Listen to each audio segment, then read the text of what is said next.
Alright, we're back on Moses and Plato, last train to Clawville. Let's continue our game. So we got things to work out, because I can't remember all the details. Also, I didn't realise if we look at connections, connections work both ways. So I think we need to slightly remind ourselves what's going on. So we have got all of our dudes. And we can remind ourselves of these relationships, because I've forgotten, and I didn't realise they work two ways, and I've only got one-way relationships right now, so it's good to start over. So our main character, Moses, he works with Plato. They cooperate, and they are workplace buddies, and that is cooperation. And we'll go workplace. So it works both ways. It's a mutual relationship. He just deleted them all at once. I need to remind myself. Also, our guy, our hero, he has a thing. I think he has a little bit of a thing for Farney. Hopefully, I'm assuming it's platonic. So for the minute, we'll say that their relationship is platonic. They're friends. They're doing okay. But in terms of romance, this is the guy that we don't like. Cassidy is a sleaze. They have a relationship, but it's fake. Or is it toxic? I don't know. I think it's pretty toxic. He's not a very nice guy. And the reason for this is because he has a thing. He likes cats. So he likes her. And it's probably one... No, it's not one-sided. It's toxic. Whereas she did have a fling with him. It wasn't love though, it was fake. She was using him. It's toxic for him, yeah. Here's Pierre. Who else have we got? Oh, there's the sneeze! Sneeze, sneeze, sneeze. So Farney works for this guy. Is it dependence or cooperation? Kind of workplace. And he works with her. Cooperation, I guess it's necessary because he's got a health problem. She's trying to look after him. Obligo, yeah, Vincent's right. We need the sneeze. Things we learned on the last stream. It's just a top up. It's to remind myself as well. These guys were hostile. These are the two ambassadors. They did not like each other. It was a rivalry. Whereas he thought he was being attacked. Ignat is dead. Ignat has been murdered. So let's go with... We'll go with rivalry with this side. But this guy's relationship, we'll go with murderous intent, revenge, because there was a massacre. Meanwhile, this guy with honk the goose. Things required for the stream. Sneezes, Ushio and Pierre. I have Iron Brute also. They were working together. I guess necessary. He was trying to get some kind of prize out of him, so Hong Kong in return is dependent on him financially. Pierre runs the train. Doesn't seem to have any kind of connection. Over here is the Baron. But we don't know his deal yet either. He's kind of haunted by his sister's ghost. And then we got... Is he a wombat? I can't remember what his deal is. So I think I've missed some things off. Oh yeah, by the way. This is her father. Probably dependent.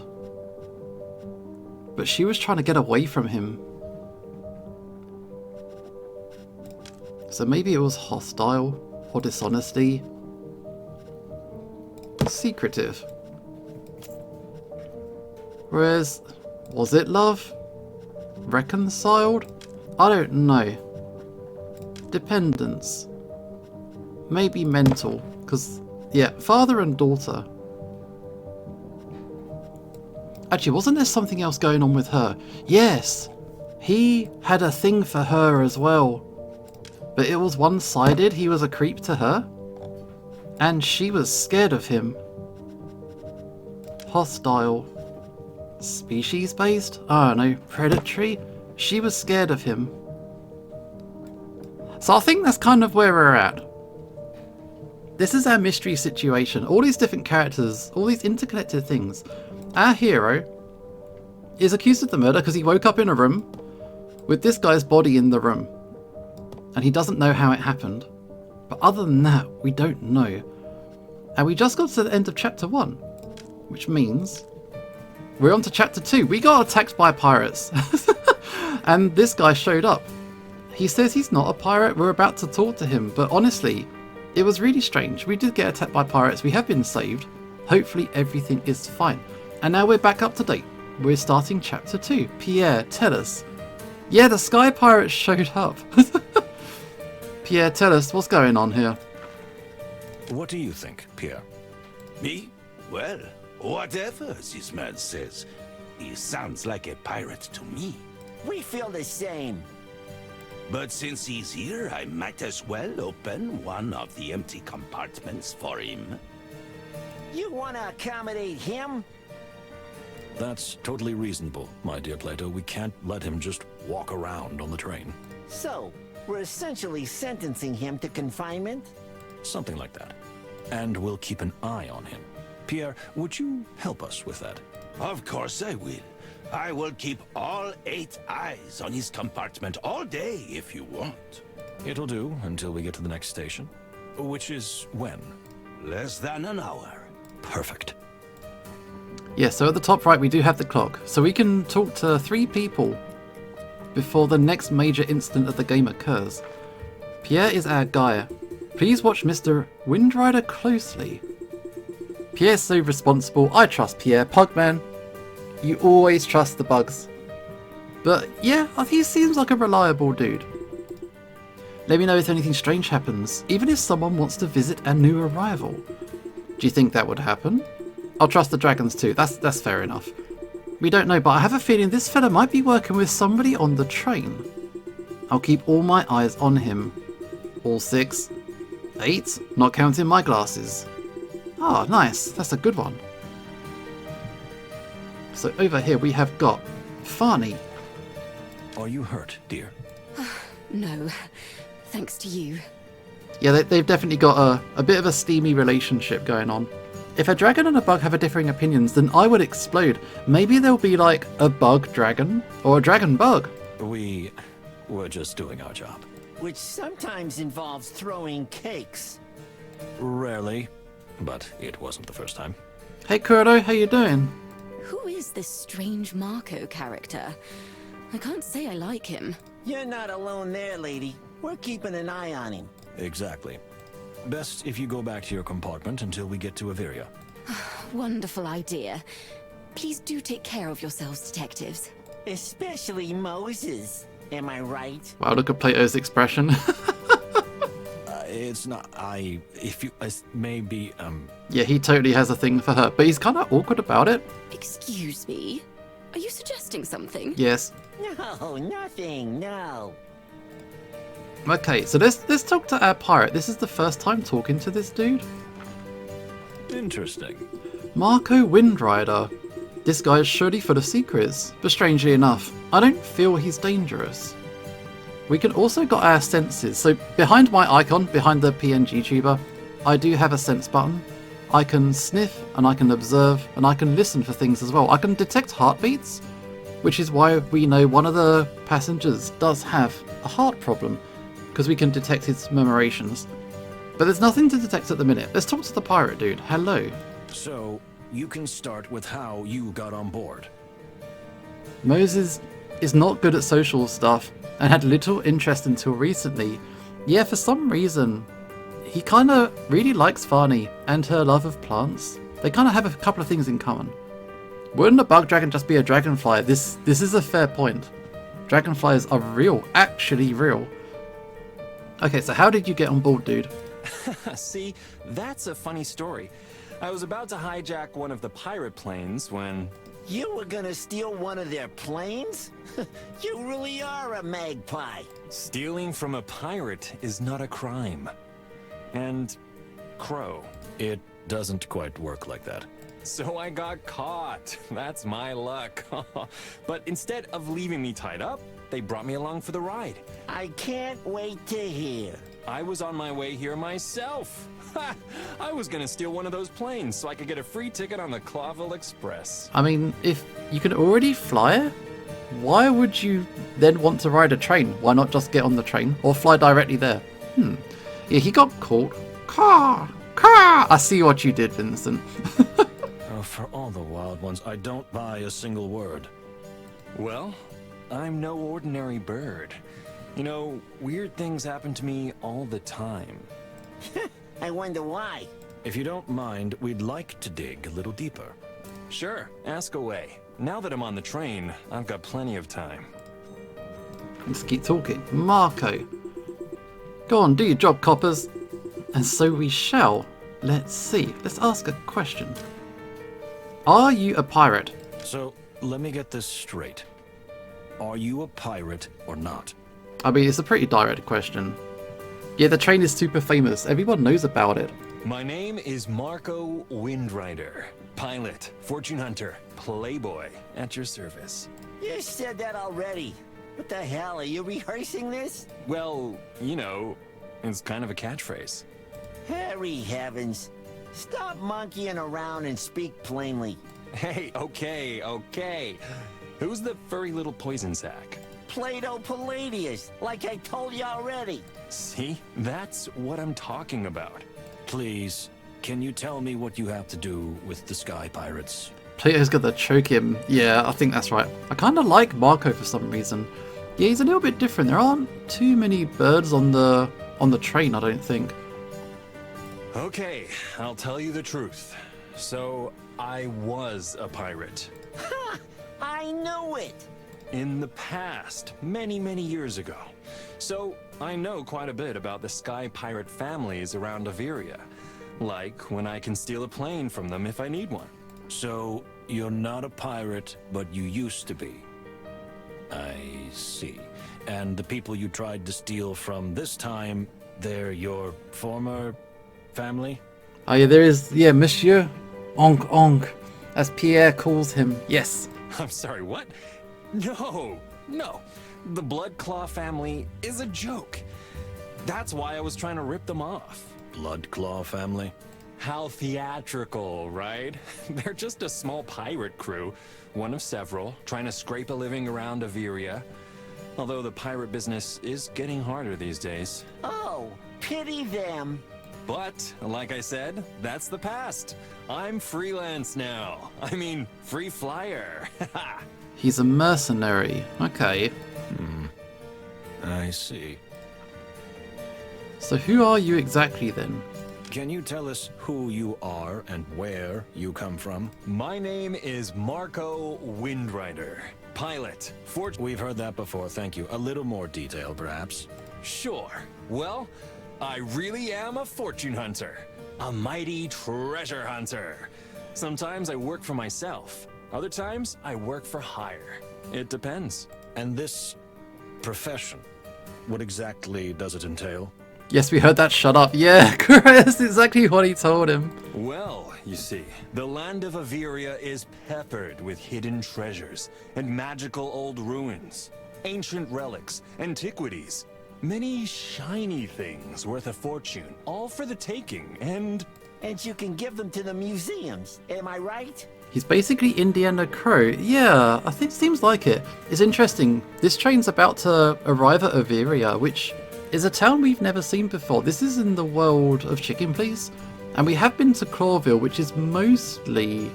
Well, you got the chickens themselves, the main characters, but it's mostly mammals. And then there's the Hive, which is a separate area of town where all the insects live. of course, that too. Or other clients? So he is a mercenary. It's going to be interesting to see how he compares to Hong Kong, because they're in a similar kind of thing. Hong Kong's a smuggler. So, you're a magpie who loves shiny things.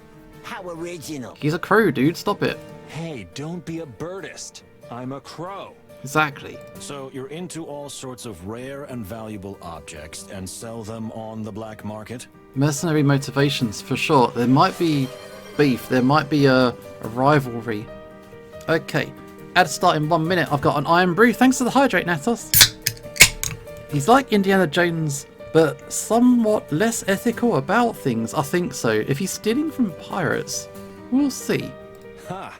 You're quite a fox, aren't you? Crispy. You sniff everything out, huh? Not many secrets can stay hidden from you. Hey, don't try to flatter yourself out of this, okay? All right, easy. So, yeah, I've been fascinated by treasures and ruins since I was a little chick. So, it became my calling. And yes, I am very good at it. May I assume you're on this train for a treasure? For a treasure? This train is a treasure. Please don't try and mislead us. All right, you got me. Boom. Yes, I was sure that on a train with a baron, 2 ambassadors, and an antique dealer on board, I'd have a chance of getting something of value. For the right price, of course. Wait, so how does he know who is on this train? He didn't just show up by a coincidence, did he? Of course. You're quite knowledgeable about the passengers on this train. Yeah, that's the one. Yeah. Why do you know who's already on the train? Though I confess I knew nothing of you two, I thought the ambassador would have a more famous escort, like the chicken police. Wow. Sorry, you got us. We're a lot more famous than the damn chicken police. Hey, easy, furry fella. Don't get your tail in a twist. Okay. What have we learned here? Let's have a look. So we can study our thoughts over here. We got our codex. We got the pirate families. Pirate attacks are frequent over the waters of Averia. These are committed by famous pirate families who use hydroplanes to terrorize airships, or as it turns out, even trains. One of them is the Bloodcore family, who tried to raid the Clawville Express. It kind of reminds me of Castle in the Sky, the Ghibli film. Chicken Police in colours is crazy. Oh yeah, in the second Chicken Police game, you can switch from black and white to colour. They're very strong colours. It looks very, very bright. Previous game reference spotted. Yep, it's all here. The Chicken Police, hey, illustrated. Sunny Featherland and Marty McChicken, a duo of rooster detectives who for decades were Clawvilles, and perhaps the entire wilderness's best known and most successful investigators. The famous cops are now on the wane, their old glamour well tarnished, but many still consider them the best detectives out there. That's not how people treated them in those games. But yeah, if they're revered, good for them. So, new character. We have got Marco Windrider, a loudmouth fortune hunter who tries to hide it, and must have worked for or with the Sky Pirates. What exactly his purpose on the train is, we don't know, but we're going to find out. I think there's going to be beef between, yeah, the smuggler and the treasure hunter. They might be after the same thing. I gotta say, I love Chicken Police, but this one's art style is a lot more pleasant. Yeah, it's completely illustrated, whereas Chicken Police relied on adapted photos. Okay, here are our mysteries. Is Marco a pirate or is he not? Marco's a fortune teller. A fortune hunter, there you go, who's been fascinated by treasure since he was a little chick, which doesn't help the stereotype of crows. He just likes a shiny thing. These are all of our mysteries we need to solve. Which means we have got a new dude to put in. So, where does he fit in on this chart? Also, these guys are working together, so apparently they're cooperating because it's necessary. Pierre is worried that he'll get into real trouble because he's the first non-mammal to run the train. So they're working together and it's professional. Okay. We'll see what happens here. So that's the conversation. Oh, we can observe things. We've got our instincts. We can look at his pirate costume. Well, well. Whatever he says, he still looks like a sky pirate. Okay. And we can sniff. What does he smell like? Kerosene. Indeed. Smell of kerosene, engine oil, leather, wet feathers, and a good dose of adrenaline. Okay, so he's all hyped up. So that's our instincts. You can visibly tell they're old hands because of the revolver, since Plato's service sidearm is a semi-automatic. What's at the bar? So maybe that's it. Should we go to another area of the train and see who else is around? Funny, you got anything else to talk about? I'm glad nothing happened to you. I feel the same way. They don't even try to hide it anymore. Okay, the train is ours, but we don't have much time before we reach the next station in Averia. So, who should we talk to until then? Is there anybody we think might have had something to do with this little pirate detour? Or even know anything useful about pirates? Okay, now we are now back in... This is our place. This is our place. Let's see. A map of the wilderness. We may need it later. What's over here? Medicine. Plato's medicine. I'm pretty sure it's some kind of glass-shatteringly strong alcoholic distillate. He denies it, of course, but after all these years, I can see right through him. And this is our bed. Indeed. Tiny and hard and infinitely uncomfortable, like home. Honk honk. Yeah, Basil. We don't know anything about Basil, do we? He's a mystery to us. He's also our neighbour. Let's turn around. We can go to the back of the train. Just coming on through. No. That's locked. There's no reason for me to enter here at the moment. Maybe later. Or we can just look here. So we have got Basil at the back of the train. Yeah, the very, very back we can't get to. Basil is stated to be surprisingly savvy about what's going on. It's true. He seems to know everyone. He seems to have dirt on everyone. I'm curious by Hong Kong as well. I think he's going to know about a treasure hunter because he's a smuggler by trade. This room is still locked. So maybe that's where our new friend is going to go. The rabbit is here. I think we should talk to Basil in Hong Kong. And we could talk to the cow dude. But I'm actually more interested in talking to the rabbit. Because she's in the middle of... Didn't she have sleeping drugs on her? And a lot of people were found passed out on this train. So... Okay, let's talk to our friend. You're the detectives, aren't you? The high Basil. rollers from Clawville. Hey dudes, we haven't met before, so let's chat. High rollers. I don't hear that enough. She and the dead ambassador both. Yeah, at least more than one person seemed to have some kind of sleeping agent on them.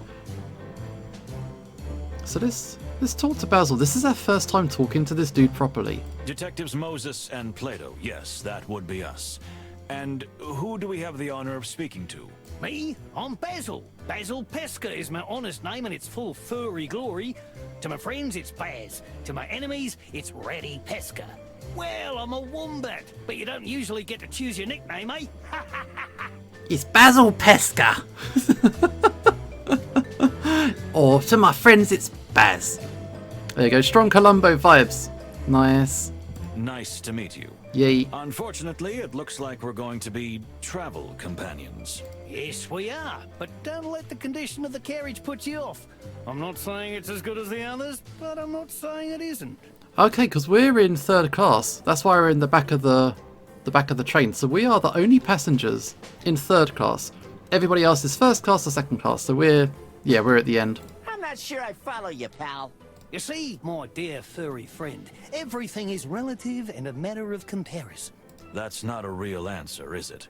Ah, so you really are detectives. Obsessed with facts, huh? Well, you'll have something to investigate soon, I tell you. Just keep watching. Okay. Thanks for your advice. We will pay attention. Anytime, really, anytime, gentlemen. Yeah, he knows things. Well, we should be going, shouldn't we? I'll be here if you need any help, detectives. Believe me, you're gonna need me soon. Yeah, it is odd. Someone who's apparently like a vagrant. Yeah, he did get onto this very exclusive train with very high-profile characters on board. Okay. Psst. What do you think, Moses? Nervous type, probably paranoid. But we do have to be careful, you're right about that. I got a bad feeling about this guy. He's making my tail cramp up. You've got a bad feeling about everyone, Plato, and please get your tail checked by someone. But how many times have I been right, huh? He who throws a handful of stones at a target must sometimes hit it. Even a broken clock is correct twice a day. Oh, very deep. And true, but let's stop whispering because we probably look very silly. Oh yeah. Okay. Cool, so what's this guy's room look like? It's not that bad. Apart from, you know, there's the hay in the corner of the room. So here's a postcard. What's this? Grassmore. Endless fields, endless sky. You have to be here to believe it. It's far harder to make a working clock that's wrong twice a day. Exactly. What's in the chest? Ooh. Tell me, Mr. Pesca, what's in the chest? Oh, come on, it's nothing. It's just some little things. If it's really just nothing, can we take a look, maybe? No need. There's really nothing important in there. Believe me, it's just personal stuff. Why are you so against showing it to us, then? Why are you so keen to see it? See, everything's a matter of perspective. You want to hinder our investigation, Pesca? Investigation? Why? What clue led you to my little chest? We're just nosy, I don't know. Has the cat got your tongue? Okay, he's right. No reason to go through his personal belongings. For now. But, you see, Mr. Wildflower knows the big book by heart. Listen to him. Mysteries. What's in the chest? Don't you think it's highly suspicious? Yeah, that's exactly how I feel, Plato, but there's no reason to make him open the chest if he doesn't want to. At least for now. But we can still note it as an important question. Is that enough for you? Fine. Yeah, I guess. Okay, new mystery. What's in the box? What's in the box? What else was there? If I click this button, it should show me more things to check. Let's talk to the dude himself. Actually, we can smell. We can listen to something. Interesting. Although this guy always seems nervous, his heartbeat is quite steady and slow. He knows what's going on. He's a man in control. Let's look at the fading Let's world. see. There's a melancholic, mystical calm that pervades this landscape. Oh, outside. Let's A see. lamp. An old miner's lamp. Looks quite out of place in this environment. What better way to smuggle someone in than a seemingly innocuous vagabond? And the way he's hiding his chest, I'm guessing he's an agent of some type. You think he's another agent? Ooh. Okay, let's sniff the hay. Well, well. To be honest, I expected something pungent, strong, and unpleasant. But this is just fresh, crisp hay. Okay, and basil smell... Oh wait, what's on this mess? There's a different smell here. What? Does my nose work? Despite the mess, I don't smell anything intense. In fact, I smell a slight mixture of musk and violet. Okay, Basil himself. Interesting. Strangely, despite its dirty and untidy appearance, he has a fairly neutral smell. In fact, I'd say it's almost pleasant. It's lavender, maybe a little orange, a leather bag, and a whiff of an old book mixed in. And a little, barely perceptible musk. I think... Yeah, I think Kuro's right. I think he's like a spy, or he's not what he appears to be. He's not what he appears to be. He knows what's up. He's here for a different agenda. Proceed with caution. If I click this one, this will be one of our 3 motions from the top right. So let's talk. Hey, Basil. You're some kind of worldly wombat, am I right? Well, I'm a guidebook writer, aren't I? What can you tell us about the Sky Pirates? The ones that just attacked us, or in general? Both. We'd like to hear both. There we go. All right. Sky pirates have been terrorizing airships and ships around Averia since flight was invented. So not that long. It's all a matter of perspective, my furry friends. A couple of generations of it, and now there are several clans fighting for dominance of the air. Such as? The Bloodclaw clan that just attacked us. It's largely made up of weasels. Why weasels? They were founded by a weasel, a woman known as the Flying Hag. She had 12 children, 12 sons, all weasels. And they were the first clan to start raiding the area, but more followed. I'm sure that this is a reference to the Sky Pirates in Castle of the Sky. It's a really fun Ghibli movie. Yep. His vagabond facade is the perfect alibi for espionage, assassination, and other clandestine works. Yeah, he's not just a regular dude who happened to be on the train. No way.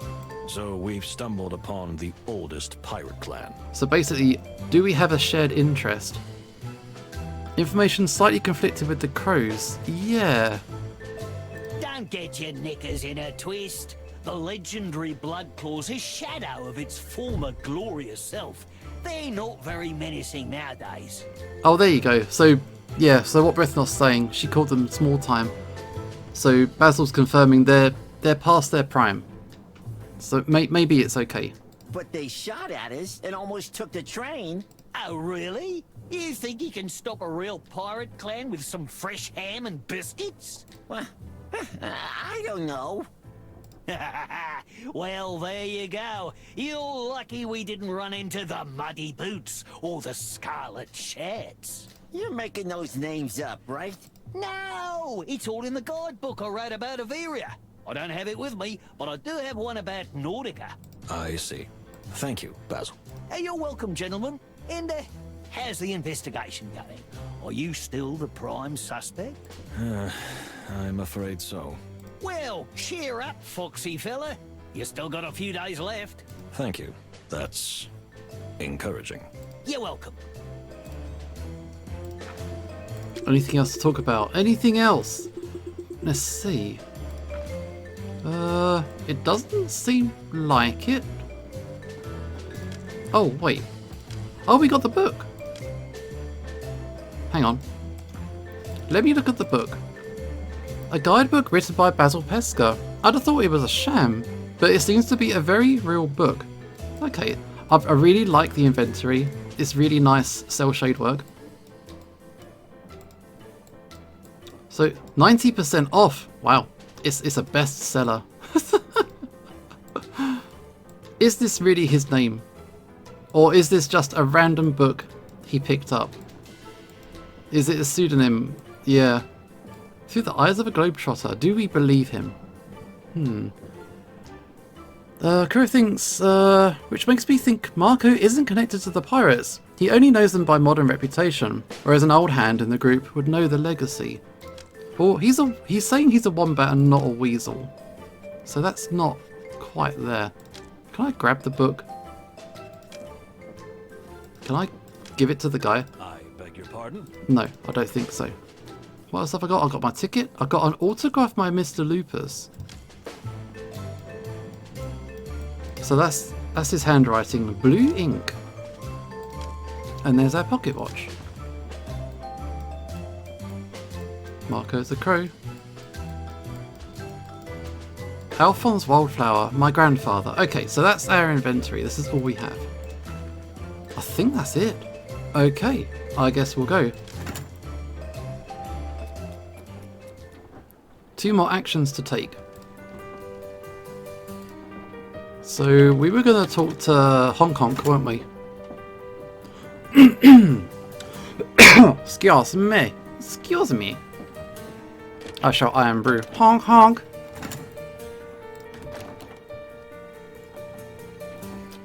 There he is. We've never spoken to him either before, so this is a new introduction.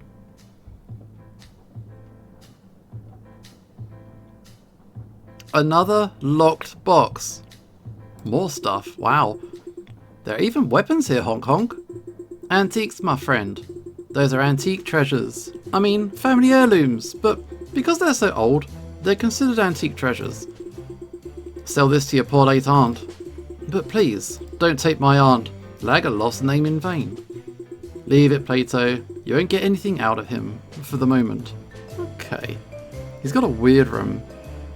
He ain't being subtle about smuggling, or maybe he's just a dealer. I don't know. There's all kinds of stuff to check out. It's just, yeah, it just says stuff. It's just stuff. If Marco had been a long-time pirate, he would know the groups, the big players in the area. But Marco seems to have limited awareness, so I'm thinking that his story is a lie. We're doubting everyone. Oh, cheers, Bugman. Keep lurking. Still be listening, no worries. Are you planning on opening a museum when we get to Clawville, Nils? Ha ha ha. You've always been known for your charming sense of humour. Just a family heirloom, nothing more. Is everything in this room a family heirloom? Every chance. The sculpture. Maybe a relative. Of course! Admiral Akka, my great-great-grandfather. Indeed, the resemblance is uncanny. Isn't it? I think so myself. You are one loose schmuck. Honk, honk. Not loose. Goose, if I may. Honk. Okay, there's a lot of honking going on here. Well, well. The famous black goose. Tired, drunk and angry. It won't be easy to get valuable information out of him. Let's try it. Honk. Thank the great wild ones that you're here. Excuse me? Now that's what I call a turnaround. The pirates, have they left? Well, that's a matter of perspective. What? Honk. What do you mean? Hank! The attacking pirates were repelled, yes, thanks to my partner and myself. But there's a pirate, or rather an ex-pirate, still on board. Have you gone honk mad? Why did you let him on board? Honk honk. Well, let's just say he invited himself, but don't worry, he seems quite harmless. They've come for my treasure. I'm telling you, they found out about the treasure I've brought with me, and of course the treasure I'm looking for. Excuse me? Honk. It just slipped out.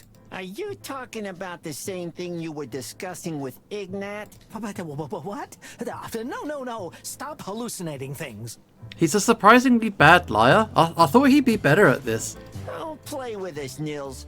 Someone's been killed already, and the train was almost hijacked this morning. That's when you say it that way, quite a lot's happened. Plato's right. It's not a good idea to keep secrets now. Not even for you. Okay. That thing is really valuable, Honk. But I don't know exactly what it is. Okay, so there's something on the train, but we don't know what. He looks too flashy to lie well. He's trying to fool us, Moses. We'll find out. Let's see. Okay, so just a quick summation. We haven't even looked at the giant box. Well. What's in this one? Family heirloom, gentlemen. I won't go into details if you don't mind. Is that contraband, honk honk? Honk honk. You got a permit to take a look? Not yet. Then paws off, kitty. Alright, so just to re-establish what's going on here. Connections we have got. Yeah, I suspected there'd be beef. So Hong Kong is scared. Hostility. Predatory? I don't know what kind of thing it is. We'll go with hostility. Rivalry. So Hong Kong doesn't like this guy. We don't know what the crew thinks yet. I'm trying to remember everyone's names and I'm doing a bad job. Basil? What do we think of Basil? Are they friends? What's their relationship? Cooperation? Necessary? I have a feeling you remember Hong Kong's name for sure. It's the easiest name to remember. So we got Hong Kong, Ignat, Cowman. Is it Farney? I think her name's Farney. Rabbit Girl, Cassidy, who everyone hates. Oh yeah, she actually loves this guy, which is it's one-sided.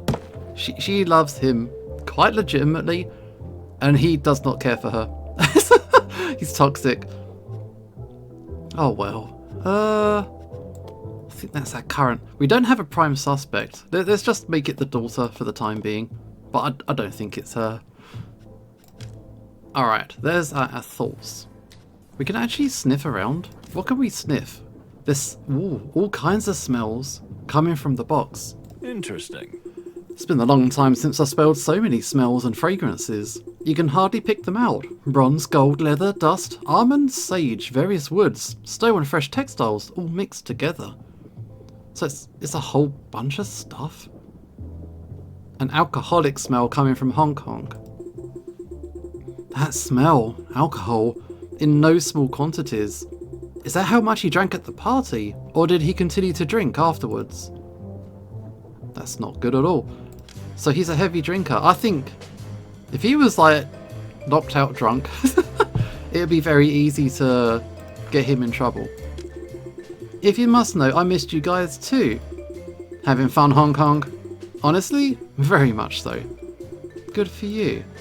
Alright, so let's get this question underway. Tell us about the treasure. This will take up one of our time limits. So, what is this precious thing that Ambassador Ignat was looking for? I really don't know, believe it or not, Hunk. The old Sabretooth knew very well that I have an extraordinary eye for valuable objects. And I'm well connected. That's why he asked me to look for that thing. But what kind of thing? He must have said something about it. Yeah, well, now that the big cat's paws are in the air, there's no point denying it, right? You're right. So? So, all I know is that the old carnivore got a tip from Stavonian intelligence that there was going to be some agent on the train carrying an extremely valuable item. The intercepted message did not specify the nature of the item, only that it was important, valuable, and old. And that it contained a secret that could block peace negotiations and could cost the ambassador his life. Okay, so the ambassador is dead, but this is quite big. There's a spy. There's a spy on the train. We don't know who it is. An agent. Well, the last part has already happened. But there's still no trace of this mysterious object. Hunk, yeah. But there are some suspicious characters and circumstances. For instance, there is you. If you were the killer, would that make you the secret agent too? And then you've got this object. And if not, who could it be? And who's hiding this mystery thing? And then there are the pirates. Yeah, basically it's confusing. Yeah. Hank. What about them? Do you think it a coincidence that this is the very train they were trying to rob? It's a famous luxury train, a rather obvious target. Would be, Hunk. But this trip was classified. Only a few of us knew about it. Somehow, Hunk, exactly when and where we'd be this morning was leaked. Yeah, because the crow did know. The crow did know. Yeah, crow showing up makes more sense now. So is the crow working with the agent? Thank you. That was surprisingly helpful. It was? Good for you, Moses. I feel like I know less and less. Every puzzle has a solution, my dear friend, and we will find it. If you say so. Okay. What else can we do? We can sniff a little bit more. Did we miss something? What? Interesting. Is there anything new to smell? I think I might have missed something. Anything else up here? No? Is my guy still alcoholic? Interesting. There's no smell of gunpowder on him. It's unlikely he fired a firearm recently. So we don't suspect that he's the murderer. Okay, I think that's it. Let's leave. One more thing to go. We've only got 2 options.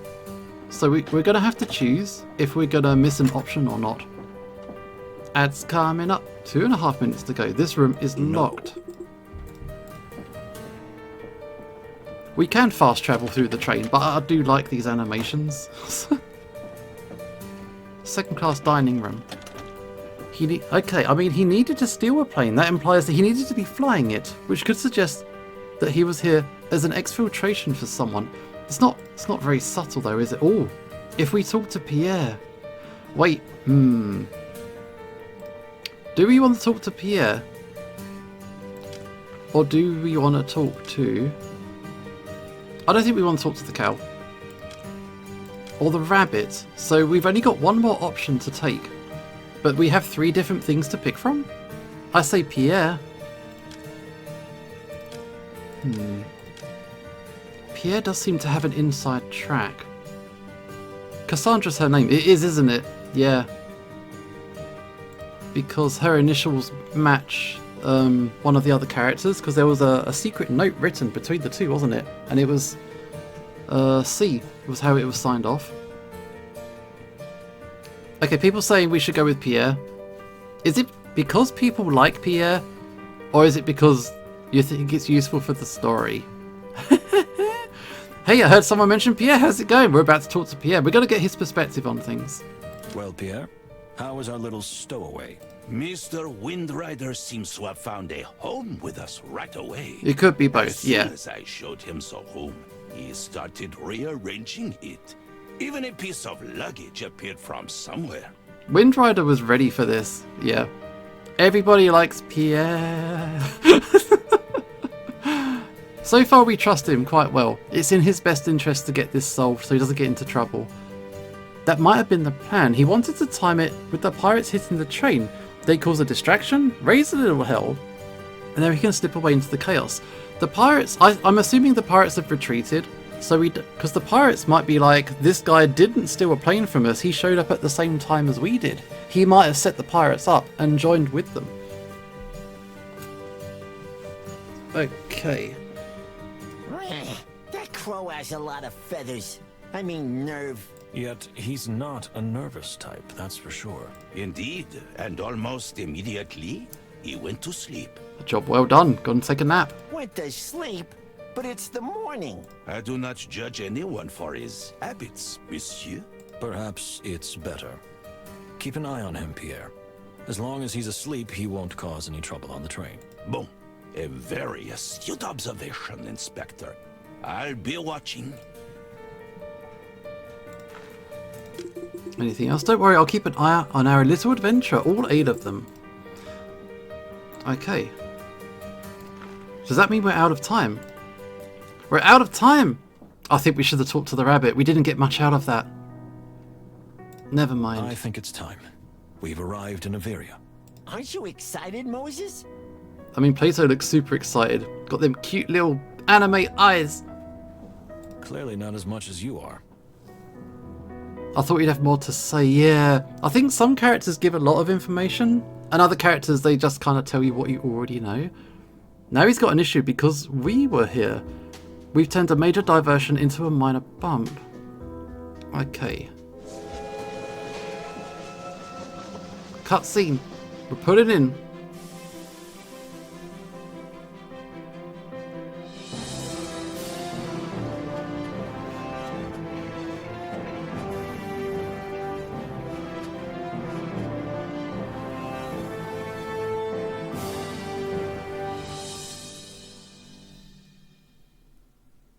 The train crossed a long bridge and survived a pirate attack, finally reaching the magnificent Averia. It promised to be an extraordinary place, a city built on 1,000 sharp mountain peaks and rocky cliffs, with branches extending even into the very heart of the mountain. This is the land of airships, and also the land of freedom, at least according to the rumors. Let's see how much of what we've heard about this ethereal place is true, and how much is just a fairy tale. So here we are. What do you think, Pierre? Can we let the passengers out to the wild? I don't think we can do anything else, Monsieur Moses. The passengers are tired, scared, and angry.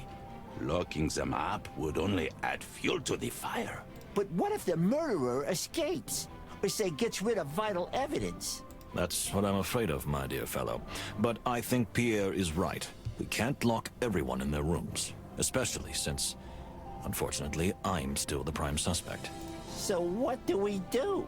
We simply try to keep an eye on everyone. Pierre, can we count on your help?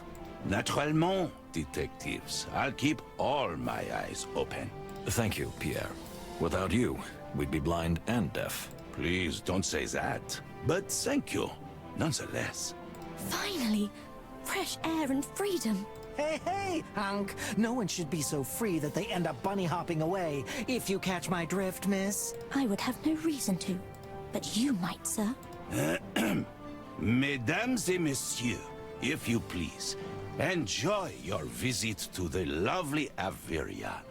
But the detectives and I would like to make a request. It's interesting that those guys are hostile. Honk Honk doesn't like the rabbit. Cassandra. You mean suspects number 1 and you, right? Shut up. I want to hear what he has to say. Hunk? Yes, ma'am.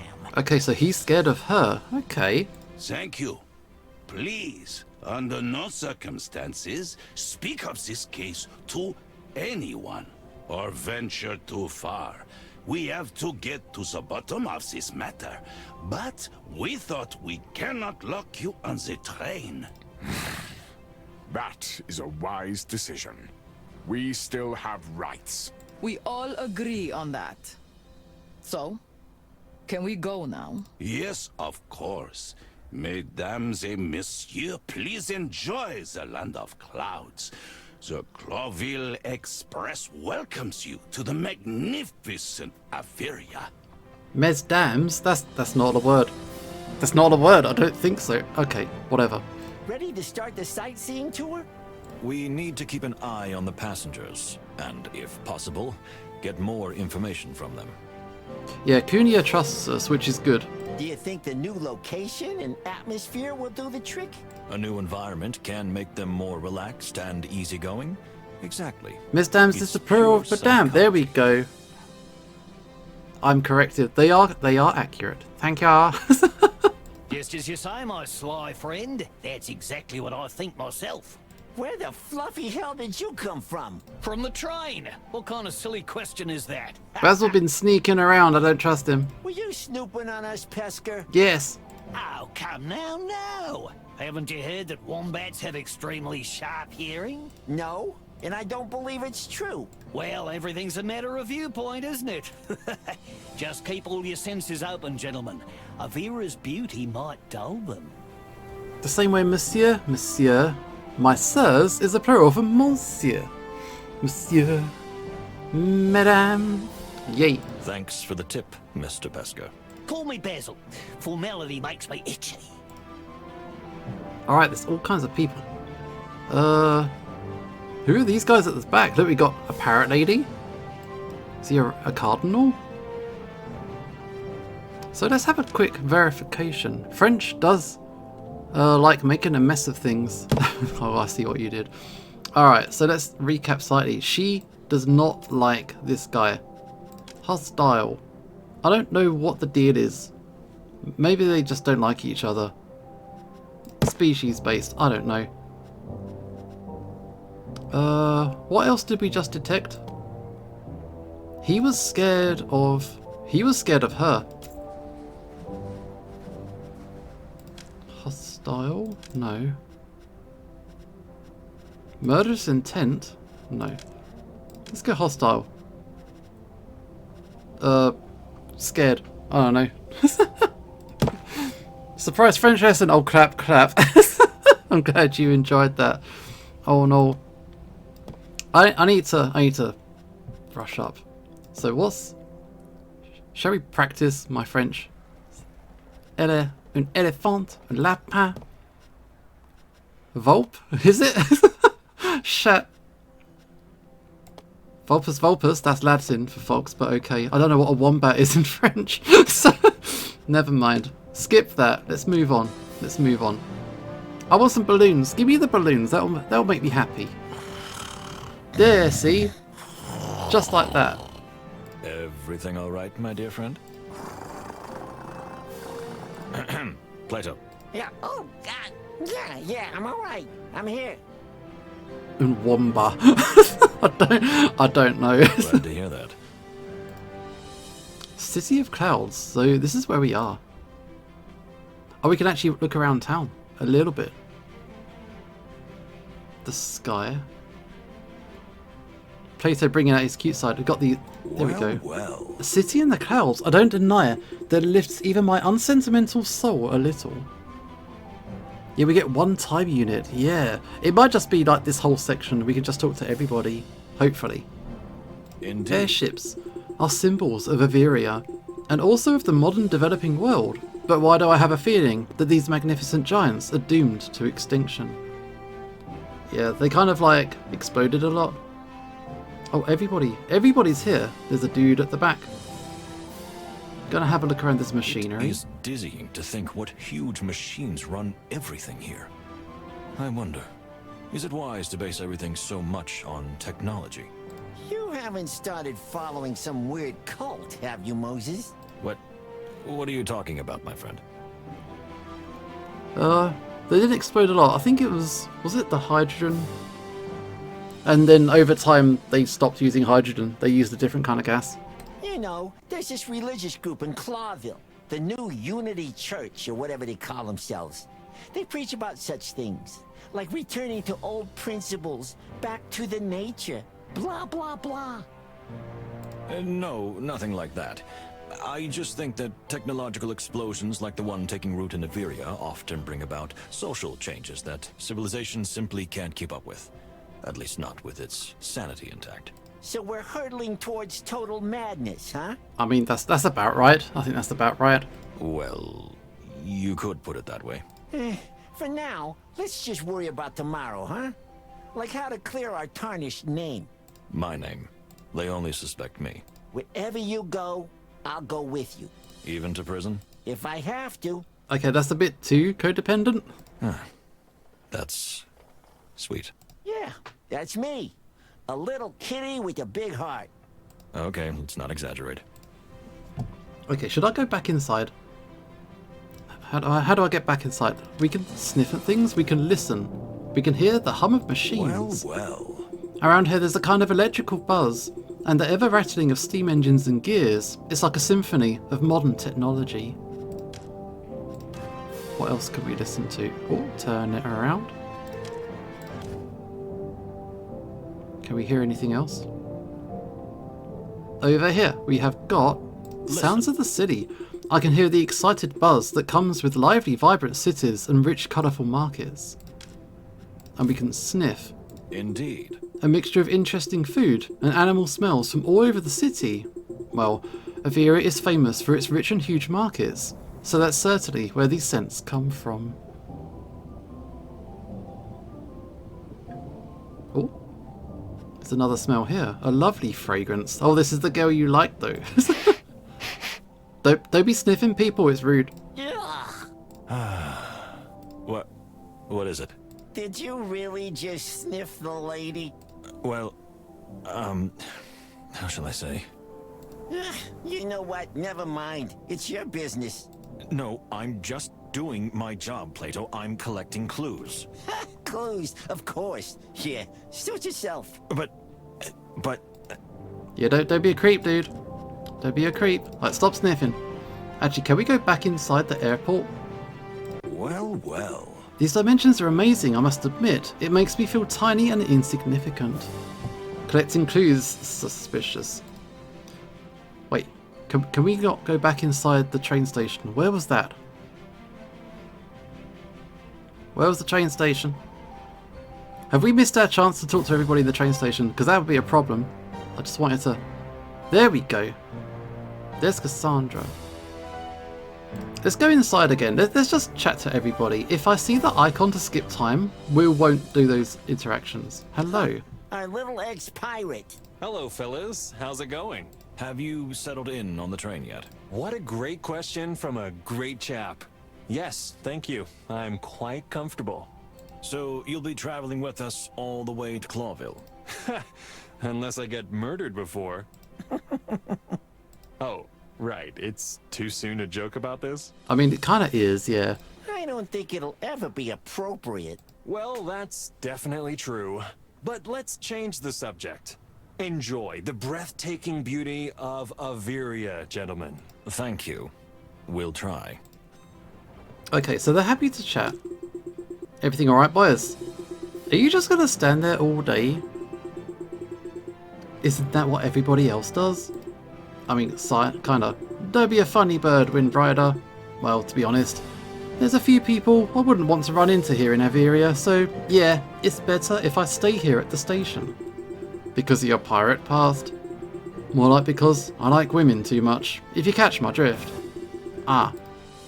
Or your ex is gonna beat you up.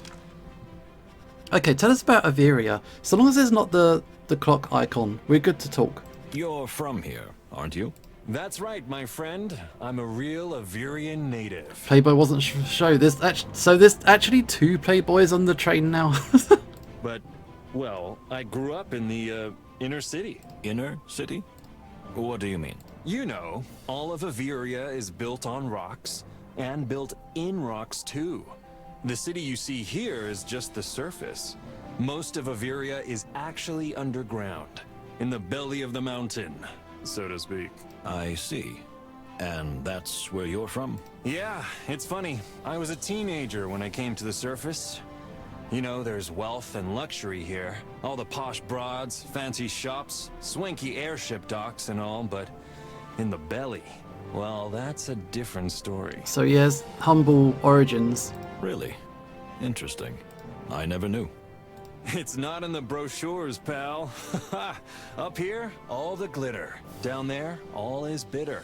But somehow we survive. Is that why you became an adventurer? To escape from that? Something like. When I first tasted freedom, I couldn't resist it, you know? I'm a bird. I was born to fly. Thank you for being so frank with us. Come on. How could I be anything else? You started by lying to us about being a pirate. Hey, little furry fella. Lying and keeping quiet about something are two different things. Load of nonsense. Okay, so that's him. Yep, that will do. Oh, we can smell people. Let's have a sniff. Who wants a sniff? Interesting. There's some very interesting smells and aromas here. The scent of the ocean, helium and ozone, probably from the airships, and steam. And on top of all of that, the distant aroma of tantalizing exotic foods.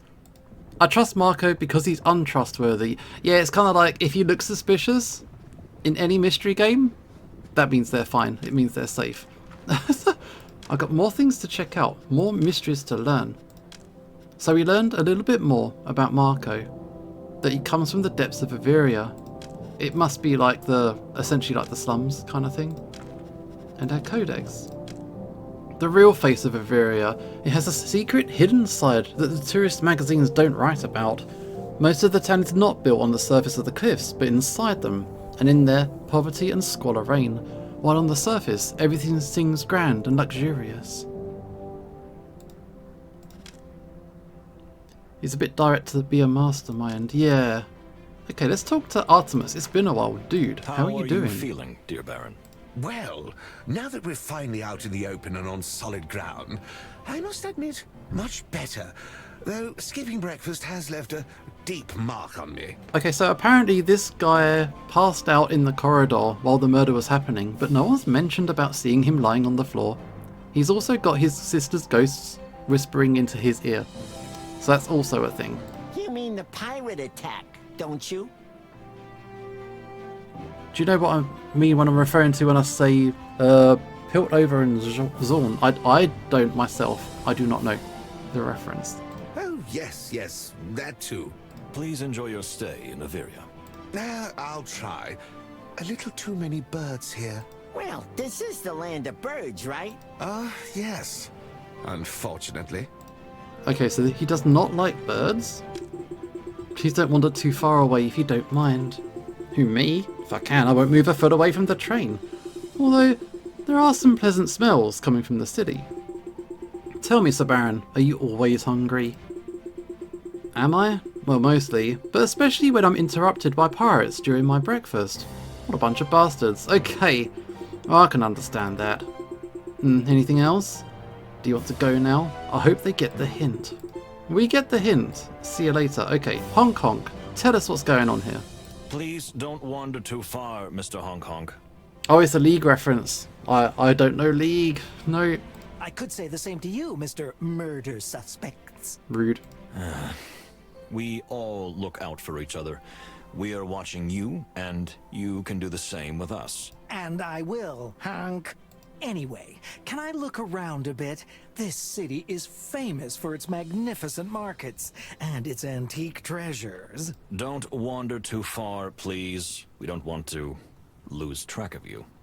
Or lose some valuable treasure, for that matter. Sneeze! Oh my god. Hey, Hunk, the very suggestion is offensive and flattering a little, but still insulting. Okay, so he's good. He just wants to do some shopping. Good to sneeze. Gonna be lurking, no problem. This is story heavy and dialogue heavy, so there's lots to listen to if you got me on in the background. Oh my god. Lurk. Okay, Cassandra, tell us what's going on with you. It's been a while. Isn't it wonderful? I'm just so sorry that this terrible murder overshadows this moment. Well, yes. I can understand why you say that. Do you see how beautiful the sky is around here? The sparkling, shimmering lights, the vibrant colors. She seems very happy to be here. I doubt Moses would notice such things. Why do you say that? I can appreciate the artistic beauty of a place. At least I try to. You live for your work, my dear detective. But sometimes you have to stop for a moment and enjoy nothing. Then you'll realize that sometimes nothing means everything. Come again? My dear lady, congratulations. You have made this ice-cold rock think. I'm sure he's not as cold as he makes himself out to be. Thank you, milady. All we gotta do is talk to Farney to work that out.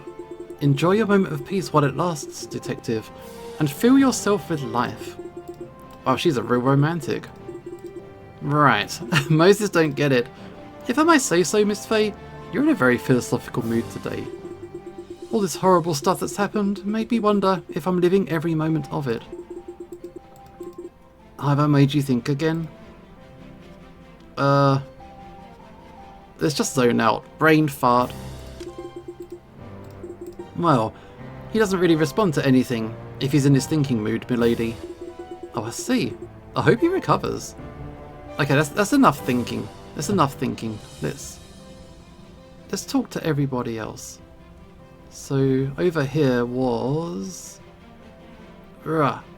Farney. What's good? I wish to fly someday. What's that, my dear? You ever want to see an elephant fly? Oh, I was just daydreaming.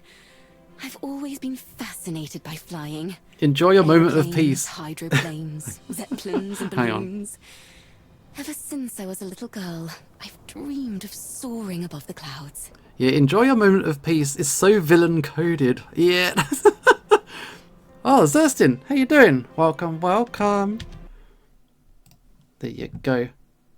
When this trip is over and we're all out of here with our fur intact, I'd love to take you on a balloon ride. Yeah, it's very Dumbo reference. But also, yeah, when elephants fly, it's kind of like when an unlikely situation comes to pass. Really? You're just teasing. No, I'm dead serious. We have to get out of prison first and escape the war, of course. Well, yes, that's true. Thanks for bringing me back down to earth, my dear fellow. Yeah, hopefully Moses doesn't end up in jail. But yeah, welcome, Zerstin. Everyone's nice here. We're just chilling out. I'm sort of a dragon. I've never really figured it out. Just a dude. But yeah, we're playing this murder mystery game. We have a death. We got sky pirates. We're just taking a break. So let's talk to Cunia. How's she doing? Wow, you went and said that. Okay, let's talk. Do you believe in an afterlife? Yeah, so she's thinking about her father having passed away. Come again? Whoa! Didn't see that question coming. Don't get me wrong. I was raised an atheist. My father only believed in power. He was terribly religious about that, but still. Now that I'm standing here... Look, miss, I've also lost people very close to me. Family members, dear friends. I know what it's like when everything you believed in seems to falter in an instant. Now that I'm standing here in this unreal place, I don't know what to think. Ballsy, if you pardon my humour. No, it's silly. It's fine. The loss of your father affected you more than you ever thought. Well, to think that only yesterday I said I'd like to kill him myself. Yes, it affected me more than I thought. So tell me, what are you gonna do? You can do what you want from now on, can't you? Strange. I've wanted this all my life. And now that I have it in my hands, I don't know what to do with it. The chains of freedom, huh?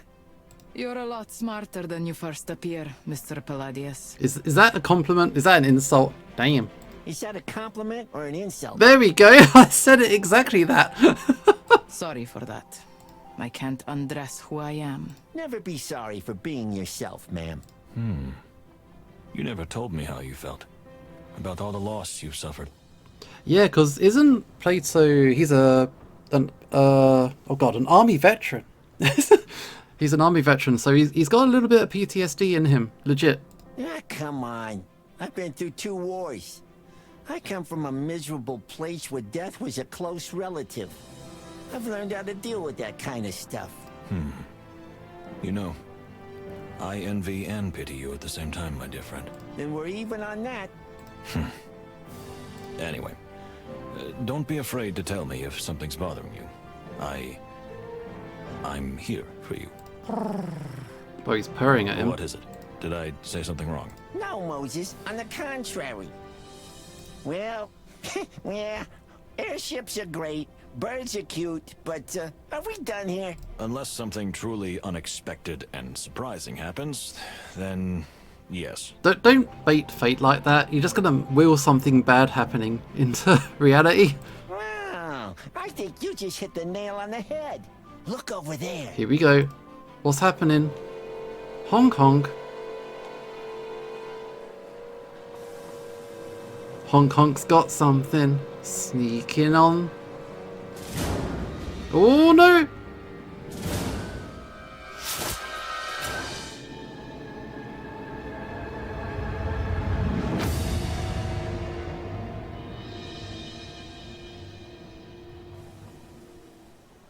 Okay, so what is that? So, what have we here? Hang on. Is that? Yeah, Hong Kong is a... Hong Kong, he's not a pimp. He does dress quite extravagantly, but he's actually a treasure smuggler. Hunk, it's nothing. Please, can I have it back? He's definitely wanting it back. He says honk quite a lot. Absolutely not. Is that stolen property? What were you gonna do with it? Stolen? No, the deal was prearranged. Deal? What deal? You were going to sell this to someone? If I may. And what do you want, Mr. Wind Rider? I knew these guys would have beef. I know what it is.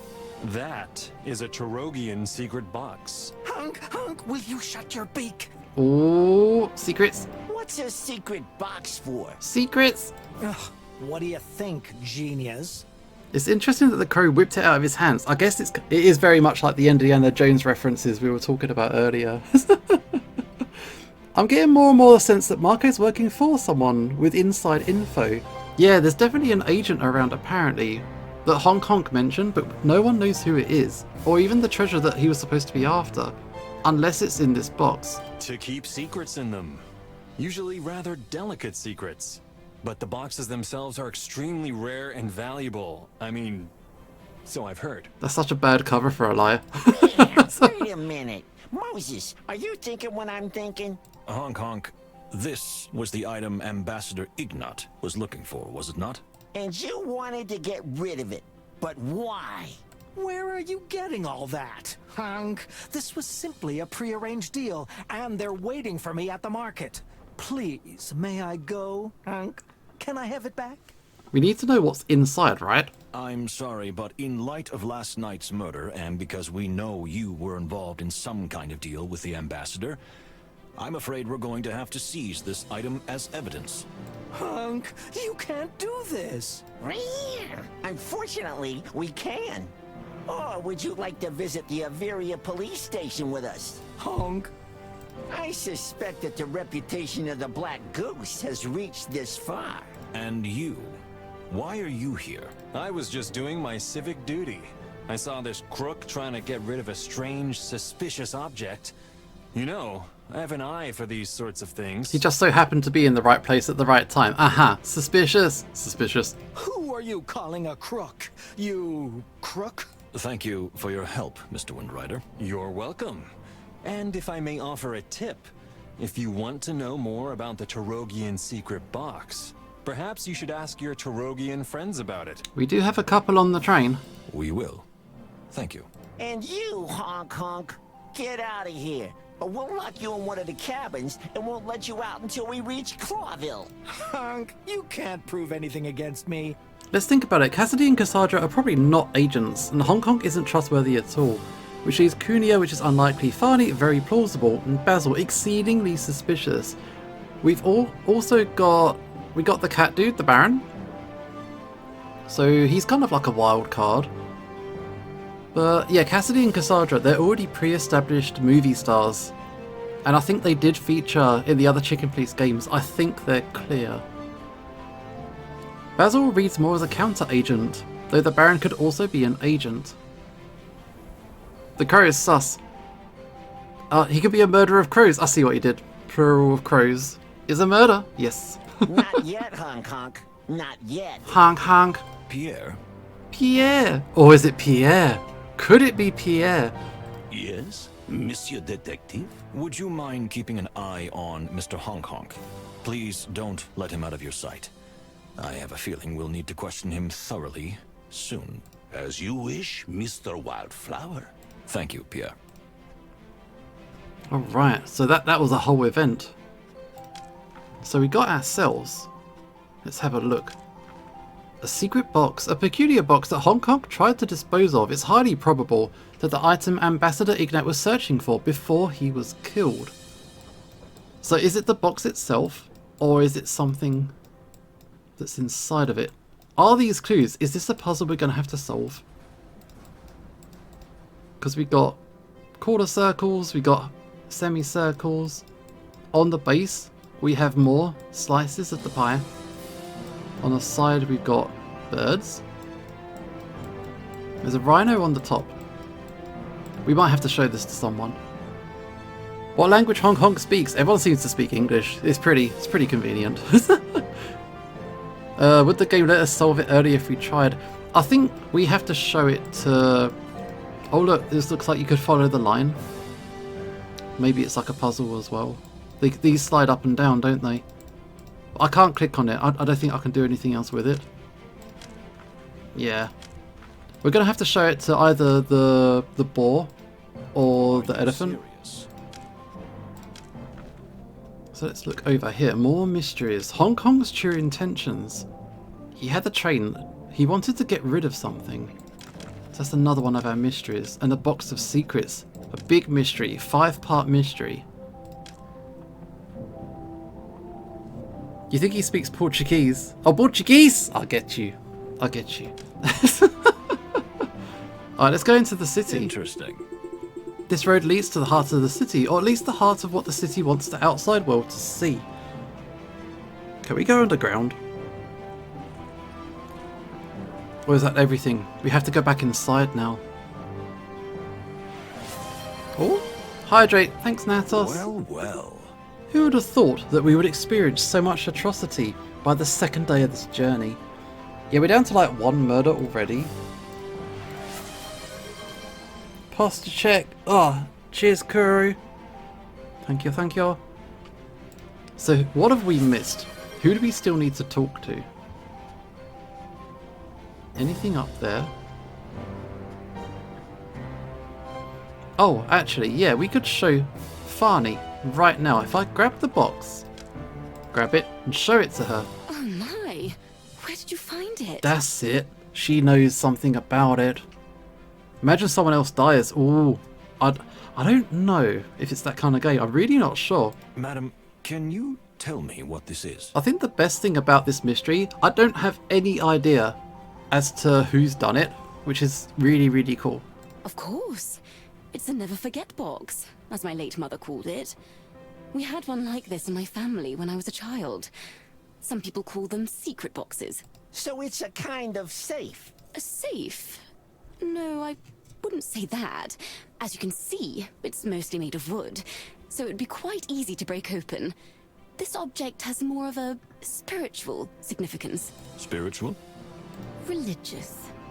According to our traditions, whatever is placed in this box will never be forgotten by the person who put it there. Others believe it has magical properties. The object placed inside is imbued with great power. Or, if you place a wish there, it will come true. That's very interesting. And do you know how to open it? Now that is most interesting. Every such box is completely unique, a handmade work of art. So the method of opening is also always unique, following the artist's own style and way of thinking. So it is a genuine treasure. Yeah, so there's no kind of key for it? Usually it's a puzzle that can be solved in several steps. Opening it is part of the ritual surrounding the object. You see, if you want to find what you didn't want to forget, you have to remember the key steps first. My speculation is that we're going to have multiple agents. Farney, Artemis, Basil, and Farney for... Oh yeah, so Farney would be for Toguro, Basil for someone unknown, and Artemis for another unknown party. Yeah, Japanese puzzle books. What's in there? Who's it for? Who placed an item in there? We shall see. I don't know. That's very clever. Can we have a play with it? Can we try it? Isn't it? Thank you, madam. You've been of great help. I hope you succeed. But don't get your hopes up for some sort of treasure. What do you mean? The box usually contains personal items of sentimental value, not riches. Marco also as an auxiliary for another agent. Ah, I see. Thank you, dear. Okay, can we do it? More mysteries have been unlocked. A little bit more about that. The story of Farney. She has a religious upbringing. Grew up in a modest but deeply religious family, which may explain her infinitely calm, patient and spiritual nature. Also, she's very in tune with her cultural traditions. The box.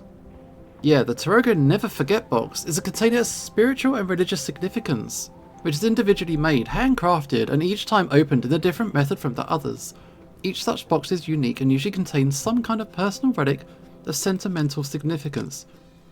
Or it could contain a clue. How do we do it? I want to take this thing. I want to start pressing buttons. I want to start putting this thing apart. I want to solve the puzzle. So it seems to be a clue under here. So it's like a 3/4 quarter, a quarter and a half, 2 weird looking halves, and 4 quarters on the underside. So maybe it's like what order you press them in? Maybe use the button. I'm assuming it's a specific part of the game. We'll be able to play with it. I don't think we can just do it from the menu. I think there'll be a specific time we can do it, maybe. Let's go back inside. Maybe what symbols need to be connected. Yeah, hopefully there'll be a point where we're just like, well, do it. What now? The train is about to leave, so we're riding on towards Nautica. But with a new piece of evidence in our paws. Whether it's real evidence or not remains to be seen. We have to open it to find out what's inside. And, of course, question Honk Honk about the whole thing. But which comes first? That's a good question, and an important one. Let's not rush it. I think open the box first. Then you have... Honk Honk won't know that we know is inside the box. Opening the box is more important. I think so. I think so. Clearly, to open it, we'll need to spend the evening with Farney all night. Nuh-uh. Last time, her and Moses just kind of hung out and spoke about flowers. Especially given it just got mentioned. I think we can open it. I don't think Honk Honk will have any special input on how to open the thing. I think opening it is more important. Opening the box is more important. Yes. Yeah, I agree. Then let's go to the detective office. What detective office? Yeah, well, I mean our cabin. Yeah, let's go. I was thinking about our cabin. If we know what's in it, we'll have more understanding why Ignat wanted it. Yes. Ah, I see. Well, goodbye, Averia. Off to the office. But if this is the thing that Ignat wanted, why did Honk Honk try to get rid of it? Because he said he was still looking for it? Well, we're leaving Averia. We took the train through the sea. Okay, we're in Nautica. We're underwater. So, shall we open it? Looking at this box, it won't be easy. You live for puzzles like this, don't you? I prefer cracking minds to cracking boxes or safes. Well then, think of it as the mind of the box maker. You want to solve their puzzle and thus defeat their intellect, right? I hadn't thought of it that way. See? I'm smart. Of course you are, my dear friend. Of course you are. Okay, so shall we do it? Shall we look around the train? We still have some time before nightfall. Good. Let's talk about the mystery box. Are you ready? I believe so. Yeah, can't wait to find out what's inside. There's a key item hidden inside the box. Solve the puzzle to reach it. Examine every side. If something looks like it should move, find a way to make it. Anything you take from the box could be useful later. What if it had something that implies Ignat and or the country had something really skeevy going on? Yeah, we don't know. See, this is why Plato is a good compatriot. He knows how we think and how to help us think. Okay, let's get to opening. Okay. So let's look at all sides. So we have got 4 birds. We've got a cockatiel, a parrot, a blue parrot, and whatever this parrot is. Okay, this is just a side. I'm not clicking anything yet. I'm just looking. We've got rhino. Oh, and down here there's a special key. It's like a cross-shaped key. That's a round one. That's got leaves on it. And that's a round one as well. On the base we have got these clues, which we can rotate as well. There's a diamond in the middle, 4 slices, 2, a quarter and a 1, and a 3 and a 1 on top. Okay, so I would assume that these can go left and right, but currently, no go. So these are sliders that must move at some point, but nothing yet. These notches currently do not move, and these symbols do not move either. I think we have to get one notch to then follow the line, and then it will match up to the opposite side. But for now, that's a no. That is a no click. No click. The rhino comes off. We have got a rhino piece, and the other side of it is a cross shape, which I'm guessing it means it goes here. How does it work? I think the bottom is the key for which symbols pair together. Yeah, I think so. I agree with that. So does that not go in there? I guess not. So that's the button that's not working. This slides up and down.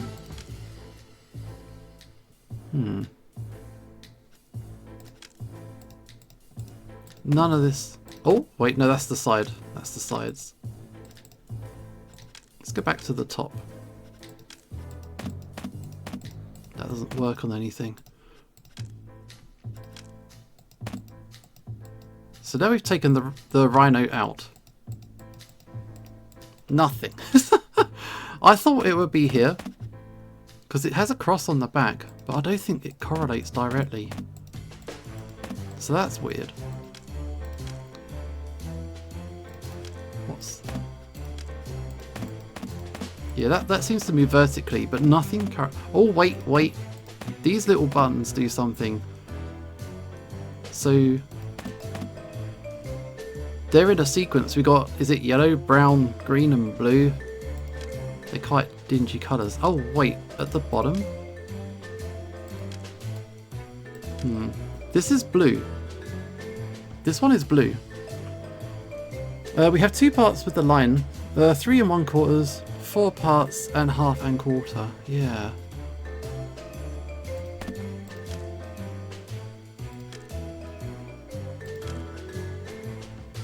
Is there a colour sequence that we haven't seen yet? Because these buttons can be pressed. What's the sequence?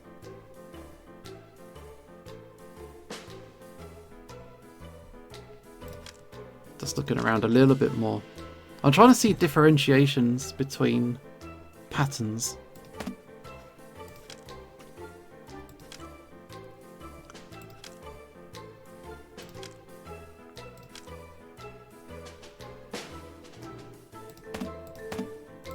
How do we know what sequence these buttons go in? Also, my brain just imagined finally doing the Spider-Verse bit about chai tea.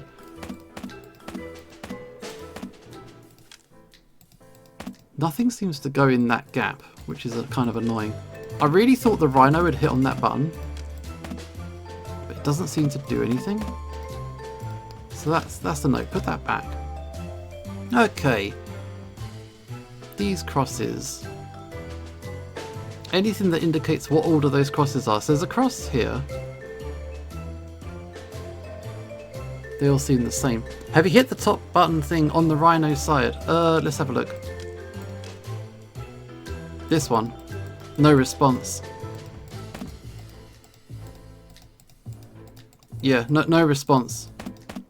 Oh wait, it's the edge. No. So this one clicks when I hit the lock at the bottom and this middle button here, the square. This one has no response when I hit this square. There's no response on this side whatsoever. This side, I have 4. If I click the whole thing, the whole vertical thing will slide, and also the 4 buttons for the 4 birds also work. So we got fire, a stick. And this one is just a unit. There's a button at the top here, and this is blue.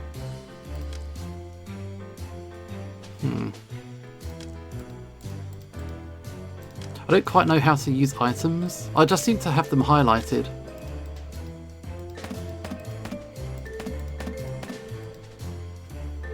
I think, yeah, if I can get this piece slid out of the way, then maybe we can start sliding these around, but I can't get these to slide currently. Can you use the thing on the side with the 4 pictures? I will have a look. Let's go down. Oh, very good. It's a screwdriver. It's a screwdriver, yes. Natos, thank you. Yes. So we can unscrew these. Good. Okay, so that is now loose. I can't seem to click it anymore. Can these now be moved? They can. Hang on, rotate. Cool. How far can they go? Whoops. Ah! Okay, I'm spinning. I'm spinning it too much. Okay, good. So let's go to the bottom. So we need to have them matching. Okay, I think I see. So say this Pac-Man piece that's 3 units. We need to get the line to match up to a single quarter piece. So we need to have a line that follows and flows and matches from number 2 up here to number 1 down here, because that will then complete this piece. So that I think that's what we need to do. We need to follow this line, and that goes all kinds of wrong way. So from here, it now goes to that. If it goes this way, it's still no good. So let's move this over 1. If I follow this, no. 1 more. Follow the line. No. 2 1 1 2 3 4 4 3. Yeah, I think it's the shapes. I need to pick one, and hopefully they'll match. So this one at the bottom here is the 2 semicircle type things. So if I go to the top, here's the top semicircle, and at the bottom row is the bottom semicircle. I need to get a line where they pair up, which should be that. No, not quite.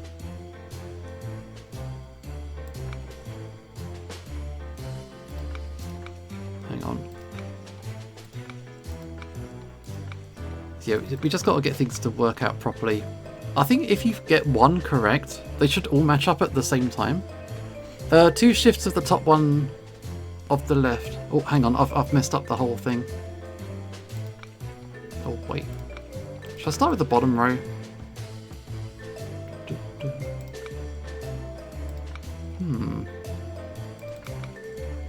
Not oriented to my message. No, I'm messing around quite a lot with it.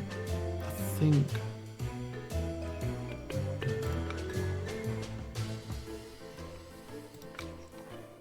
Wait, so if this goes wiggle, wiggle... That actually matches. That actually matches the third piece. Actually, does that work? Do these screws go on anything else? No. For the minute, I'll hang on to the screws. They are different colours. We'll have to bear that in mind. So this one actually matches. So we got the two semicircles matched, which is this one. So does that denote this side of the box? Have we unlocked this side of the box? No. Blue? No. Should these match in a certain way? No, they don't come out either. The screws are not only different colour, but also length. Ooh. Yeah, you're right. Yeah. Yeah. Good spot, actually. That's a good spot. So how's Pac-Man doing? Pac-Man does not match. How do I get that to match? If I go... Because I've only moved one notch for one of... There are 3 slots. They got to be in a certain way, right? Pac-Man. No. Pac-Man. Nope. Pac-Man. Nope. Ah! No, I pressed the wrong one. Spin! Maybe they need to be reinserted on the size of the flame in the image. Let's try. So the smallest one would be here. I don't think the screws can go back in. I think the screws basically allowed the side to slide down, and that meant that these sliders now work. So I think this is our focus. This needs to be our focus. Let's try for this pie thing. So this one at the top left needs to match with the second one along the bottom. So that's definitely wrong. That matches. So if I follow this down, it then slinks along and lands on this one. That completes that item. Next one needs to be... See, that's wrong. So do you need to have all 4 match at the same time? Because that's tricky. That's a tricky one. I don't quite know how you would do that.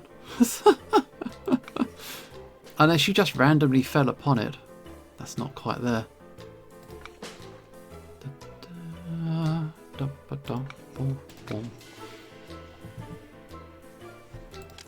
What else have we got? This button here does nothing. No, that's nothing. These now do nothing. This side is now unresponsive. That side is finished. That shakes but doesn't work. Can I put this in here? Ooh!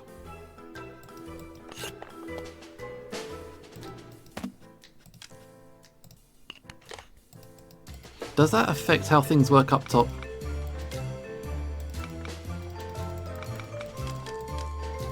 I don't think so. The screws do go in here. Hang on. If that's blue and that's blue, does that affect this? No. No impact on any other side. Let's try the next one. Just to see. Nope. Maybe match the screw calibrates with the symbol that you're trying to match. Oh, maybe? The slide with 3 sides that looks like 4 corner round things. What, these things? If I put in the smallest one, the blue one, if any of these particularly blue. Oh.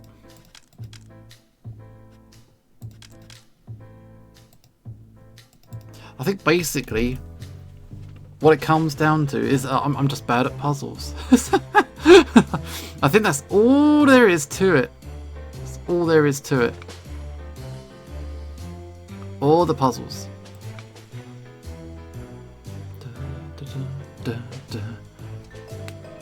Keep one screw in and mess around with stuff to see what's changed. Yeah. The question is, which screw belongs to which symbol? Yeah, because from what I can tell, they're all the same colour. I don't know. Maybe if I solve one, so maybe this button is like the Pac-Man side. So if we solve the Pac-Man side, that would solve it more so. The notched in the screw sockets might be a clue.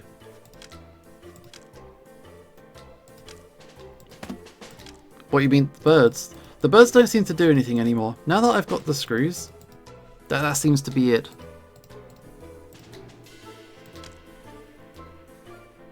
Puzzles, puzzles.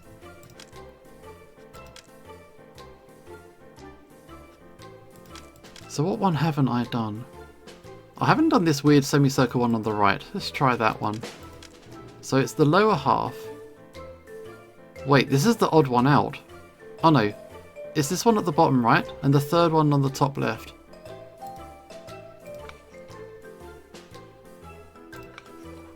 So it needs to... That actually matches up. That actually matches up with this one. But no response.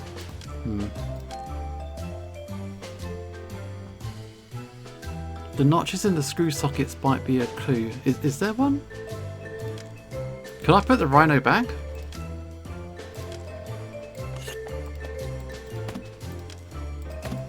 I can't put the rhino back on. So that's a no.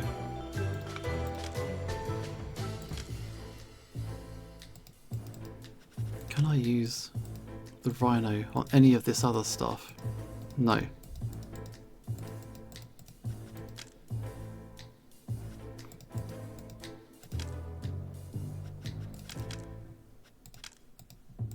So what is that one trying to unlock now?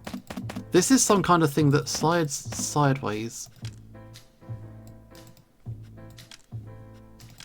And on this side, there's this screw down here and a button. So we've got two more sides to do. I think we've finished with two sides. And we have two sides to go. Try out each screw. Where? In the hole? Because the screws don't work on that. The screws can be inserted into here, but I don't know what the benefit is.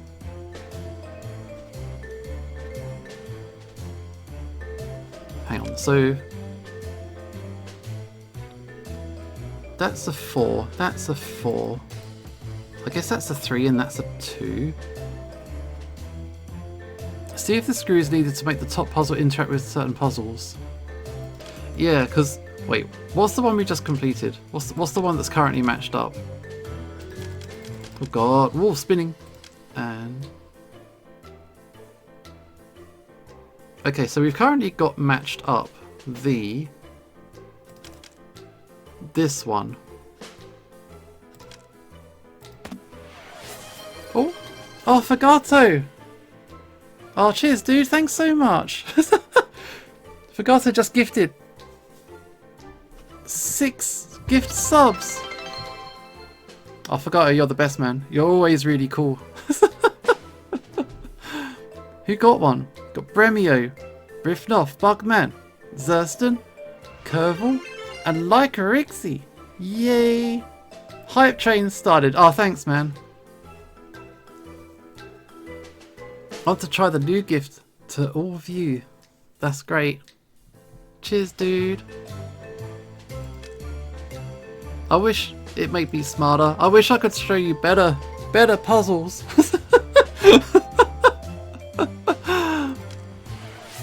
Oh, that's good. Oh, hydrate. But yeah, we can chat. We can play around with this and chat at the same time. Oh man, I came into this feeling quite tired. I'm actually feeling quite alive now. I'm feeling quite energetic, and I'm good for it. I wish there was a bit more of a clue, because we've just been left to it. There's no hints. It's just a case of solve this, and I'm like, oh, I did find a guide. Oh, you know what? This is a good puzzle. Oh no, I'm just stupid.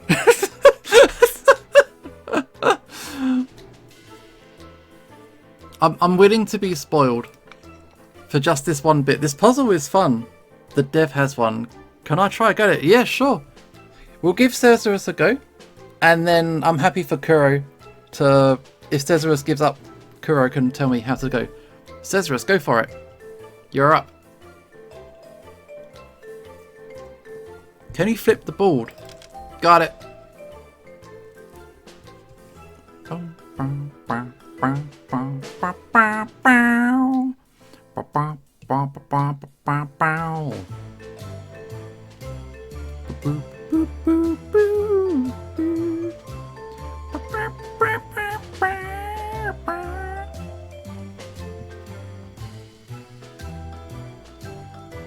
What do you reckon? So, I think Pac-Man needs to match with this one. These two pieces need to match with these two, the half with the half, and the semicircle with the quarter. Top row runs to the right. Got it.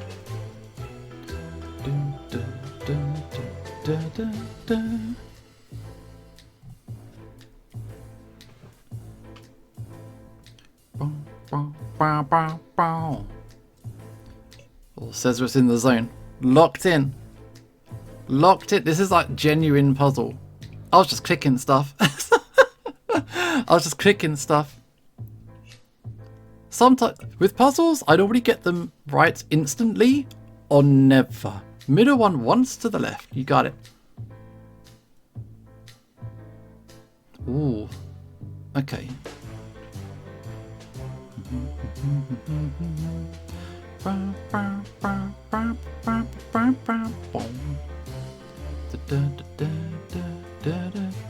Oh, this one matches. What one once to the right? That matches. Oh shit. Wait. I think that's it. I think that's it. Hang on. No, don't touch anything. Don't touch anything. What do we do? What do we do? I think they match it. I think they match. Hang on. Take that out. Press the button. Press the button. Press some buttons. Wait, verify. So, I think Cesarus got it though. Seriously, good job. Crazy good work. So, look at the bottom. We need 4 quarters, Pac-Man quarter, half quarter, and 2 halves. So 2 quarters and 2 quarters make a hole. You need the longest screw in the hole, I wager. Okay. But I'm pretty sure you got this, Cesarus, which is crazy work. All right. Look, which one's the longest one? It's this one. Put that in there. Let's press buttons. Finally finished my transcription of the pause. My head is steaming. Whoa! Whoa! What's this? Okay. We got it. That's the key. That's the key. Alright. That goes in here. Oh, oh.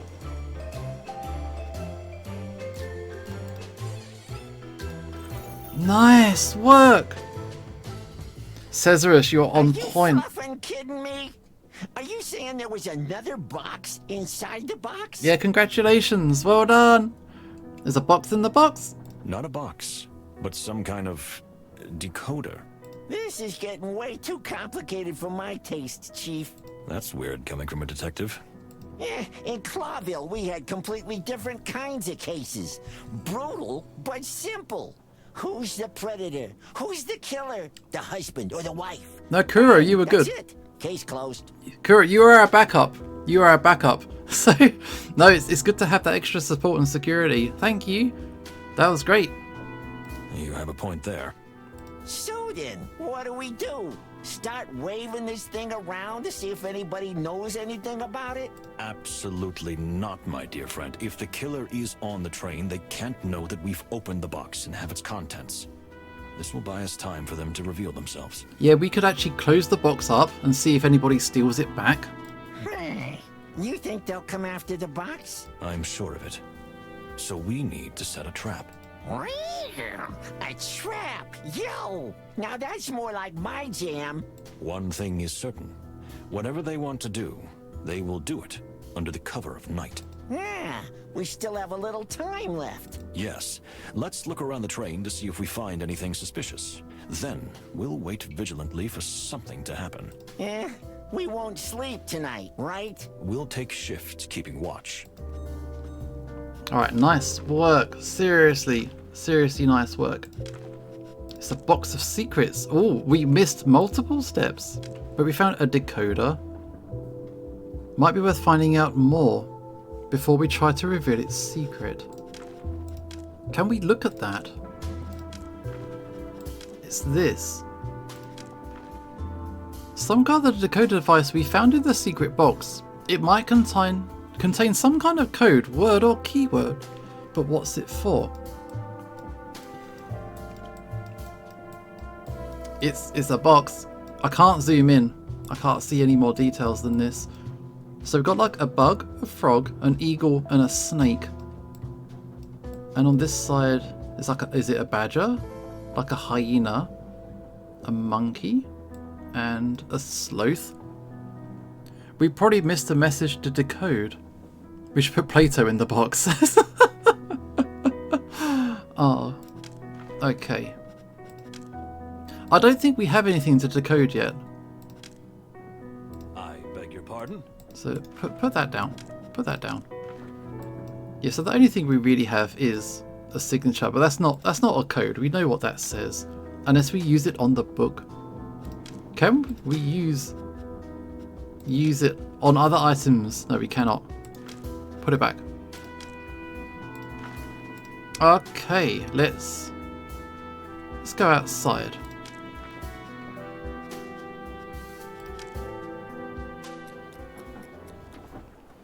Key event reached. Here we go.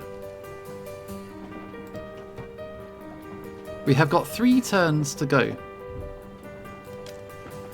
We can talk to Plato. I can't remember their names. We got the wombat.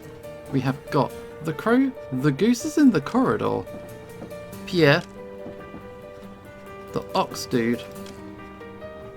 Cassidy.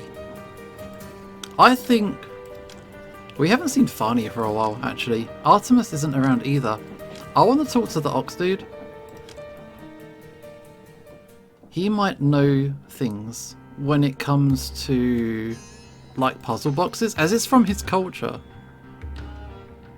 I want to risk this one. Let's talk to him. Ambassador. What? Yes, I'm here. I'm listening. What do you want? If I may, you were very deep in thought. Well, yes. I must admit, when I embarked on this journey, I expected everything, even the start of an international scandal. But this is something much worse. Well, scandal is certainly inevitable now. The question is how to handle it. And whether we can provide answers when we reach Clawville. And whether we can keep what happened a secret. Am I right? Why would you keep it a secret? Ah, Moses! We didn't even think about that! I thought about it, dear Plato. Well, of course you did. If the news gets to Clawville before we do, and before you can come up with a reasonable explanation, the war may have already begun. Wait, would news get out before we get there? That's not good. And we must do everything we can to prevent that. Yes, we must. That's true. But to what end? To what end, sir? I don't quite understand. War is inevitable. You see, Tarogo is just a small country, whose insignificant problems seem real only to its inhabitants. But we fought our own war with Stavonia. And if I've learned anything about war, it's that... In war, you can't win. As you say, there are no winners. Do you think war is inevitable, no matter what we do or would have done? I do. And that whoever did what they did either acted out of blind hatred or knew exactly what they were causing. Maybe both at the same time. Either way, we can't change our fate. And if that's the case, we must accept it with respect. I mean, that's a bit of a defeatist attitude. I'm not sure I agree with that. This is the spiritual leader talking, right? I'm just an animal like everyone else. I feel that now more than ever. Well, thank you for your honesty, Separ. Well, Ambassador Mujara can be ruled out from the equation. What makes you say that? After what he just said? That's exactly why we can't rule him out. Explain that, because I'm at a loss. If he was expecting war, he ensured it. If he was the person to have like ensured the murder. If Ambassador Mujara sincerely believes that the war will happen anyway, then Ambassador Ignat's life or death has no bearing on it. So? So if it changes nothing, he might as well kill the ambassador he hates with all his heart. It doesn't matter when you look at the big picture. You are an evil genius, Moses. It's still just a theory, and doesn't make him any more suspicious than the others. But we have to keep an eye on him. And we will, like an eagle. Come on, don't be that hard on yourself, my friend. Felines have great eyesight too. Can we show him? Can we show him this box? I don't know what you're implying. No, he won't let me do it. Or this. I don't know what you're implying. No, so we can't use that on him. I was curious to get his opinion on it. The plant is still here.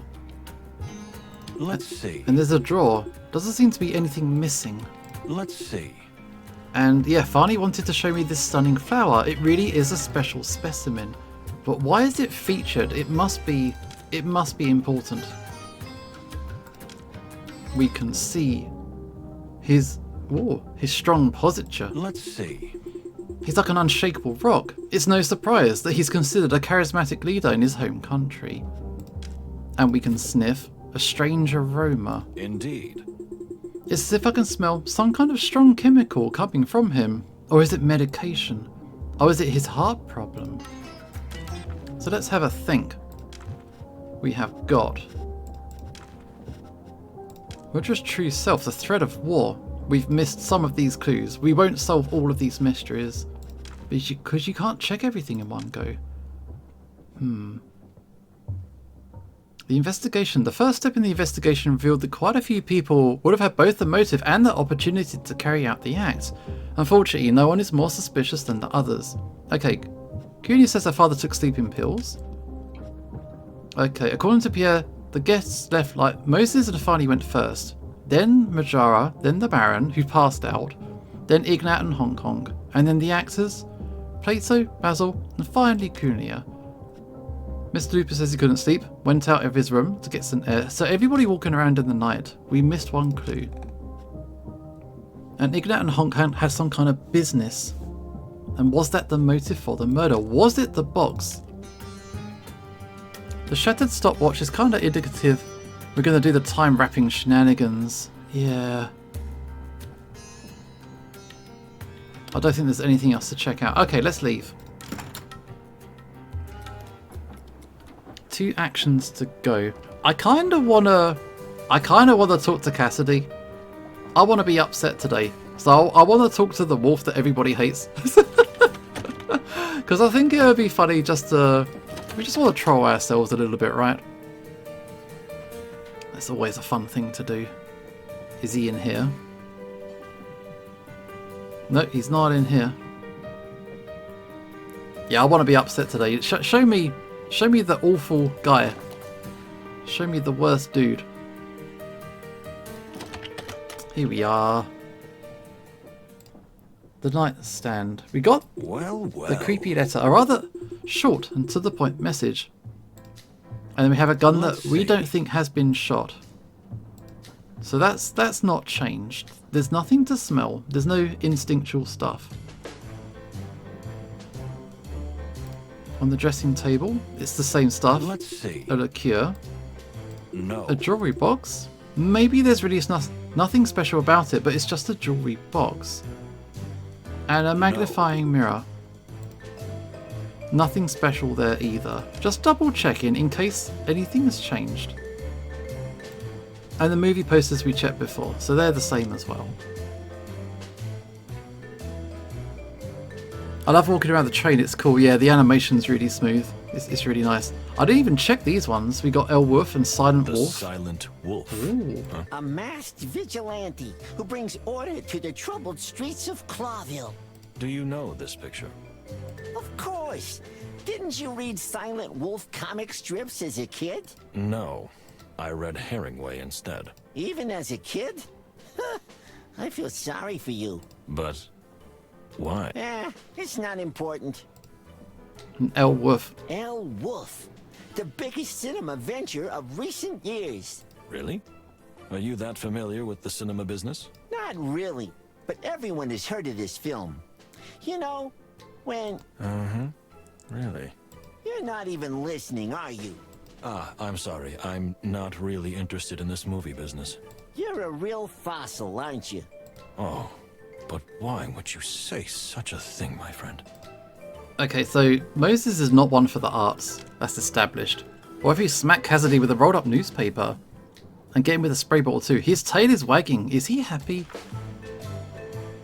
Let's do it. Let's talk to him. Stop right there! I have a gun! Oh, it's just you. Forgive me. He's freaking out. Why? Is there a problem? Problem? What kind of problem? After all, there's only one murderer on board. It's just... my nerves are on edge. Just a little. But so far, you seem to be handling things quite confidently. Well, I have to keep up appearances, you know? Because of Cassandra. She's so weak and fragile. If she sees me panicking, well, she'll panic too. And then it'll all be over. I don't believe that. Cassandra's got her own deal. She didn't like the guy who got killed because he was a creep to her. Moses likes the arts, just the really classic ones. Yeah, he just can't understand them. Yeah, his emotional attachment is a bit different to others. Sir, I can assure you there's no reason to panic. Hey Voltage, how you doing? We're just talking to a wolf who's a bit of a creep. We don't like this guy. Oh, don't give me that cop crap. You think I don't know? Welcome. Even an idiot knows. Everyone saw it. Yeah, basically he's cheating on his girlfriend because he likes the cat ladies more than his girlfriend, so he has been cheating on the side. What are you talking about? That Cunha and I... you know, the affair. So they're definitely going to kill me. Wait a minute. This is too fast for me. Why would they want to kill you? Isn't it obvious? I had an affair with the ambassador's daughter, so I might know something that no one else knows. Some secret, which could be important to the killer. If you do know a secret, please tell us. So, do you know a secret like that? Yes, please tell us. What? Me? No. No way. No. But that doesn't mean I couldn't. No. So the killer will definitely want to kill me, and probably Cunha too, for that matter. Why would you say that? Please, calm down, Mr. Lupus.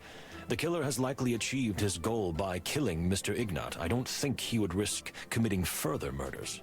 In such cases, the perpetrator usually goes into hiding or tries to escape, or pretends to panic in order to divert suspicion from himself. Just like what you're doing now, yeah?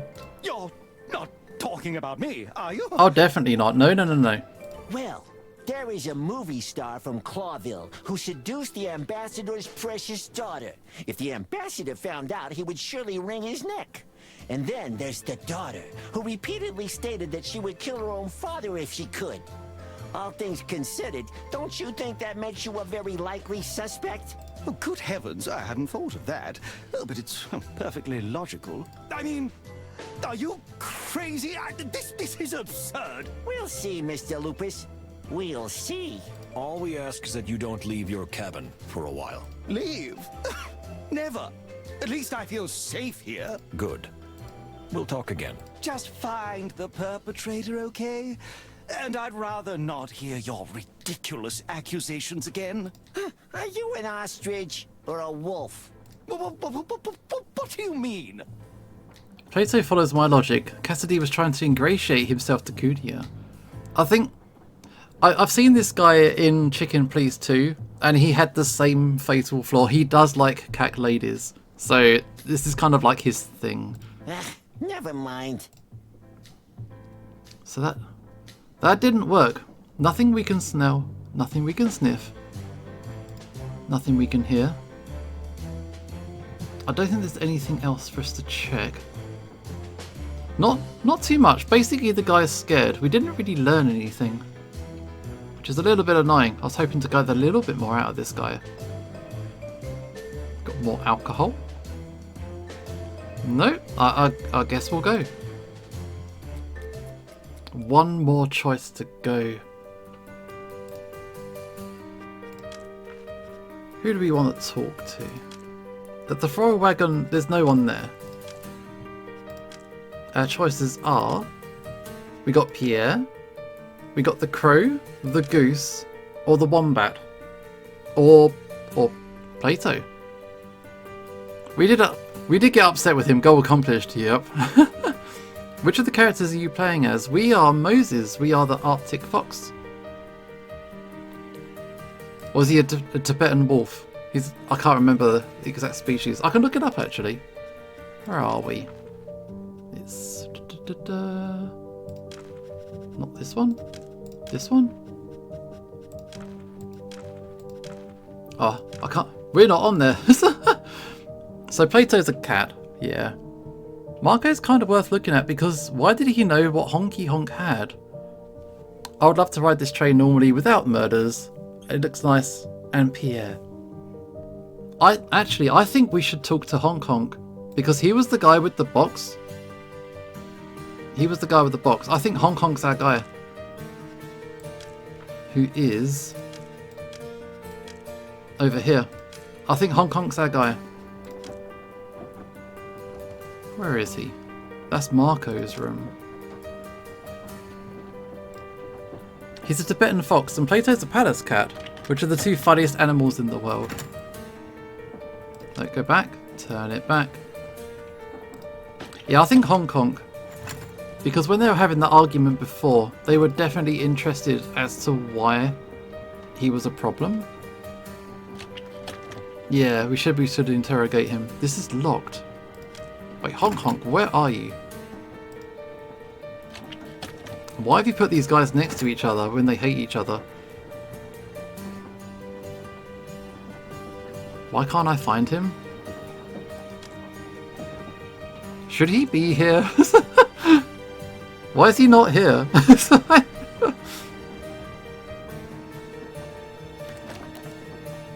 Only reason I'm thinking Marco is much more amenable to asking. Yeah. It won't open.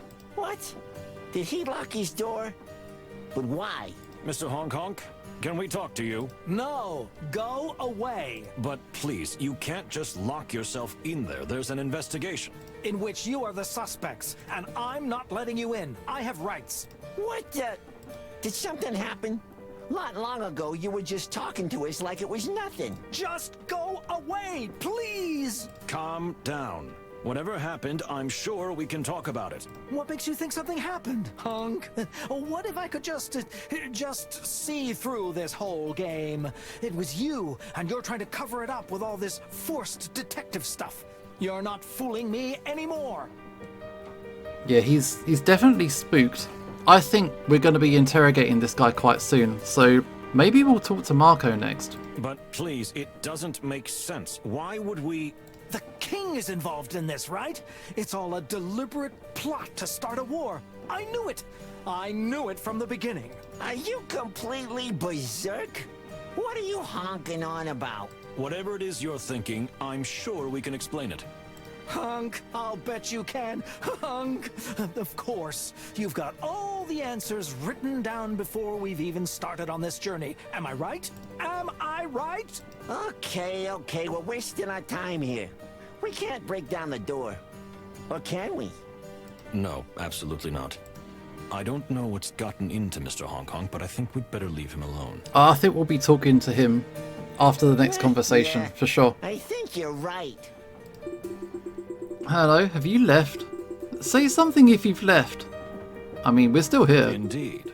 There's no point in trying anymore. Maybe later. Yeah, so I think he'll be next after our final discussion. Marco's got to be our guy. If this is a time looper story, this would be way more poignant on our second loop. I think you can make it through the game first time round. I think it's if you want to fill out all the nooks and crannies to the, like, all these, yeah. Something happened, yeah. One could say paranoid. I don't think he's paranoid. He's got reasons. He knows more. Everybody knows more than what they say. Let's go. It's got to be this guy.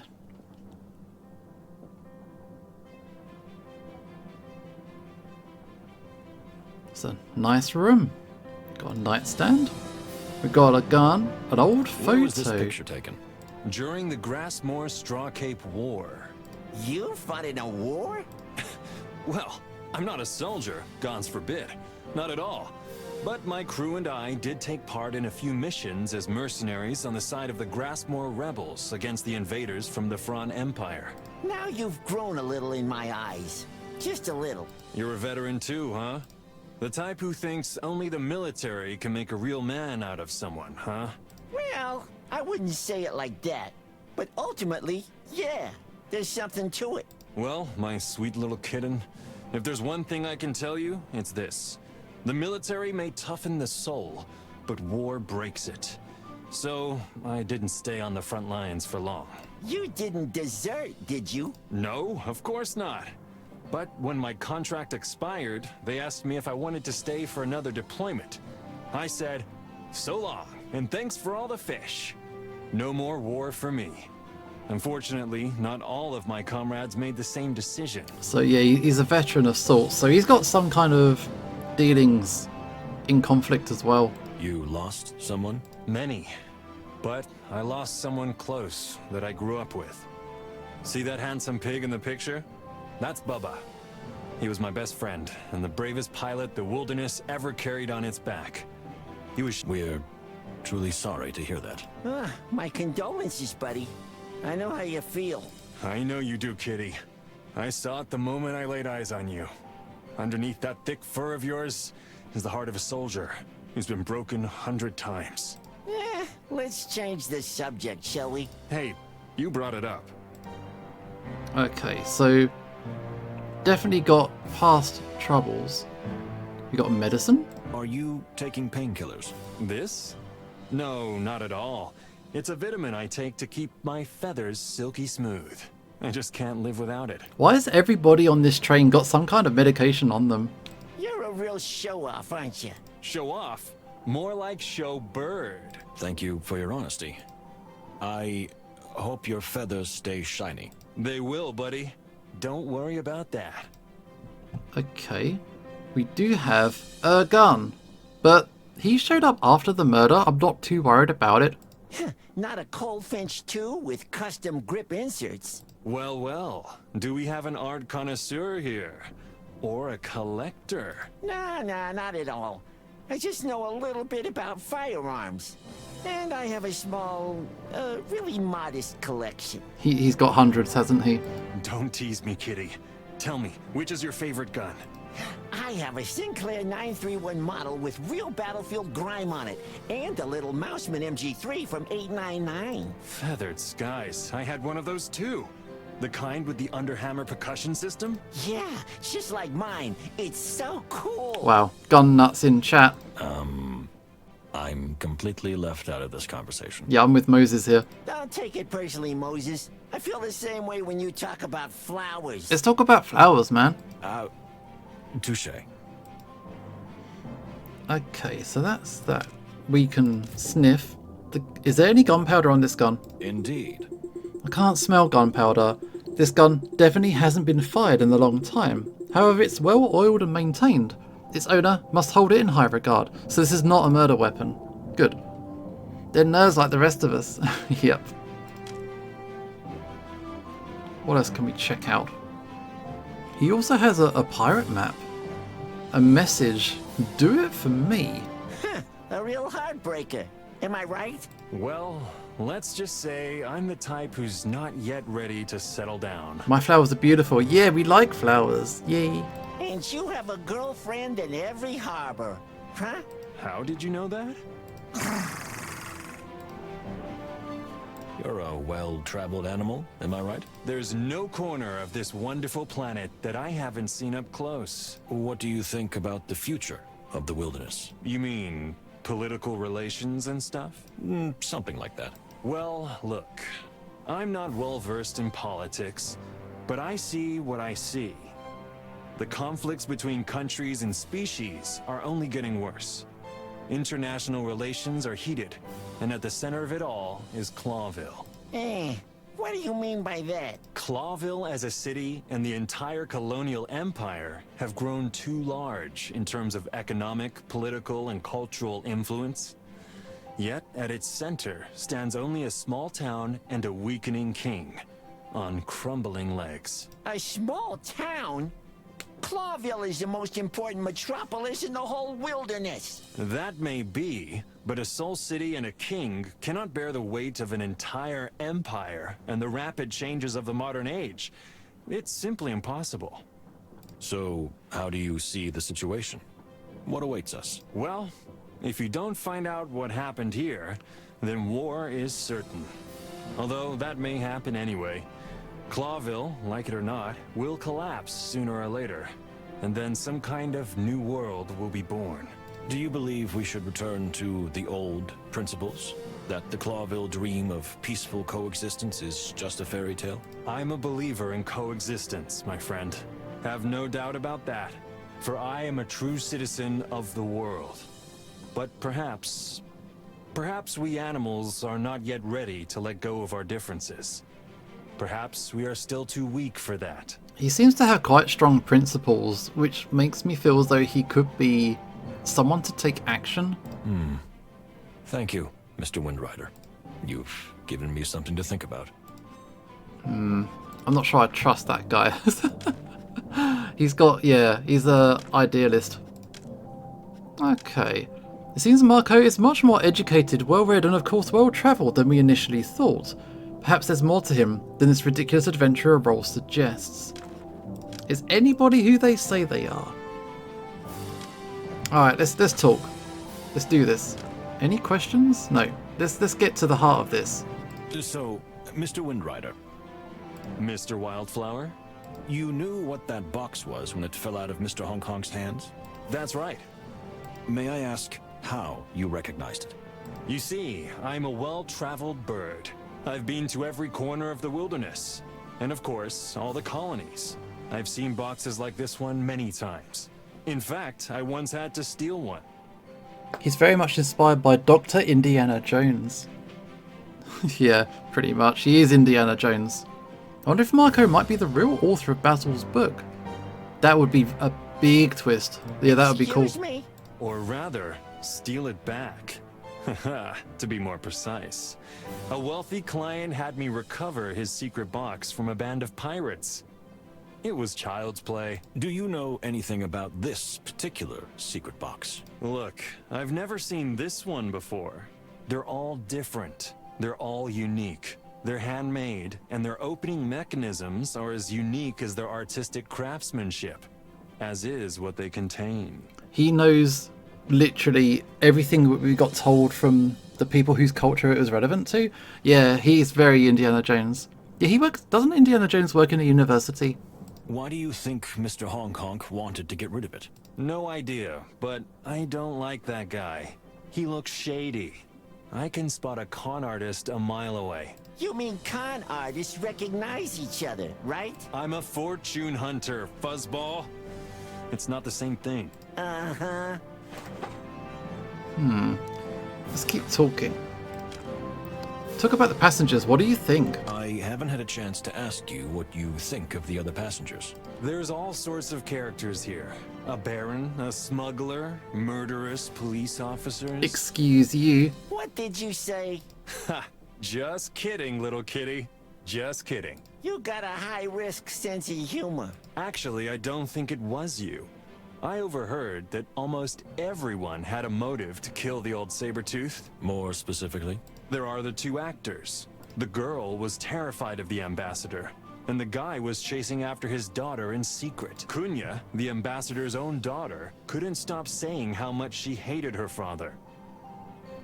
Or he's in cahoots with Basil. Basil's the cover in the infiltration. He slips in, blends in with the crowd, finds the marks. Marco swoops in, hits the target and scoots. Also, yeah, how the hell does he know all this? I don't know. He's been chatting with everybody, maybe? Indiana Jones works at Harvard. Yeah, he just got here. Yeah, he's got the scoop. He really has the scoop. Then there were the two saints from Tarogo. Needless to say, they had the most to gain from the murder. Then there's the notorious smuggler who had business with the ambassador. And then there was the Baron, who is suspicious from the get-go, calling himself a Baron when he's not. Considering that you just arrived, you've assessed the situation pretty well. What can I say? I have a knack for these things. He did not mention Pierre. So, either Pierre is so off the radar, or he's just not in contention to be a problem. But he should have mentioned Pierre. I think that's a slip. Yeah, for eavesdropping. For sleuthing, my dear kitty. You could even hire me as a wingman. You know, wingman. Thank you, Mr. Windrider. You've been a great help. He didn't mention Basil. Okay. Would you mind telling me what you're going to do when you get to Clawville? Sure, no, Pierre is trustworthy. I would never lie. Why do you want to know? Is it related to the investigation? I mean, that would depend on what the answer would be, right? I can't say yet. I'm just curious. Well, it's no secret that I'm going to visit a friend there. He might have a new job for me. Some kind of mission thingy. A mission thingy? They're putting together a new mercenary team there, and they need someone who knows Averia inside out, and that's all I know. It strikes me as a sign that he knows that Basil isn't the one he's after. Or if he's an ally, I guess he wouldn't need to suspect him. It's a secret, my pal. Why does everybody on this train have some kind of secret mission? That's a really good question, dear Plato. Everyone got secrets, but I think we're done. There's nothing to check out. We've looked at everything. Okay, let's go. Time's up. This case makes my head hurt, Moses. Yes. I think it's better to call it a day. And... Hello! Are you there? Detectives! What do you need, Marco? Yes. Well, what would you like, Mr. Windrider? I think you need to come right away. I mean, immediately. What's happened? What happened? Someone's been killed. Again. What? Alright. Hold up. Hold up. Hold up. Hold up. Hold up. Hold up. Hold up. Alright, cool. You know what's gonna happen now? I'm gonna take a little break. I'm gonna take a little break. Okay, place your bets. Who do you think is dead? I gotta have a quick bathroom break. So, I want to hear, what are your theories? Who do you think is dead? I'm gonna be about 2 minutes. Bathroom break. I'll be right back. See you in a second.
Yo, I'm back. I'm back. Okay. Let's see what you think. Scheiße. I bet it's Artemis. Hong Kong's dead. Hong Kong or Fani? Hong Kong for sure. Everybody thinks Hong Kong. He seemed jittery, plus he failed to make a very significant drop. Hong Kong seems like the favourite. Also, we saw Cassidy, and he was scared. Anyone but Pierre. Cassidy was super scared. He was like, he had a gun on him. He's just like, don't come in. So that was the whole thing as well. But he was locked in his room. Honestly, my opinion, I think it's the other ambassador. If you want to instigate a war, and one ambassador's been killed, if you kill off the other ambassador, that would really do it. So that's my bet. I think it's his heart problem as well. There's also that. Okay. Oh. Like, he heard something that was very important, and whoever wanted it might have wanted to knock him off. The Hong Kong one makes sense as the story's gone on. But I would kill off the other ambassador to really make it kick.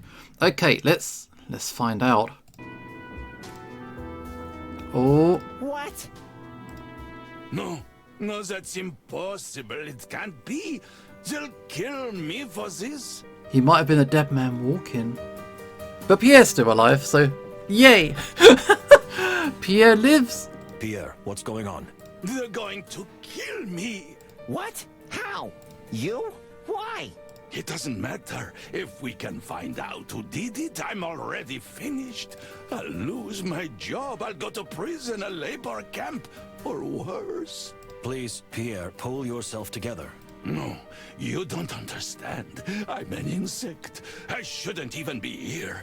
I shouldn't have gotten this job. It's all just for facade, just to show the Stavonians how open and free we are. It's all a lie, and now I'm done for. Well, that's, brutal. Please, Pierre, believe me, I understand how you feel, but you have to help us. No, detective. You don't understand. Okay, you're right. I don't understand. I can't understand. But one thing is certain. Without you, this case will never be solved. And after this all ends, my partner and I will vouch for you. But please, help us. If we don't get to the bottom of this, then the word of two suspects won't help me. Quite the contrary. That can't happen. Because with your help, we'll find out who did it. I give you my word of honor. Or may my name not be Moses Wildflower. We still don't know who's dead. Who got killed? And mine, Plato Manuel Palladius. Well, thank you, gentlemen. I suppose you're right. The plus side, we're no longer the primary suspect. It's not Pierre, and it's not the Crow. This is all we know so far. Whatever happens to me, this case is bigger than a tiny insect. I think it's the other ambassador given Pierre's reaction. That's true. Oh. But you are neither insignificant nor tiny, Pierre. I don't care what others say. Without you, we might not be alive today. Gentlemen, I thank you. Well, what are we dealing with here? It's better if you see it with your own eyes. Okay, brace yourselves. Let's see. And here endeth the tale of the Black Goose. It was Hong Kong. It was Hong Kong. I didn't expect this. This story must have been written by a lunatic. What do you think? What could have happened? We need to thoroughly examine the crime scene, Pierre. Please, don't let anyone in or out. In fact, it will be best if no one left their room until we're done here. I'll do what I can do. Thank you, Pierre.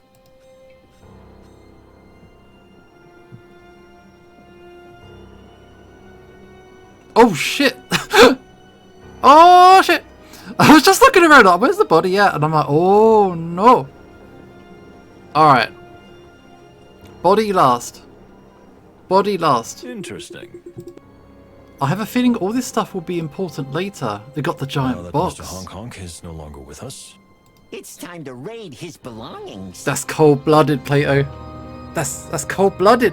That's not exactly how I would have put it. Yeah, now we can look around.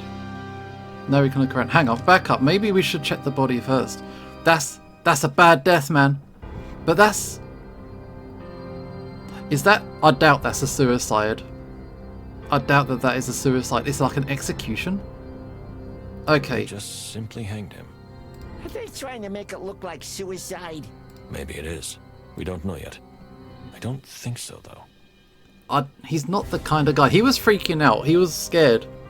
And he'd locked his door. So I don't think he had a reason to kill himself. No, absolutely not. There's something creepy about him hanging there. We should take him down, shouldn't we?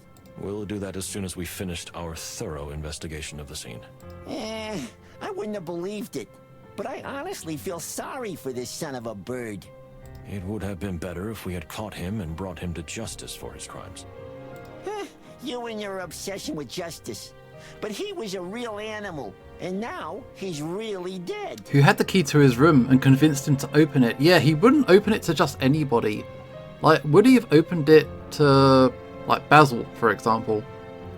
He might have opened it to the daughter. I don't think he would have opened it to the crow dude. So yeah. Don't think I'm completely insensitive, Plato. I've just learned to block these things out. I have to be the one who focuses on the case and nothing else. Are you saying I'm getting carried away with my emotions? It's because of your emotions that I'm still sane, my dear friend.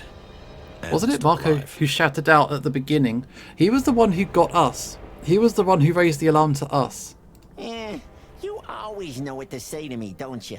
How long have we been partners, Plato? 8 or 10 years. Who's counting? 8 years and 132 days, to be exact. Of course, you're counting. Well, let's focus on the facts. What else do we see? He definitely wouldn't have opened it to Marco. So nothing here.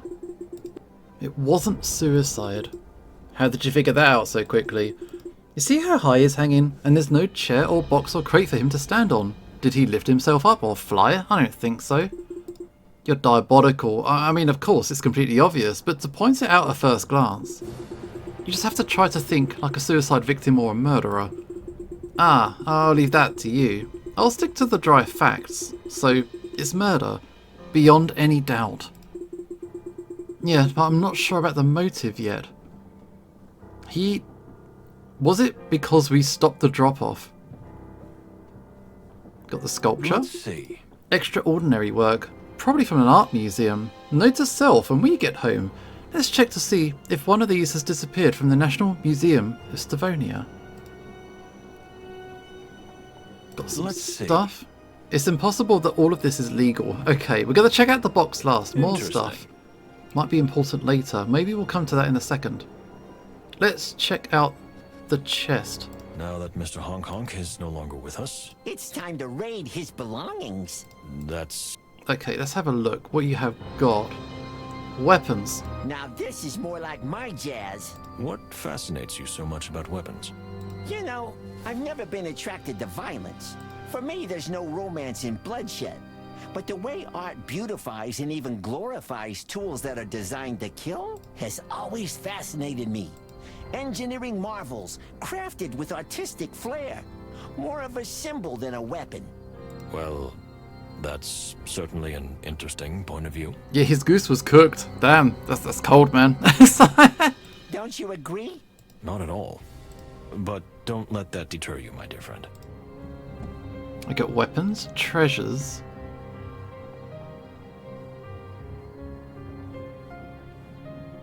On closer inspection, all these glittering treasures appear to be nothing more than worthless junk. Well, not all that glitters is gold, as they say. I doubt that Mr. Honk Honk's primary intention was to sell these in Clawville. Yeah, it seems like a pretty obvious cover. I agree. But a black diamond is best hidden among a pile of coal. Ooh, what's that? Snake spear? Or perhaps a little Herringway? No. I came up with that one myself. You are a real poet, Moses. Thank you. Thing on the floor. A farewell message. Ooh. I've also got icon. Oh, hello. Manga nerd. Hey, Voltage. Right at the critical moment. What do I want to talk about? Manga nerd. What did I read last? I read all kinds of stuff. Let's have a quick look at our notes. There is a note on the floor. I'm super interested. The end of the Black Goose. Yeah. The victim was a notorious smuggler known as Black Goose. Hang on. You throw me. I was right in the middle of the murder scene, and now we got to talk about manga. Actually, maybe we'll talk about... I watched a movie today. I watched Bad Guys 2, and it's actually really good. I thought the first film was cool. I thought the second film was actually a little bit better. The animation quality is really, really nice. So if you've not caught it, I do recommend. Also, tomorrow I'm going to go and see Akira in the cinema, which is a classic anime movie from the 80s. It's quite violent. It's quite over the top. Great scenery to talk about manga with. Yay. But Akira's super cool, and the manga's like immense. You got it on DVD. Yeah, no, it's a really good one. But it's weird because the director is the same person who made the manga. But the manga wasn't finished. So there was no ending to the story when the film got made. So the story in the movie is a little bit different to the film. And then he changed the story again. Okay, let's grab this. Because we can do our senses. We can listen. There's a jingling sound here. As the train shakes, the treasures clatter together. The sound is most like hollow wood and cheap brass. No trace of real gold here. So it's all bootleg stuff. No, Akira's super good. Akira's super good. I got the super box set of the manga as well. It's a heavy, big square box. Plato isn't wrong. For the Mako... Was it the Mako huts? Cartels of Central America, to finally made swords like Japan's katana or Europe's long swords, even the revolvers and semi-automatic of contemporary times, there's always been a certain artistry in the making of weapons to take life. Hunker got them guns. Okay, let's have an observation. Artistic work. Their craftsmanship is exquisite, it must be said, but these do not appear to be of particularly high quality. So it's junk. It's all like random stuff. A metallic smell. Interesting. Could it be money or old coins? Or perhaps some other slightly oxidized metal object? Okay, nothing else going on. But yeah, Natos was right. There's a message on the floor. Is it a farewell message? Look, Moses, there's something here. Some kind of message? Seems like it. Read it, my dear friend. If you're reading this, I'm no longer alive. Such a classic. But, Plato, please. Okay, I'll continue. You must know that I was not involved in the assassination attempt. But I know that someone on the train is trying to kill Ignat. Since I am the only one who suspects who it might be, they will surely kill me. So, if Hong Kong knew who it was? So he knew. Yet he didn't ask us for help. Interesting box. It's now available thanks to the smell. Or if I can go back to it, I'll try to. Unfortunately, I don't know who the assassin is, but I know that it's someone who is not who they say they are. Someone who is playing a role. I have to figure out who it is. That's it? That's it. That's the end. No signature. Nothing. So he wanted to find out for himself. But he knew that the end could come at any moment. Old Honk Honk had more guts than I thought. Unfortunately, the killer realized that too. Okay, let's check out the interesting box. Actually, we can also look at the note. If there's a mystery. If I turn it round, maybe. You've unlocked a secret clue. What is on the back? A red fish. If we see a red fish somewhere else. Yeah. Okay.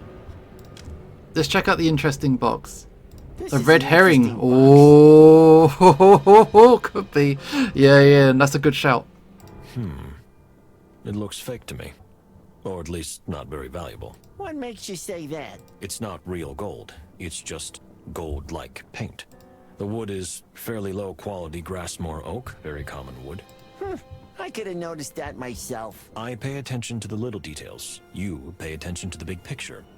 That's why we make a good team. That's true. I couldn't have said it better. So nothing in here? No. It doesn't seem very interesting, especially in relation to the case. I want this sword though. Can I take the sword? Is there nothing else to check out? Treasures. Have we got everything? Okay, no good. It doesn't add up. So what now? If this message is real, and the killer really felt that Honk Honk knew too much, he could have chosen a much more discreet way to eliminate him. Well, this is anything but discreet. I don't... The note seems weird, but we have to take it as surface value.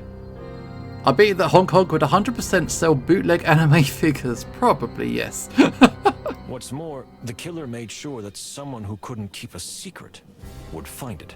But it's also a statement. If you're going to kill someone, you just throw them off the train, wouldn't you? Just open up the window and throw them.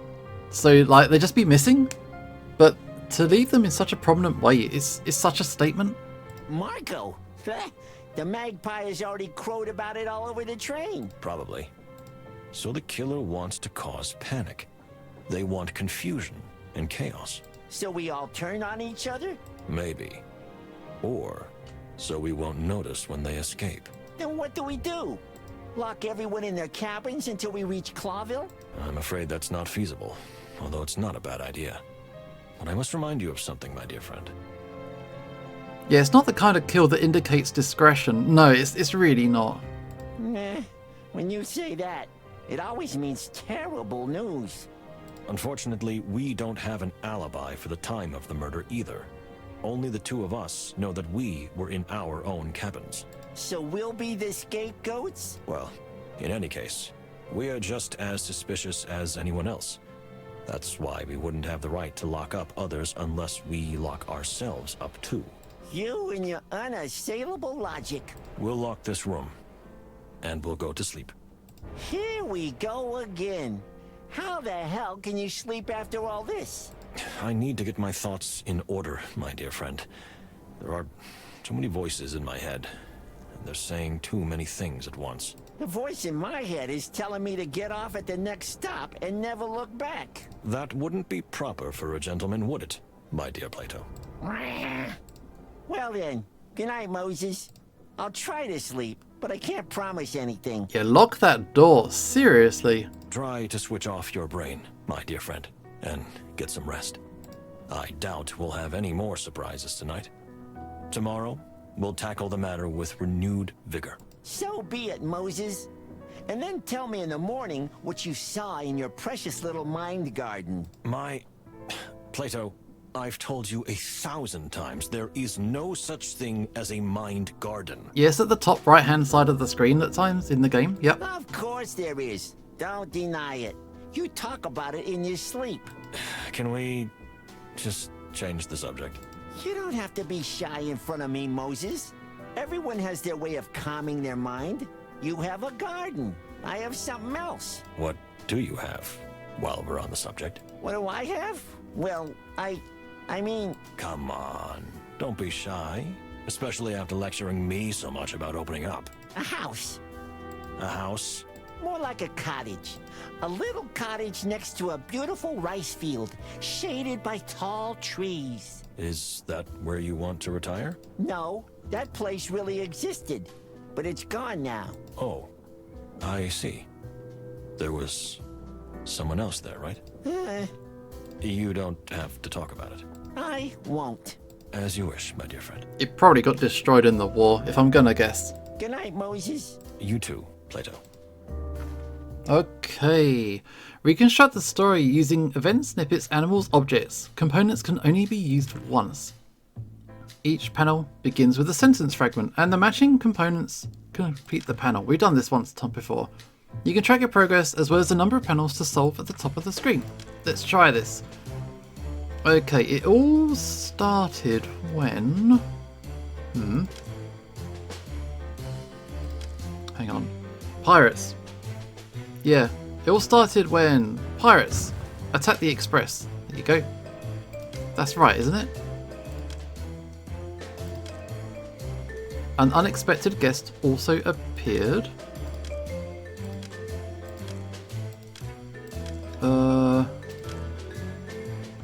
Yeah, Marco, the ex-pirate.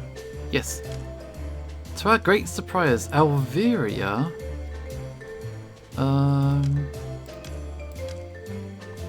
claimed another victim. Several people lost their lives. Someone escaped from the train.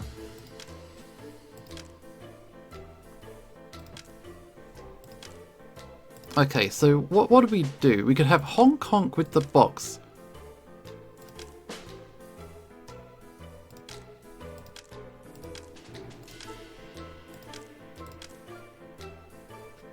I don't know. And then finally, the murderer. It can't be him because he's already dead. So let's get rid of Hong Kong. Yeah. Finally, the murderer claimed another victim. So we've got one more to go. What happened in Alveria? We got the box. It has to be the box, right?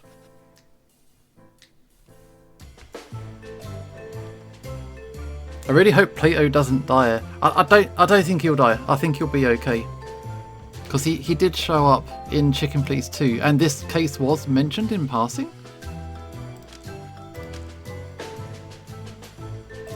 Okay. Someone escaped from the train? That's not quite true. Revealed a secret to us? Sort of. Because she told us about it.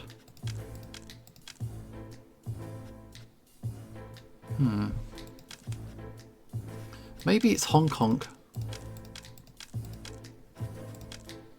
No. Hong Kong the smuggler. No? Claimed another victim. So we got claimed another victim. These three are definitely correct. Because I can't select them any longer. So it can't be this guy. Because he's nothing to do with what happened in this chapter. She told us about the box. The box must be one of them. I don't know what the sneaky person is. Change the order to person and box. There we go. We got it.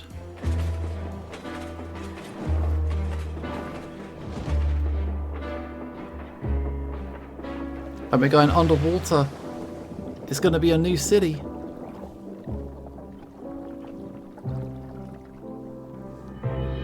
And we made it to the end of chapter 2. We reached chapter 3. Nice work.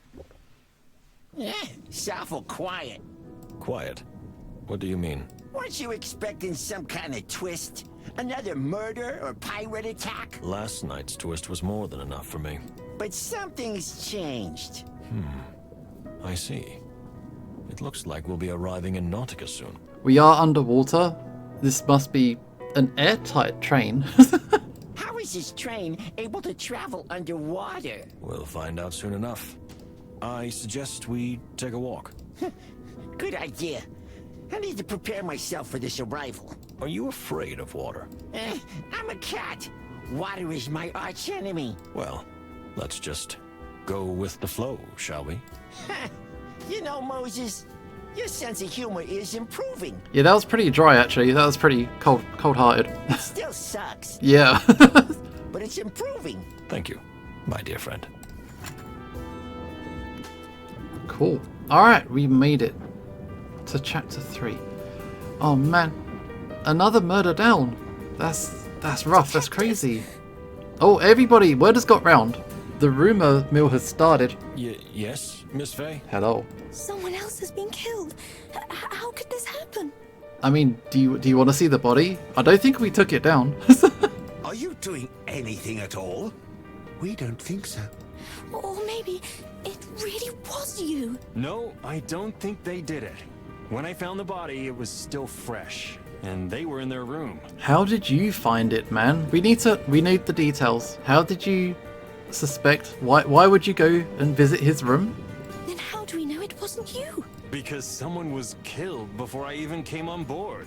Of course you'd say that. What else would you say? So predictable. Please, everyone, calm down. Whoever the culprit is, by attacking each other, we're just playing into their hands. That does make sense. We understand that everyone is panicking, but we have to keep a cool head. Otherwise, There will be even more victims? that's not exactly what I meant. But we can't rule it out either, so I ask everyone to stay in their compartments and not let anyone in except us. We'll snoop around the train. We'll soon be arriving in Nautica, where the perpetrator may escape. So we need to find out as much as we can before we get to the station. You're absolutely right, my friend. Let me know if I can help in any way, gentlemen. Thank you, but you've done enough for now, Mr. Windrider. That is for sure. Wow. Alright. We got troubles, we got problems, we got murders and deaths, and now we're under the sea? A mysterious underwater city of sea people. We can snoop around a bit before the train pulls into the station. But old honk honk. Because I don't think we've done anything in terms of like the connections. Honk honk dead. This is our dead zone. These are our dead people at the top left here. Did he have any connections with anyone? Rabbit Girl didn't like him. So it's quite difficult to know exactly what's going on. I don't think that Gunia is our suspect. I just don't know. It's a problematic thing. Artemis, do you have any friends or any connections with anybody? That's my curiosity now. The fact that he's so disconnected when everybody else seems to be like heavily involved. That's my big suspicion. I think Marco we do need to talk to, because we need to ask him about how he came to discover the body. So Basil is there. No one in second class. No one in dining. Okay, we can check out over here.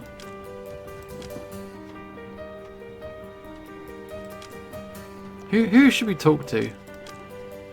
Marco is unavailable? Yeah, I'm still quite upset, so let's ruin the mood even more. Let's talk to Cassidy, right? Corkboard with lots of red string. Yeah, we got all the conspiracy theories are up. We're really trying to work out these conspiracy theories. Artemis is my big question at the minute. I don't know his connection to anybody. There must be a reason that he's here. Cassidy's just fun to interact with because he's up to like some of the worst stuff. So who should we talk to? Who do we want to talk to? Let's go with Artemis. Yes. What's going on with you, man?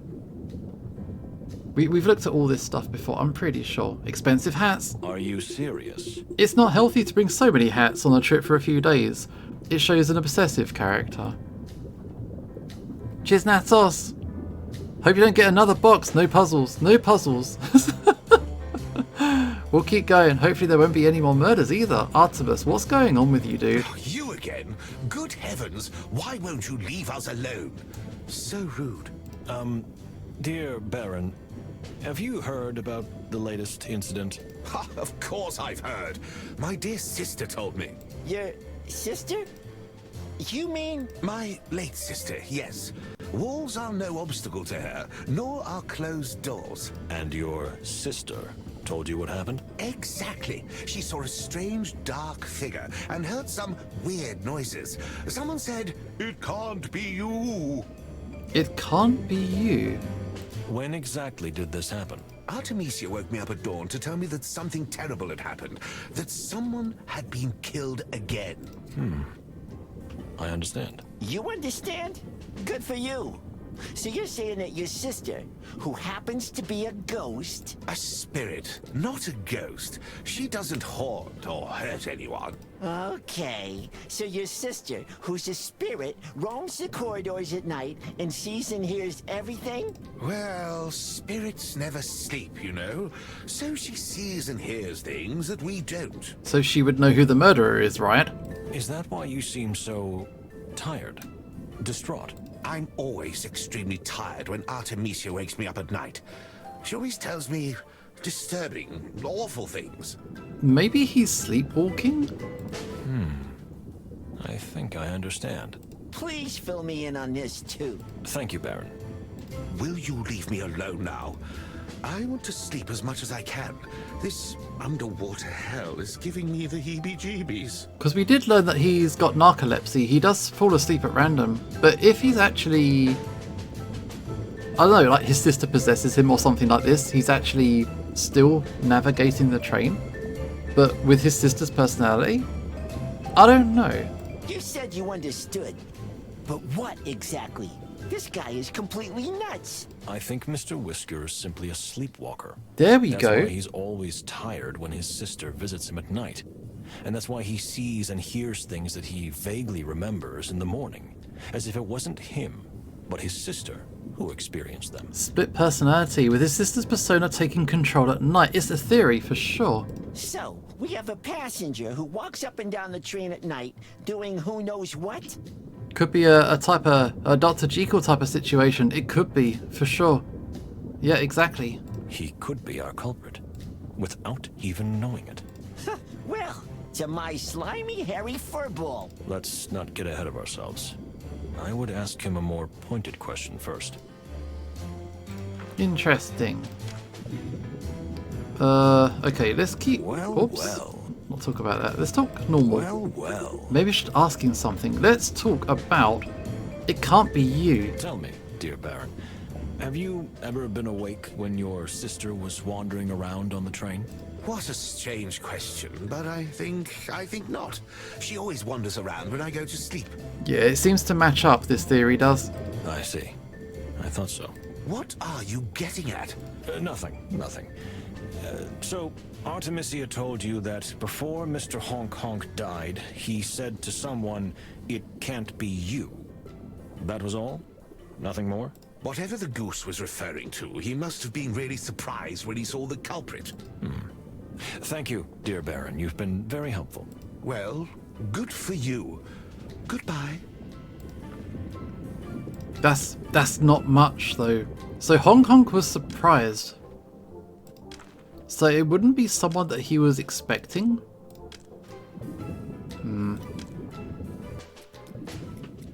It's still not much to work with. Which means, who do we visit next? We could do Cassidy, but that's mostly for shits and giggles. But he did suspect that Kudia was coming for his life. That's what he was worried about. Farney's still there as well. And then we got Basil. Basil is our current suspect for who might be the agent.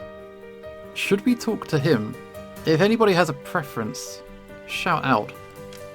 We got 2 more choices and 3 people to talk to. So one person's got to get left off. Basil seems valid. Yeah, I think so. And then after that we can choose between Farney or Cassidy. Let's go Basil. My guy. What's in the box? What's in the box? Interesting. A crate and locked. We don't have any more. No, we don't. Okay. Mr. Pesker, you usually have your ear to the ground. Like, if nothing else, you might have some insight, hopefully. And you are a real angel. Ahem. Thank you. But let's not get sidetracked. So, you know a lot about the passengers? You flatter me, Mr. Wildflower, but you know what? I'm into that. I'll go with the flow, so go on. I suppose you heard about yesterday's incident. Nil's death? Of course. If we went on a train, the whole Wild West would know about it by now. And what would you like to know? Do I have an alibi? I don't think there's much point in suspecting you. At least, for now. I'm more interested in who you think had a motive. Good question. Well, let's see. Hong Kong was a smuggler, right? A world-famous criminal and antique dealer with a huge fortune and probably lots of enemies. The only people that really seem to know him are Crow Dude and Ignat, who is already dead. Which, Cunha seems to be the only valid one. That's true, but few people on the train knew him. At least, not personally. As a detective, do you think everyone is honest with you? That's nice. So you have no idea? I say, my friend, that on this train there are secretive, even mysterious, greedy, petty, vengeful, jealous, and perhaps even innocent animals. It's a real traveling circus. That's actually quite a cynical perspective, considering he's actually quite cheerful the rest of the time. He's got a pretty dim view of a lot of the people on the train. So you're saying it could have been anyone, even you? Maybe it was the red herring himself. Hold up. No. Red herring. Red herring. Don't say that to me when we got a piece of paper with a red herring drawn on it. Oh, shit. Oh. Okay. That's... Can we show him this piece of paper? I beg your pardon? No, we can't. That's so sus. That's so suspicious. Alright. No. Perhaps if I asked him something. What do we ask him? The red herring. Alright, you cheeky schmuck. Yeah. Okay, we have to speak to him. Tell us about the red herring. You mentioned the red herring. You were joking, if I'm not mistaken. Sometimes it's hard for me to tell. Joking? Ha! Not at all, my friend. The red herring is a real person, and I have reason to believe he is here among us. Among us mentioned anyway. So, the red herring is a real person. Is that like a calling card? What makes you think that? Well, you see, the red herring is allegedly the king's super spy. Many believe he is even more than that, a hero working to create a better world. So, someone with an ideological standpoint. Yeah, always dangerous. And what do you think of him? I don't think anything. I just observe and gather information. But if you really think about it, the herring must be on the train. Why would you say that? Why is that? Yeah. I'm sorry, but I still don't quite understand. He's raised this subject. This is very strange. If he really is a super spy in the service of the King of Clawville, our dear Hector, then he surely wants to ensure the success of the trip, or at least report to his superior. And if he's a masked vigilante, even more so. Either way, our little trip is of historical significance. And the red herring wouldn't miss the opportunity to be present on such a journey. You see? It's that simple. And the way events have unfolded, well, I wouldn't be surprised if he had a hand in it. That's pure baseless speculation, Pesker. Of course it is. But isn't that what your job is? Speculating until you find some acceptable truth? Well, yes. Wait a minute. What if you are the red herring? Me? Come on, don't be ridiculous. I'm just a dirty bum. You're a dirty liar. That's different. That's different. Okay, fun fact from Kuro. Did you know that wombats kill predators by hiding in their burrows and beating the predator to death with their butt? Yeah. What better way to keep attention to yourself than by being the one to raise the idea? It's misdirection. X to super doubt. This guy is so... Yeah, X to doubt. X to doubt.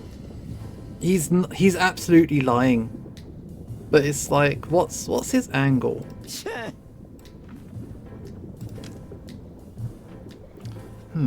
Okay.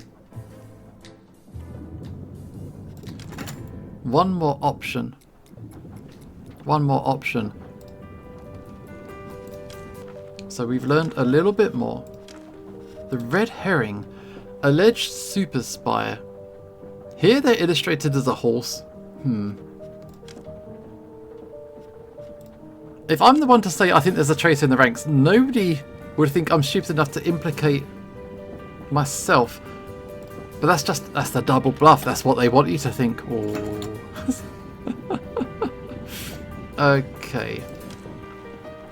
Options are Farney, who might know more about the box and the implications with that, or Cassidy, who thought he was being targeted himself, and also just a bit of a douchebag. So, and always good for drama. Always good for drama. Do we want to talk to this guy? Mr. Lupus? Hello, hello. Well, yes. Cassandra, she wasn't feeling well and took a rest. May I ask where you were last night? Of course. I was here in my compartment. You can ask Pierre. I asked him for a bottle of whiskey. I felt as though drinking myself under the table was the best thing to do. And you did that? Oh, no, not at all. I can't drink like I used to. One sip and I'm out. I see. And Miss Fay? Cassandra, well, the truth is, I don't really know. I'm not sure where she was or what she was doing. I mean, there's a high chance that she spiked your drink because she has sleeping tablets on her. Wasn't she with you in the cabin? She was at first, but then, well, who knows? Like I said, I took a nap. Maybe because of the combination of the sedative and the whiskey. Oh, so he took the sedative on purpose. Alright. Yeah, that could have done it. Poor Waff by no, don't be sorry for this guy. This guy's he's cheating on his girlfriend quite openly. In any case, Cassandra hasn't been herself lately. You should not mix those. Yeah. A few days ago, I could have told you what she did without even seeing it. Today, I'm not so sure. That's the beauty of love. Really? If you say so. Okay, we can ask something else. Let's see. The subject would be about Cassandra not being herself. Let's compare notes. Does that seem like something worth pursuing? Or we can check the vibe over here. What's going on here? My dear, how are you? I know that Mr. Honk Honk was not a good animal, that he was not an honest citizen, but still, it's terrible that this had to happen. Unfortunately, yes. We would have preferred to punish him within the law one day, but it seems that we will no longer have the opportunity to do so. This whole thing isn't right. Unfortunately, I have to agree with you. Something awful seems to be crystallizing on this train. Could you elaborate?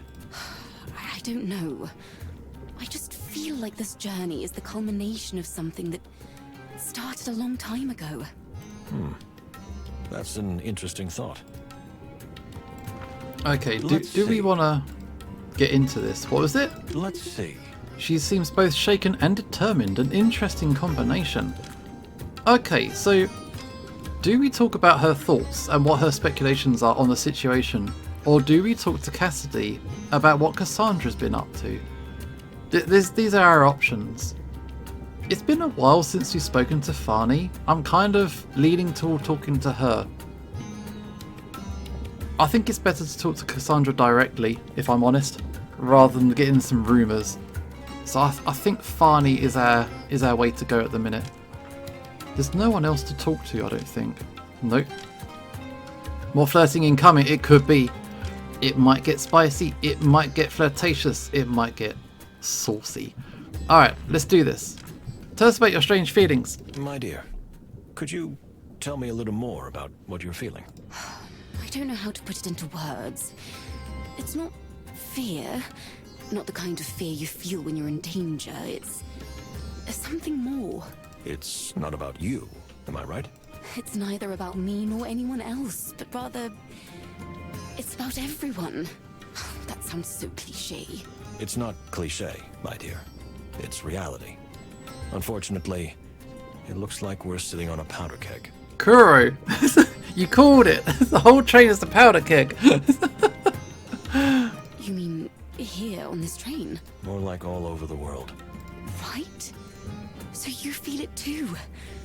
There's something terrible, haunting, pervasive in the air. As if the truth has finally died. I wouldn't go that far, my dear. And I will do everything possible to ensure that the truth comes to light on our journey. No matter how painful it may be. A painful truth is still better than a pleasant lie. Am I right? Look at me. Now I'm talking in cliches. Oh, he's still flirting. He's still flirting. Indeed. Get a room. But please, Moses, take care of yourselves. Whatever is going on this train, I fear it could rewrite our entire known world if we don't do something about it. Don't worry. We'll be here, madam. Thank you, Moses. Didn't really get any details out of it. We just learned a little bit more about, yeah, her profound concern of the future of the world. Let's be honest now. Okay, we're done. What happens now? Are we going to arrive at the next town? Have we become smarter? I feel like we're just sinking deeper and deeper into the rabbit hole. A rabbit hole, you say? More like to the bottom of the sea. I think we've arrived in Nautica. Can't I just stay here in the cabin? I shudder at the thought of everything being so wet here. No, my dear friend. I need you. Okay. But only because you asked so nicely. Another location.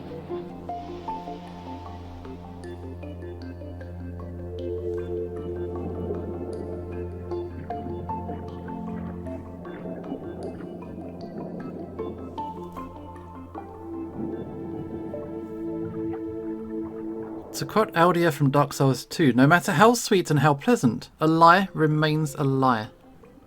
Look at all these people. We arrived in Nautica. The place was breathtaking. It was as if we had stumbled into a strange fairy tale. I had heard stories about the underwater city, the pipes and domes, but I never imagined they had been created with such wonderful artistic care. It reminded me of a pearl, covered by a shell, just as this wonderful city is covered by the endless, impenetrable ocean. The passengers immediately made themselves at home at the station, scattering around and marveling at its grandeur and beauty, like sparkly-eyed children in front of a candy store. Only one person seemed more agitated than usual. Good heavens! For all that is sacred to the wild ones. What now? Are we ready? Are we really ready for this? I understand that the murder has upset you, Pierre, but please. Murder? What murder? What do you mean, what murder? Mr. Honk Honk is dead. I mean, of course, it's terrible, horrible, good gracious, but that's not our biggest problem right now. Okay, what is it? It's not? No, not at all. Miss Diva Latuna is coming and will be traveling with us. We have a new person joining the train, joining the journey. Ah, Diva Latuna. Miss Diva Latuna Oysterhouse, to be more precise.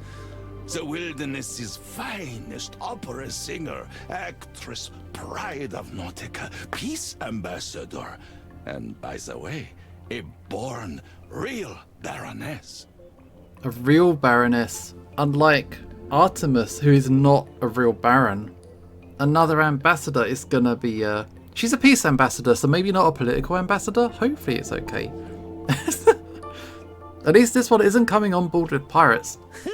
Quite a package, that's for sure. And what's the problem, if I may ask? Problem? There's no problem. Well, I hope there isn't. You see, the diva is extremely delicate and has very unique needs. We set up a special water room for her on the train. And although the Clawville Express has seen special guests on board before, We've never had to create such a special suite. That sounds wonderful, Pierre, but you really don't need to be alarmed about it. Well, you know, the diva not only has a celebrity status, but also a rather fearsome reputation. If even the smallest detail is not right. Ah, so diva by name, diva by nature. I see. She turns into a real diva. More seriousness, Plato. Miss Latuna must not find out that someone was killed. That's not gonna happen. She's gonna find out pretty quickly. Two someones. Two someones were killed on the train she is about to set her magnificent feet on. If that gets out, it's all over. Why?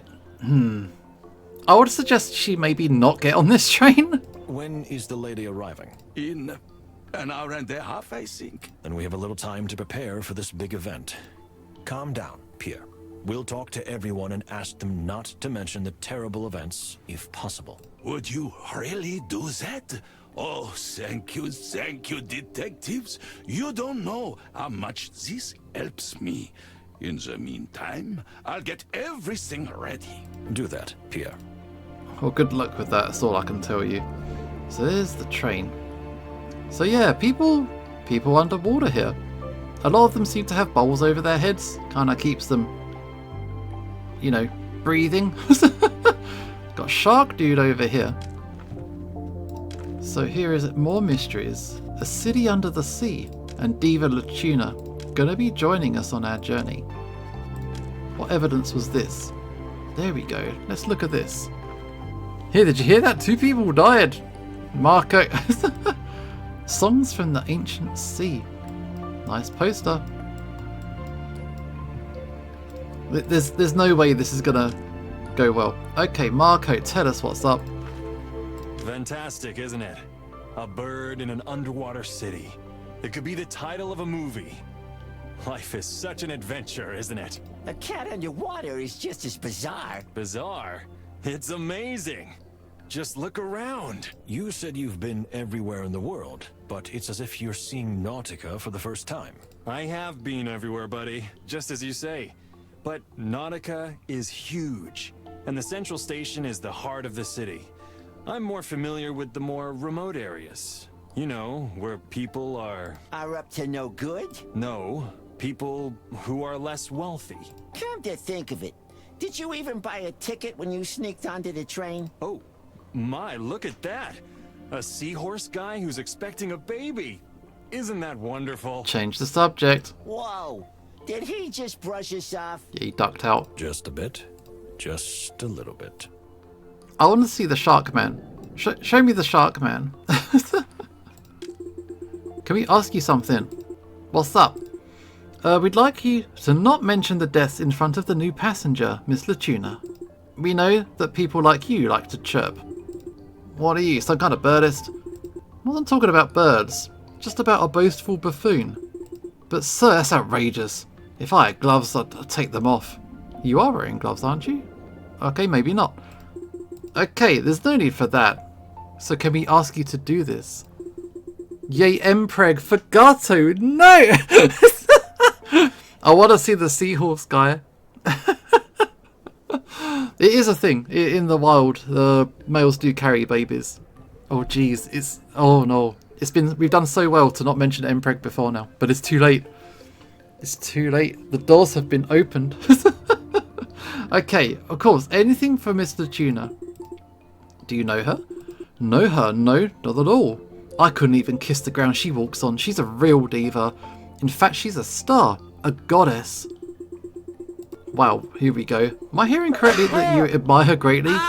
Sneeze! Oh my god. Yes. Admire her, you silly thing. People admire works of art, not goddesses. I worship her. Moses, let's get going. I'm starting to feel uncomfortable. Well, so this wonderful, fantastic, ethereal woman will soon be travelling with us, and it would surely disturb her peace of mind if she found out that 2 people who had already been killed during our short journey. There's something to that. She might faint, Maybe if I were there at the moment and called her. You can forget it, Kraus and Nova. Okay, I get it. I'll do what you ask. But only because I like you so much. And of course because Miss Latuna is worth 1,000 times more than that. Thanks. You're welcome. Okay, so he's not going to spill the beans. That's good. I said sneeze so perfectly. Yay. What glass floor? It just makes me shiver. What exactly, Plato? Can't you feel it? This pressure? Only a thin layer of glass separates us from the endless ocean. I can almost hear the creaking as cracks begin to form and the glass suddenly surrenders to the relentless force. Don't be paranoid, my dear friend. This city has been standing for over a century, and Nautican architects and glassmakers are famous far and wide. But eventually, everything will collapse, won't it? What if it happens right now? Then we'll die so quickly that you probably won't even realize it. Let that thought reassure you. There's nothing we can do about it anyway. You really understand the language of animals, Moses. Now I feel completely calm. Very good. Then let's continue with the investigation. Yeah, if it's gonna happen, you won't even know. You'll have like a split second. No, it's fine. It's Indeed. fine. Building an underwater city must have been an unprecedented undertaking. Okay, here is Mujira. It's been a while, dude. Dear sir, I imagine you too have been deeply affected by recent events? Just another corpse, am I right?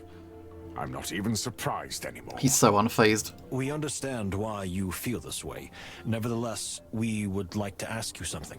Me? What is it?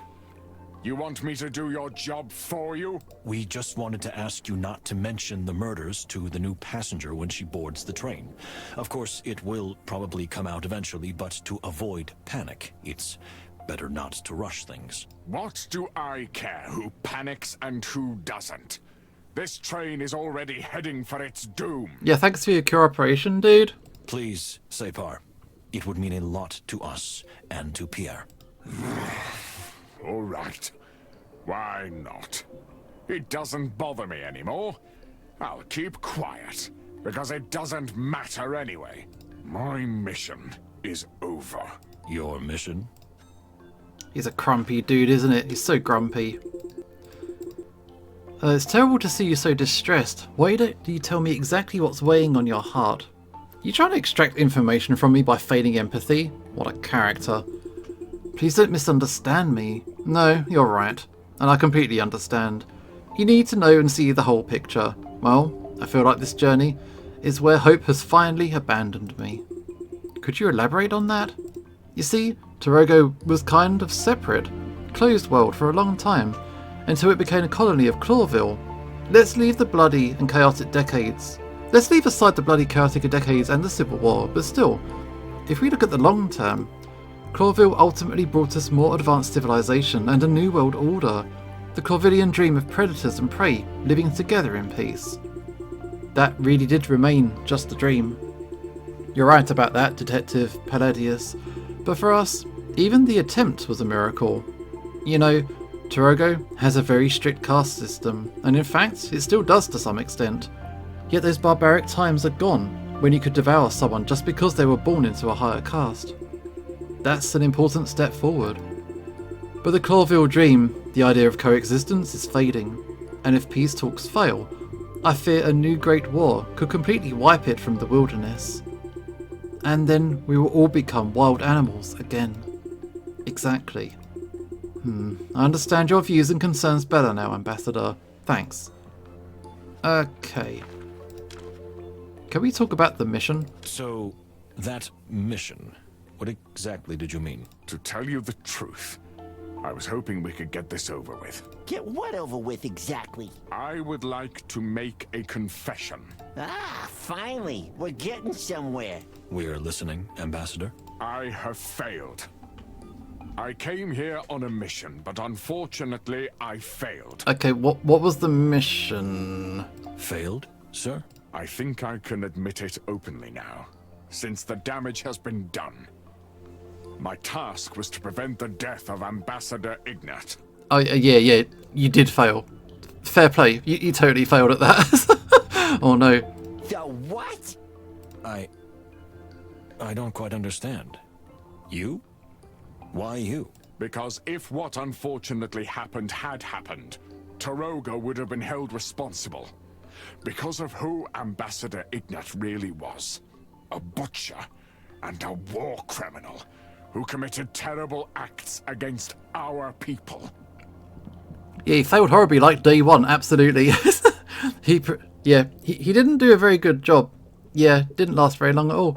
As soon as we learned that an assassination attempt was likely being planned against the ambassador, I was immediately sent to Stavonia to find out everything I could. The whole thing was disguised as a simple diplomatic visit, of course. So that's why you were in Stavonia, and didn't board the train until later. Then, when the incident happened, I was sure it was really you, Mr. Wildflower. Well, I can understand that. But later I realized that it didn't make any sense. And the murder of the goose completely confused me. I don't know what to think. All I know is that I failed. Whatever happens between now and our return to Clawville, everyone will end up believing that Taroga was responsible. And Taroga is part of the Clawville Empire. So war will be inevitable. And my people will be the primary target. Unless we can find the real culprit, expose them, and bring them to justice. Perhaps. But you know that's not how the world works. This is a game played by the powerful, who are just looking for a pretext to do what they want to do anyway. A diplomatic disaster is going to happen one way or another. All it took was a spark. And we are that spark. Forgive me. I didn't mean to burden you with this. Clearing your own names is problem enough. Not when it concerns the entire wilderness. If there is no other way, I will take responsibility myself. As Moses says. Wait a minute. What? You heard me, my dear friend. If this is the only way to make these atrocities look like the machinations of a sick mind and not a grand political conspiracy, and if it will stop the outbreak of war, I will gladly do it. And I will not allow that. Thank you, my dear friend. I appreciate it. But unfortunately, it's not up to you. You are a truly noble soul, Mr. Wildflower. Not at all as cold and calculating as they describe you. Much more romantic and idealistic. Perhaps I am. But for me, there is no question that if I have to choose between myself and peace, I choose peace. I still don't think it's that simple. But your words are reassuring. And perhaps they give me a little faith. After all, what are we here for if we can't even trust our faith? As you say, Separ. As you say. Okay. Let's ask about the chemical smell. Forgive me for asking, but are you taking any strong medication? What makes you think that? I mean, I can smell it. You see, I have a very sensitive nose, and I can smell the aroma of some kind of potent medication. But I couldn't tell what kind. You're quite the detective. You really live up to your reputation. Reputation? Do we have one? I do take a medication that my assistant Farney prepares for me. I need it for my heart, but it also helps me calm down and meditate. So, you take this sedative for your heart problems? Something like that.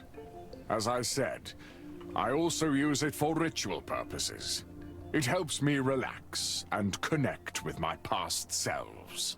Past selves? You mean because of reincarnation? Well, well. You are familiar with Tarogoi religious customs? Familiar would be an exaggeration, but I have read a thing or two. Farney is an expert on medicinal herbs, as you know. She introduced me to this ancient medicine, and I've been using it ever since. Even if it does make me a little dizzy sometimes. Suspicious side comment made. Suspicious side comment made. Okay, Farney. Do we trust her?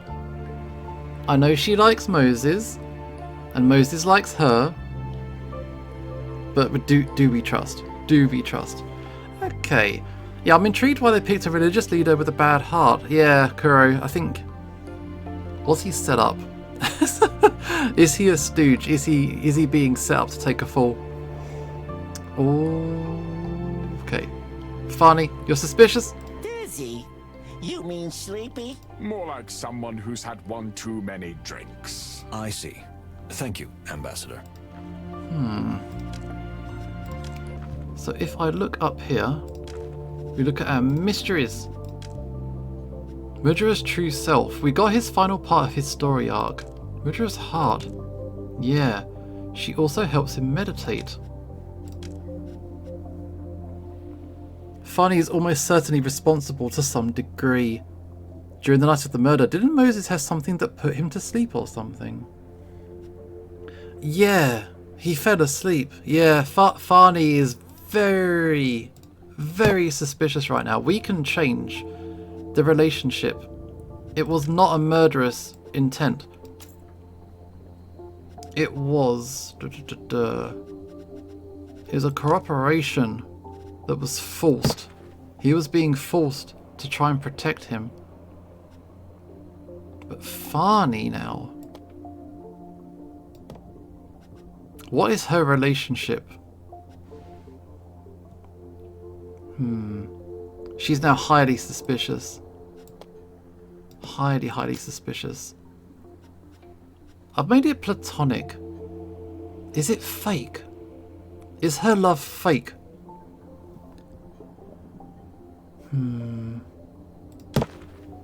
Yeah, he did black out. It's still weird that Artemis has like zero connection to anybody. So, okay, so he dead. He dead. Let's spread these guys out a bit more. Pierre seems to have no connection to anybody. But it's pretty complicated now. We still don't have a prime suspect. I don't think it was Fadi, not directly, but someone may have had access to her supplies and could use it. I do think that she drugged Moses.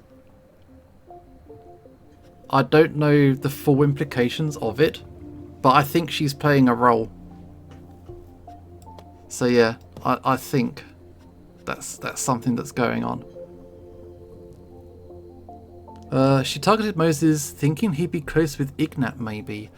Yeah, I'm not sure.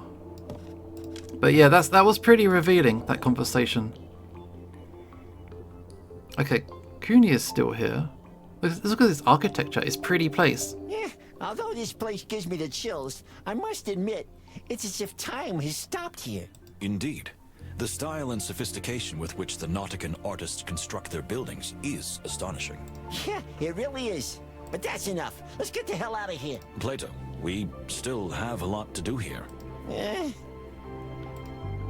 Okay, let's talk to Kunia. What's going on with you? My dear, we have a small request to ask of you. What do you want? You see, you may have heard, but there will be a new passenger on the train.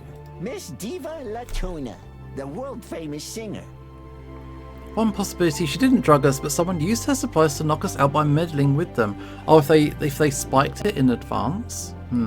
That stuck-up hussy? Why should I care about that? Well, you see, to avoid panic, it would be good if Miss Latuna didn't find out about the deaths. So, you want me to lie to protect the fragile psyche of the great diva?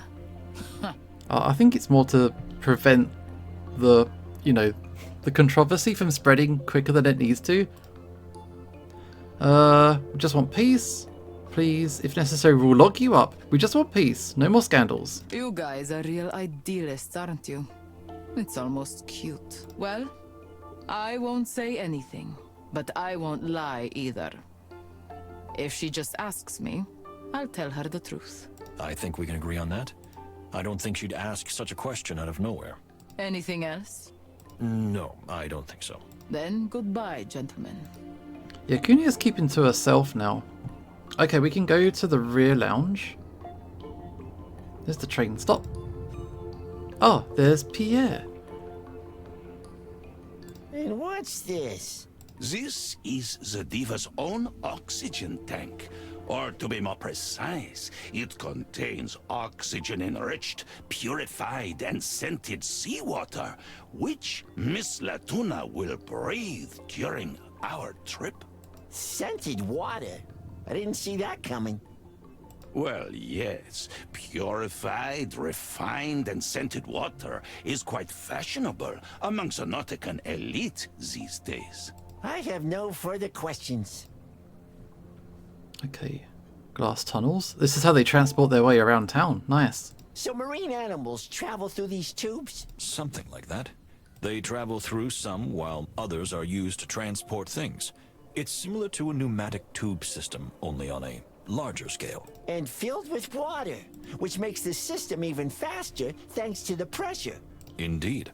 A valid point. What must it feel like to travel in one of these? Have you seen there was a video going around a few years ago. They wanted to transport fish from one lake to another, and they set up like a high velocity tube.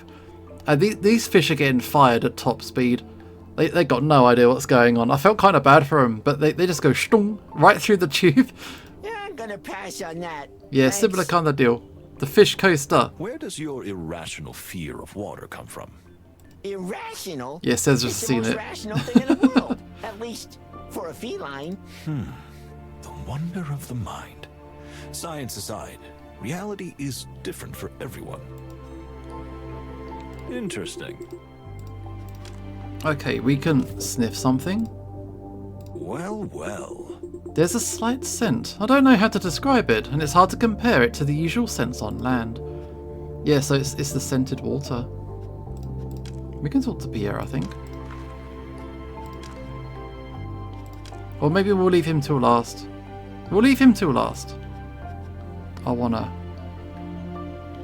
Oh, let's go back. I wanna check out the rear lounge. Here we go. How is she smoking? I got questions. How is she smoking? Through the respirator. We got Mpreg. Mpreg on screen. There he is. Very proud father.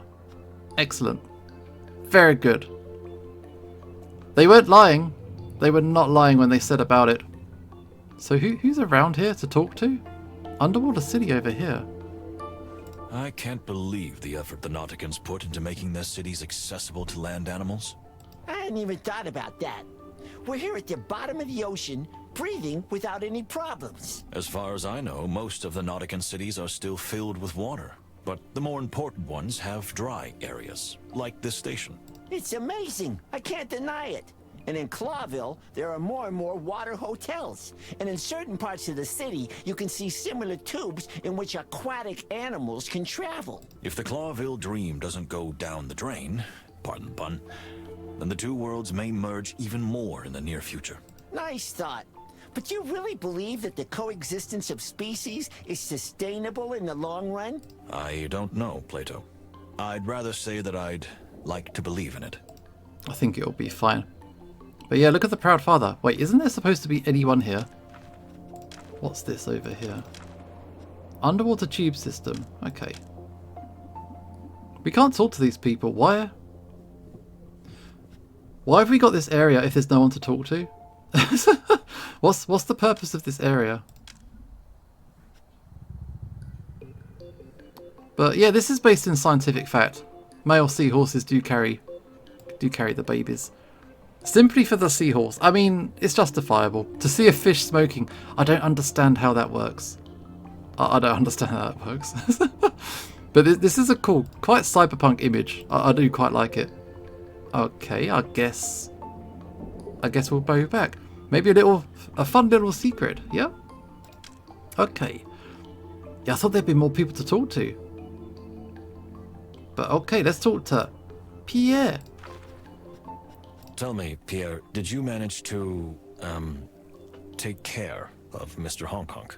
Of course, I can assure you that no one will accidentally bump into him. The fish should vape, yeah. Okay, so wait, what did Pierre do with the body? Did he like put it into a web and stash it somewhere? Where have you put the body, man? That's a creepy way of putting it. Oh, perhaps I phrased it a little poorly. My apologies. No problem, Pierre, and thank you for taking care of it. Let's hope it doesn't happen again. Where's the body? Where's the body, man? What have you done with it? We've had enough surprises on these trips, that's for sure. I barely have enough hands to take care of everything. He ate it. Is possible? Yes, we agree on that. No, seriously, where's the body? I'm curious. Okay, yummy. Alright, let's talk about Diva Latuna. Tell me, Pierre, what else can you tell me about Miss Oysterhouse? Oysterhouse. Well, she's a world-famous singer who has developed her own unique style. Singing underwater is exotic in itself, but she has taken it to a whole new level. And she's also a real baroness? Exactement. She's a descendant of a very distinguished nautical lineage that traces its family tree all the way back to the Great Spawning. The Great Spawning? As is well known, that was the momentous historical event during which the inhabitants of Nautica occupied this underwater valley some 600 years ago. As is well known. Oh, I didn't mean to offend. No problem, Pierre. Plato has very thick fur. He'll take it. Of course. So, she's a true noblewoman and an artist to boot. There's more. Rumor has it that she is also a medium. She is involved in the occult, you see. She talks to spirits. Is she kind of like the diva who's in the Fifth Element? She does the opera singing, but she's also connected to, like, saving the universe. To the fluffy heavens. Here we go again. I'm just saying what I hear, gentlemen. Nothing more. Thank you, Pierre. Okay, underwater. Tell me about this. May I ask how the Clawville Express is able to travel underwater? I mean, tunnels, man. I've taken the train from the UK to France, and we're an island nation. There's a tunnel. It goes under the ocean. It's a thing. Amazing, isn't it? A true scientific marvel. But in fact, the train does not travel underwater. Not? Then where are we? We're heading toward the depths of the ocean, but the train is perfectly dry. That's because we're actually traveling through a tunnel made of glass. It's essentially a kind of tube system that connects the surface to the city of Nautica. The channel. It's weird. People don't use that term so much anymore. They just say, I took the Eurostar. They just say it like that. So I think we're so used to it now, we don't refer to the tunnel that much. But no, I've done it. It's cool. It's not a glass tunnel. It's basically pitch black. I think it's absolutely underneath the bedrock, quite deeply underneath the ocean. The internet is like a system of tubes, pretty much. You mean like a pneumatic tube? Yes, exactly. A very astute analogy. The Clawville Express is essentially hurtling through the glass corridor like a pneumatic tube, while being constantly battered by the immense power of the ocean. That actually sounds terrifying. I'm not sure about this method. That, I admit, sounds a little dangerous. Are you afraid of water? Well, you could say that. But the immense power of the ocean definitely terrifies me. Yeah, the ocean is a scary thing. There's no need to worry. The pipe system has been in place for 10 years. And during that time, there have only been 2 serious collapses. That's not that reassuring. Collapses? Please don't use such words in front of him. Plato, he gets a little nervous around water. Only 2. Around water? More like right in the middle of it. Well, that especially. But thank you for the useful information, Pierre. You're welcome, gentlemen. That averages to 1 in 5 years. That's quite a lot for 10 years. Okay. Look, Pierre said it's safe, so it's safe. I mean, obviously. No. It's too early. We've only just arrived. Okay, where? Let's see what all the fluff is about. Yes, that's what's going on. You're not swooning over Miss Latuna, are you? We've spoken to everybody else, so hopefully let's see our new guest. I can't stand it when people idolize someone like that. She's just an animal, isn't she? She may be talented, well-off, beautiful, and rich, but... Well, actually, those are quite a few good points. Anyway, we'll see. I'll try not to be prejudiced. I'm sure she's a really nice lady. She's going to be really nice. She's going to be the nicest, most sweetest, kindest, considerate person we've ever met. I can guarantee it. Yeah, if you say so. Here she is. Is she like a moray eel? Something like that. Ah, finally. You're the porters, right? That's not the first time we've been asked that, actually. Here we go again. We need to change our wardrobe, Moses. Hopefully not, my dear friend. Oh, she's a tuner. Okay. Well, what are you standing around for? Hurry up! Ugh, these landlubbers. I'm sorry, my dear lady, but we're not porters. I'm Moses Wildflower, and this is my partner, Plato Palladius. We're both detectives of the Clawville Police Department. Detectives? On a diplomatic train? What for? Did someone get killed? She's actually quite quick. She went straight to it.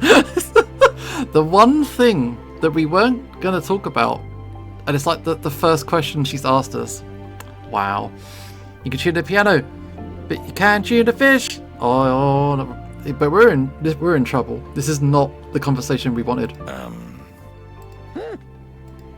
Well, our job is to ensure the smooth and safe travel of the passengers. Dodged the question.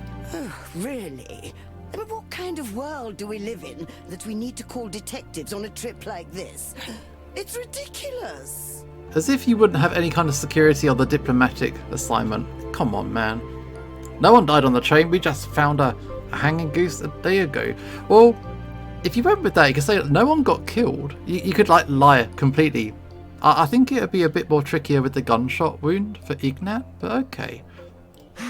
She's a very nice lady indeed. Fish. Wait, don't... Does he get hunger cravings for fish? This could be dangerous. Plato, be careful. Quiet, Plato. So, what else do you want? Secure the scene or whatever the hell you do. Just don't stand there staring at me. Haven't you ever seen a baroness before? No. We're leaving now, ma'am. We won't bother you any longer. A real angel. All right, Plato. I understood it the first time. You were right. This woman is a... Go ahead, let it out. It's not healthy to keep it inside. a harpy. That's it. I expected something a little harsher, but it's a good start. How did it feel? Well, surprisingly good. See? Sometimes you need something like this. Now let's secure the scene. Right. Okay, so we gotta secure this scene.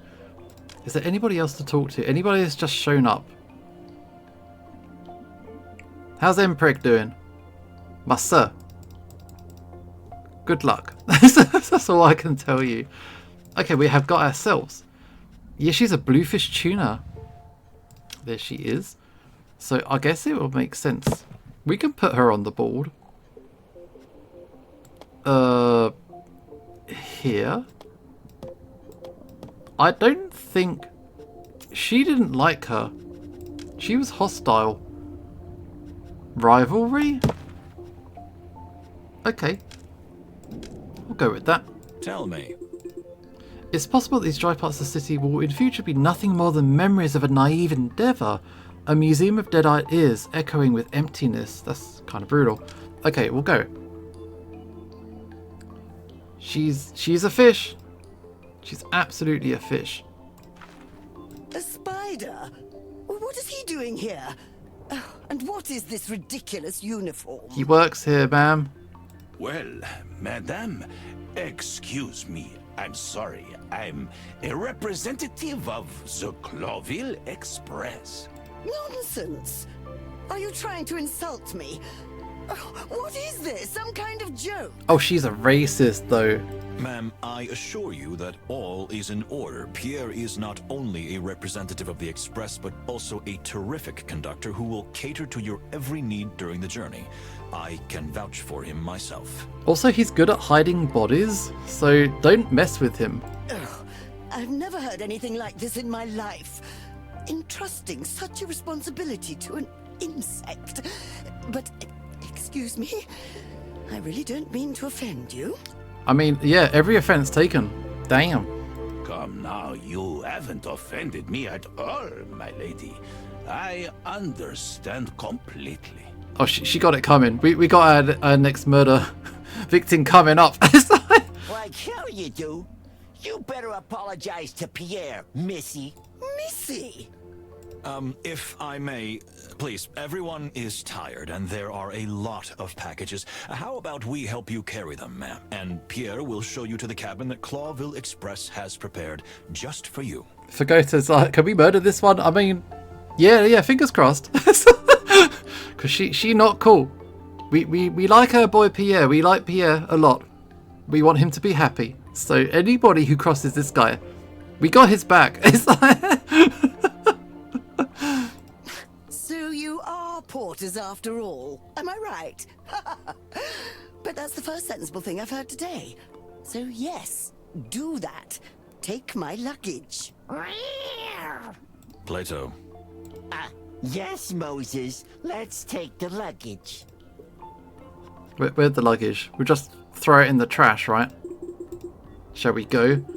Let's see. I think we're done. Hang on. So look around a little more. Let's talk to Pierre. Are you okay, dude? Please say that no one's going to babble about, you know what? I don't know what you're talking about. Moses? No, I don't understand either. Could you explain, Pierre? Don't speak in half sentences. Yeah, don't throwing the luggage off the train. We'll just throw it into the ocean. Never see it again. You know what I mean, the thing. Or rather, the two things, the thing we don't talk about. Still don't get it. We can snoop in the luggage while we're carrying it. Oh, we want clues. It is really difficult to communicate with you like this, Pierre. But, you know, the Pierre, keep up. Okay, I can't take it anymore. Enough. We were just joking with you, Pierre. A little harmless fun to loosen you up a bit. Loosen me up? I almost had a heart attack. Oh, sorry, that wasn't our intention. Maybe just a little. Gentlemen, please, calm me down. It's okay, Pierre. We've talked to everyone. They won't mention the thing, or rather the two things, to Miss Latuna, unless she asks about it specifically. But why would she do that? Yes, I think that will do for now. Just one more day and we'll be in Clawville. We just have to hold out until then. Unless he hid the bodies in her room. That would be awkward. That would be a bad time. I'm sure nothing unexpected will happen. Yeah, I'm sure. I'm sure nothing's gonna happen. Everything is peaceful now. Moses. Well, I can't be sure, but I hope so, and we'll do everything we can to make sure of it. It'd be terribly disorganized of him to do that, yeah. They're just floating in the water. Yep. Right. Good. That's enough for me. Thank you, gentlemen. And your joke? Once again, I apologize for it. No, you were right. I was a little too caught up in this. It's good that you pulled me out of it a little. See, Moses? Sometimes that's all it takes. A good joke, and everything works out. I wouldn't have believed it, but I'm learning great wisdom from you on this journey, my dear friend. See? I am valuable. See, there's a phrase. Every morning, look in the mirror and tell yourself, I am valuable. There you go, value yourself. It's all good. Okay, let's go. Get on this train. We're done. And the packages are waiting for us too, which is part of our job because we're porters now. What? Babysitting aristocratic divas? At least you shouldn't be a diva, Plato. I didn't even hear that. Oh, she's now on board. What could go wrong?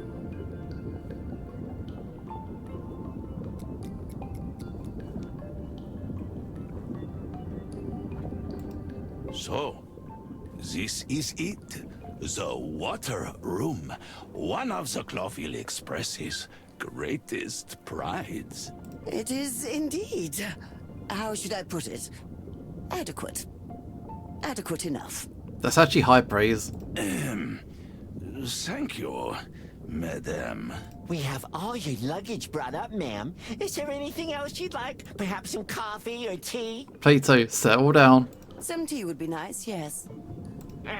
She won't detect on the sarcasm at all. She will not. My partner means yes, ma'am. We'll take care of it. Now, if you'll excuse me, I'd like to explore this little hole. Oui, madame. Gentlemen, out. What? Are you all right, Pierre? Am I all right? Well, I'm thrilled. Oh, huh? Miss Latuna loved her room, and she's happy with me too. Are we watching the same show? I couldn't have asked for more. I'm glad you feel that way. The important thing in the end is that everyone is happy. Did I have a stroke or something? Goodbye, gentlemen. See you later. Goodbye, Pierre.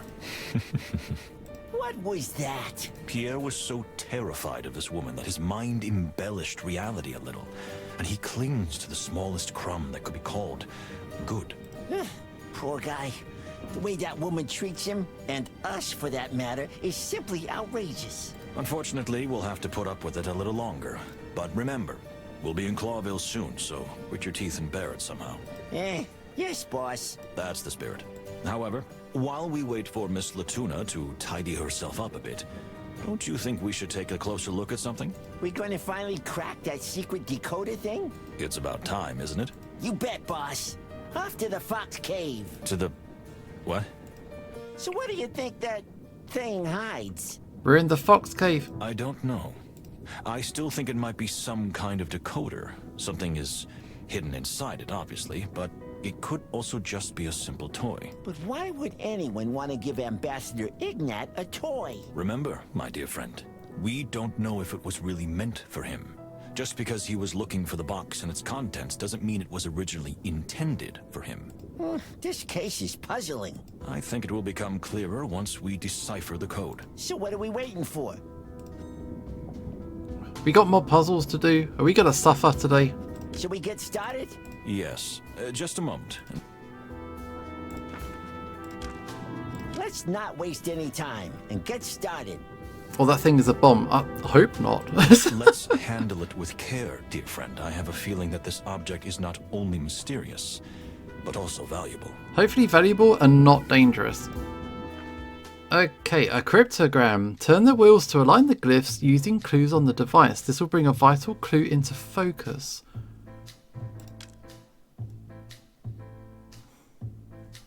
Hang on. Alright.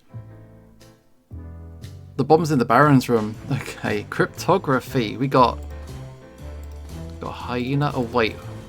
So it's a hyena, a leopard, a sloth, and a monkey. Got a leopard, a sloth, a monkey, and a hyena. Monkey, hyena, leopard, sloth. Sloth, monkey, hyena, leopard. Oh look, it opened a little bit. Okay, I'm just checking for the first time, by the way. So down the bottom we have got snake, eagle, flyer, frog. Flyer, frog, snake, eagle. Eagle, flyer, frog, snake. And that's how it works. So do I just do each of them so it just opens one time? That seems pretty straightforward.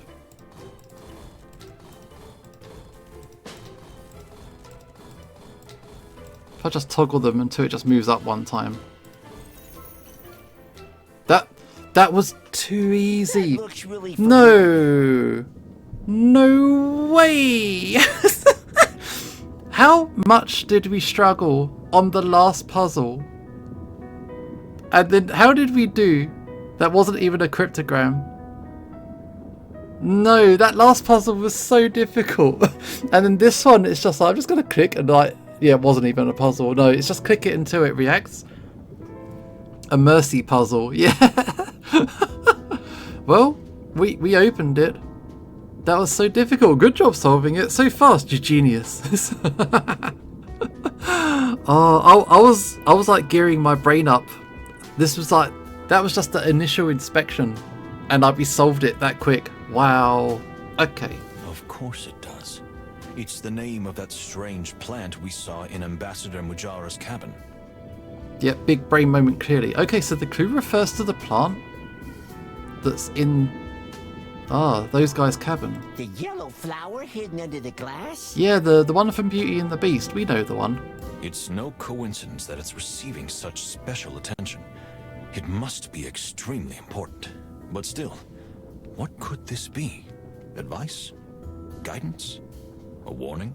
I think the simplest thing to do is to ask the ambassador or his pretty little assistant. Yes, I agree. Gentlemen. Yes, Pierre. Miss Latuna would like to see you. She says it's extremely urgent. That's strange. Indeed it is. Thank you, Pierre. We'll be right there. What could she want? She didn't want to see us earlier. We'll find out soon enough. Okay. Why does she want to talk to us? I'd argue the ambassador over Farney. Well, the ambassador, I got an achievement just now from talking to him. It seems like we've got most of his main story. We seem to understand his motivations and his, like, stance. Farney's a little bit more of a mystery to us, I think. There's all kinds of stuff in here. We got sculptures. Pierre really went all in with this. No wonder he was so excited about the diva's arrival. This must have cost a fortune. Well, we got the smallest cabin on the whole train. We found another dead body. Hopefully not. Don't be greedy, dear Plato. I'm sure you'll be able to travel in a similar carriage one day. Of course, Moses. Especially if we can avoid prison. Got a tank room. A dressing table. A wig. Interesting looking wig. A wig for fish? Don't be so narrow-minded. Why not? Just imagine how majestically it would float in the water. Actually, you have a point. Do you think it would be intrusive if I asked Miss Latuna to try it on and show us? Yes, I think it would. Yeah, we're not doing that. What else we got? The mirror. Mirror, mirror, wise and sane. Who is the killer on this train? That's a nice little rhyme, actually. Everyone on the train is dead. Okay. It's you, Moses Wildflower. Plato, no, you get us in trouble. Plato, that's not funny. Sorry, just slipped out. What else have we got? Makeup, jewelry. I see the diva already feels at home. Even if it's only a few days' trip. These celebrities, they think the world is at their feet. I would never want that kind of fame. Well, if we solve this case, we might get some. And I could handle it. Don't get your hopes up, my dear friend. Whatever the outcome of this journey, the crown Clawville will certainly try with all its might to keep it a secret. You're a real party pooper, Moses. I know. Alright, I think that's the mirror. Seems quite nice. Can I go to the tank room? Is there really a water-filled room inside the room? Got a room in the room.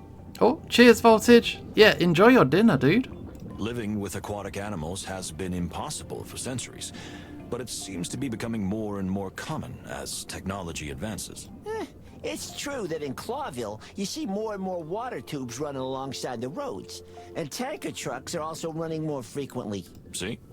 There's nothing special about it, but the technology is still in its infancy. Still, such a fuss over a single passenger. Yes, well, Miss Latuna is not just a star, but apparently also has serious political influence. Cool. So we got a waterbed. So this is a seabed. It's a pun. What? What else? There is this book. What's this book? I bet Herringway is your favorite. What? Herring's a fish. Herring's a fish. All right, let's back out. What do you want? Well, well. A sophisticated lady with an almost otherworldly aura. If only her character were as flawless. Because she ain't that. What's up? Ma'am, here we are. Since you are police officers, I thought I would turn to you. Yes, ma'am. Of course. How can we help you? I wanted to see Ambassador Ignat, as he's an old personal friend of mine. There wasn't any smells and sounds at the time. So yeah, nothing to check on that front. A personal friend? But that insect. Pierre. Yes, Pierre. Well, he won't let me see him.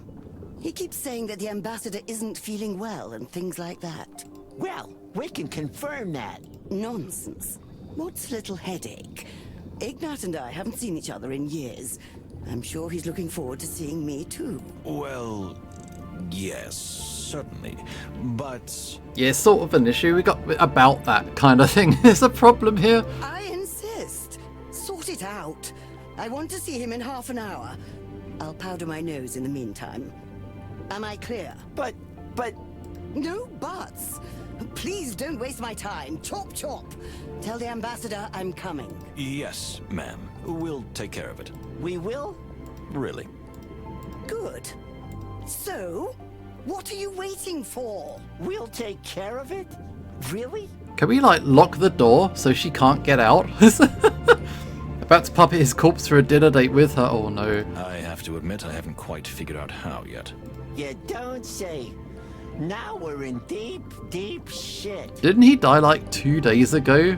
That's causing different kinds of issues as well. Don't worry, my dear friend. We'll think of something. But since we're here, we might as well look around a bit. Sure. We've got all the time in the world. Is that sarcasm? What do you think? It is sarcasm, yes. Yeah, that's a problem. Yes, that's a problem. Well, she's on the train now, so I guess it doesn't matter if she knows. Because what can she do about it? She can't leave. So I think the main thing was like to not tell her before she was on the train. Oh, a gramophone. Do you think Miss Latuna will give a concert in the city? Plato said a no word. It was the deep, not just deep shit, it was the deep shit. Surely. I don't think her visit is purely for diplomatic purposes. Unless they got an embalming car, they stuck him in the freezer. He's starting to rot. Well, wasn't the previous area, was it icy? I can't remember. I'm sure it's fine. Do you like classical music, Moses? I guess you're that type. Where did you get that from? What if I listened to Rack and Roll, for example? I doubt it. Why is that? Because it's called rock and roll.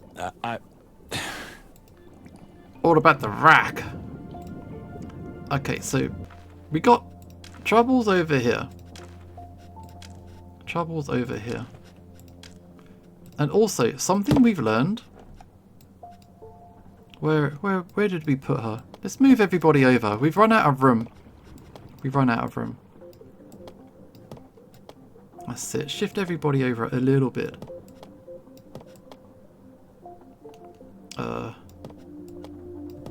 Her. She is a friend of him. Dependence. No. We want hostility. Love, cooperation. Cooperation. There's no, like, friendship level on here. We'll go with, I don't know, love. I don't know. Let's just make it mental dependence. We'll go with that. So these guys definitely know each other. The daughter does not like Tuna, but the Tuna does like the father. Poor old Pierre. Poor old Pierre. Alright, let's back up. Let's back up. Can we go somewhere? Or have you spoken about everything? This room is truly amazing. We could keep talking. Well, I can't deny it. I have to admit, the Express have outdone themselves. Wow, Pierre would be ecstatic. Compliments aren't her strong suit. Am I right? I beg your pardon? Nothing. So, tell me, where are you staying in Clawville? I heard that a prestigious hotel, exclusively for aquatic animals, has recently opened. The Neptunian. With luxury aquatic rooms and corridors. Really? I hadn't heard that. Your country is slowly moving towards enlightenment, and perhaps the so-called Clawvillian dream. Haven't we already been living that way? Oh, come on. You keep preaching about peaceful coexistence, while your city is the most dangerous place in all the wilderness. I hear the police even have a special predatory division. I mean, how barbaric. Well, I can't deny that. See? What else do we talk about? Questions. Tell us about the ambassador. So, you've known Ambassador Ignat for a long time? He was a young soldier when we met. You see, the Stavonian forces were stationed in Nautica for quite some time, during that ugly naval conflict with the Grassmore fleet. And is that where you became friends? More than friends. Oh dear. Please don't get the wrong idea. We just formed a really important and close bond there. And then? Did you keep in touch? On and off. You know my professional life and Ignat's political career and all those nasty wars. That's why I'm so looking forward to us finally seeing each other again. I understand. They banged? You think they banged? Wait, is my little icon stopped working? Do I need to reboot up my PNG tuber? Is he stopped working? I don't think he's working. My little face not working? No. Why you know? Yeah, he's not moving. Alright, close that boy. Oh god. Can we get another one up? Let's go again. I'm frozen. Oh. Ba ba ba ba. Ba ba ba. Certainly. Maybe. I would feel the same way. Oh man. What's going on with my little dude? Close that one. Hang on. Yeah, the program's crashed. That's kind of weird and I don't like that. Why? Why? Why? Why? Okay, let's see if I can get another one going. Maybe this one? Oh, I don't know. I don't know. It's not going and I don't know why. I can't close it, the old one down. So I've got two instances of the program. One is completely frozen and I can't remove it. So we'll just push on. We'll just push on. Why are you acting so strangely? Ignore the PNG tuber not working. It's fine. I'm just vibing. I'm contacting you with my psychic powers. That's how it's working. Too many prunes for breakfast. They give me gas. I see. Is that a landlubber thing? Oh yes, ma'am. It is. Yeah, my ventriloquist era is now. I'm listening, Chief. So, how do we get out of this? You remember that I mentioned several times how good you are at imitating voices? What is this gonna what is this? Yeah, although I don't think it's true. But yes, I remember. And do you also remember that Miss Latuna said she hadn't seen Ambassador Ignat in a long time? Are we gonna disguise Plato as that guy? This gonna be good. This gonna be good. Uh-huh. And do you also remember how much junk there is in poor Honk Honk's room? Fancy clothes, for example? Nothing can go wrong with this. This is a perfect plan. Of course. And also that Pierre very cleverly hinted to Miss Latuna that Ambassador Ignat wasn't feeling very well. Yes. So, put the pieces together. What pieces? Imitating voices? Saw him a long time ago? Oh. All kinds of clothing? Ippei. Not feeling well? That's a huge raid. Dude. Thanks so much. Oh wow. Hey everybody. Let's do a quick shout out. Hey Ippei. Dragon Raid ice cream. Yay. Welcome everybody. How's everybody doing? Somehow my PNG tuber has crashed. Barbara Fox, hey, you've been following the raid train by happenstance. Hey, how's it going? Welcome everybody. I'm Oshio. I play games. For some reason, my little icon at the bottom is broken. I can't even close the program. Normally, my mouth functions, but the mouth function is not working. Yeah, we're playing Moses and Plato today. But how you doing, Ippo? How was your stream? Hope you're having a good time. Yeah, hope it was a good stream. Hope you played some fun games. What were you up to? But today, yeah, Moses and Plato, we're having murder mysteries on this train. I think we're about to pretend to be someone who died a couple of days ago. So we're about to have a funny little thing happen. Oh, Wild Assault had a 1-year anniversary event. Oh, cool. I've not played that game for a while. Yeah, I gave it a little go. It was quite fun. It controls really well. It's really smooth. It's really easy to just navigate and jump around a bit. But yeah. Yeah, make sure you rest up, have a chill, have snacks, have drinks. Make sure you recover from your stream. It's always a bit of an effort. I'm on a bit of a long stretch today. I'm having lots of fun with this game. Wild Assault playing. But yeah, this game's a murder mystery point and click.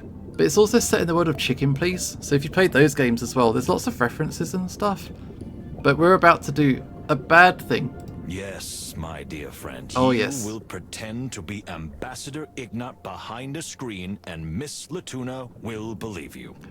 Yeah, so we're kind of a little bit deeper into the game. We're going to pretend to be someone who died 2 days ago. This is what we're about to do. This is where the story is taking us. It's going to be a fun time. Identity theft.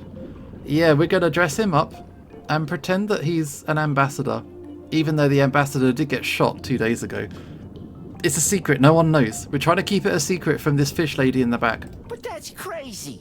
Yes, but it's the only crazy thing that might work. But... No buts, my friend. Just a short performance. You'll pretend to be sick so you can't have contact with Miss Latuna, and maybe even your voice will be a little different. You'll say a few nice words, how good it is to see each other, and then the meeting is over. Tomorrow we'll arrive in Clawville anyway. Well, what do you say? This is not going to work out. This is such a bad plan. That you've gone completely mad on this journey. But somehow I can understand. Fantastic. Let's get ready. The half hour will soon be up. Oh, it's not going to work. She's going to be so mad when she finds out for sure. Oh, we're going to dress up mode. We're going to dress up our dude. Dress up Plato using nearby objects to mimic Ignat in his fancy uniform. Only their silhouettes must match. A photo of Ignat will help you with this task. Okay. We got this. Everyone knows he's been dead for days. This is going to be fun. Gotta get the accuracy good. So there's the photo. He used to have a pot on his head, a feather duster, a sword, a nice coat. Plato has a dad bod. I mean, that's perfect, right? It's perfect. This is such an odd. Okay, the duster on the head is right. Wait, we need is it a bucket on the head? There we go. That's the hat, right? That's the hat. There we go. So we're on dress up today. Alright. Looks good to me. What else do we need? Probably the scarf, right? What goes on the shoulders? Is it going to be the beans? Beans on shoulders? There's one. Is there another one? Accuracy is currently halfway through. Gotta keep dressing up. What else do we want? The sword. I mean, there's an actual sword here, but I guess we gotta use the mop. No way. The mop handle. Where does that go? Oh, okay. What? How are we doing?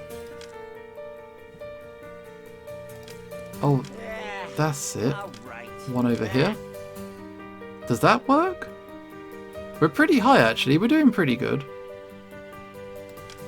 And then we have got...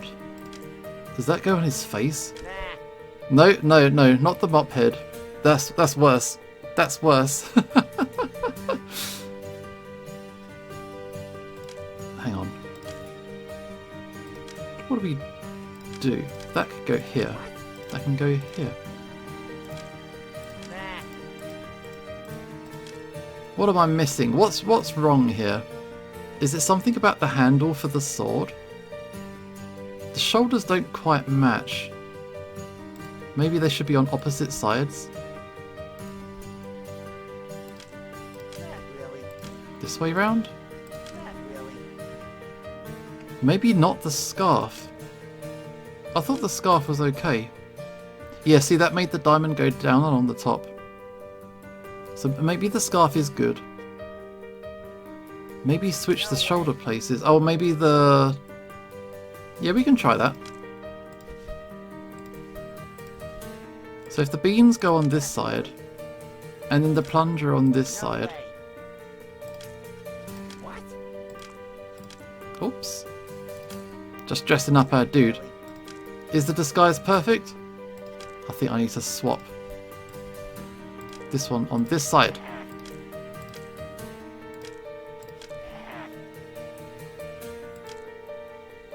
No way. No. And then that goes on top. All right.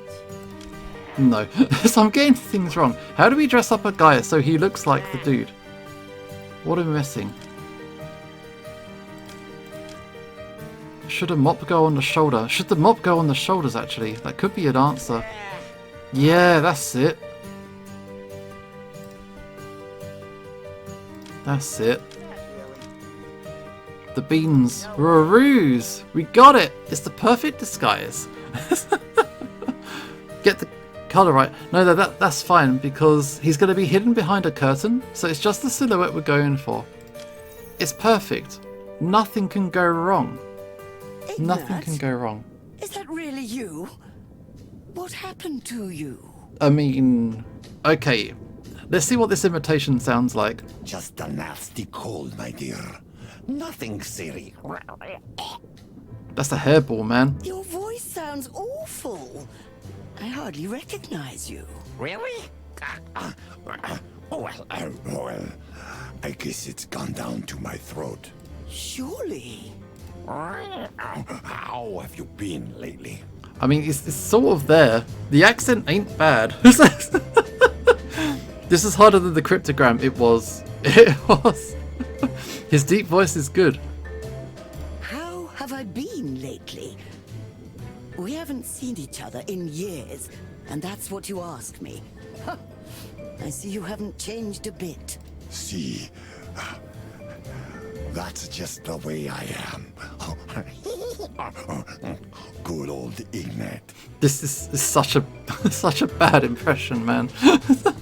With the laughing in between. Oh wow. Keep it together, Plato. Yes. Good old Ignat. So, I'll see you in Clawville then, my love. I'll be better by then. But now, if you'll excuse me. Okay, enough of this. You didn't seriously think I'd fall for this ruse. Damn. Well, we tried. We totally tried. Also, yeah, Ipe, thanks for the resub. I just see that. But no, that's really cool. I wish my PNG wasn't broken. That's really annoying. And I can't close the program. That's how hard it's crashed. So I'm sorry that you can't see me talking. But this did not work out. This plan did not work out. No, I don't understand. Sweetie? Sweetie? Or... Sweetie. Oh no. Enough of this charade.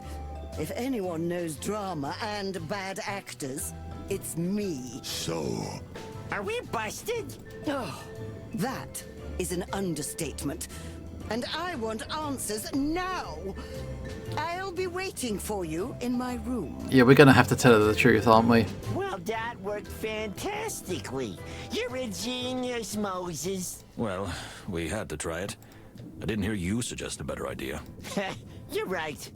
But I don't like making a fool of myself. You didn't have to. But really? Sweetie? I had to improvise something. There was a slight chance it would work. To be honest, I think she'll take the news final well enough. Actually, yeah, I agree. She does seem like the kind of person who just kind of like, oh, you know, that's a shame. Let's move on. So, you know, because the attention's more on herself rather than other people. Uh-huh. We're gonna get a serious dressing down. I feel like a bad kid. Look on the bright side, Plato. While we're there, we can question the diva more thoroughly. We can find out exactly why she's here. I have a feeling that it has something to do with the murders in some strange, convoluted way. Yeah, no one's ended up on this train by accident. Yeah, but remember one thing, Moses. Our clock is ticking. We'll be in Clawville tomorrow. And if we don't find all the answers... Yes, then I'll be the prime suspect. And what if it's the clucking chicken police that arrest you? That would be foul. You can't let that happen, dear friend. Was that a pun? Was that a pun saying it was foul? Okay. No way. I'd rather kill you if I have to. That won't be necessary. Okay. Yeah, we're in big trouble. We're in big trouble. Oh man. Let's go through. What do we do? We're in a lot of trouble now. We got all kinds of trouble. So over here, Song of the Sea. The tuner implied that there was more than just a simple acquaintance or even friendship between her and Ambassador Ignat. How romantic or platonic it was, we do not yet know. Some kind of relationship. I think we're going to have to tell her straight what's happened. And I think that's a problem.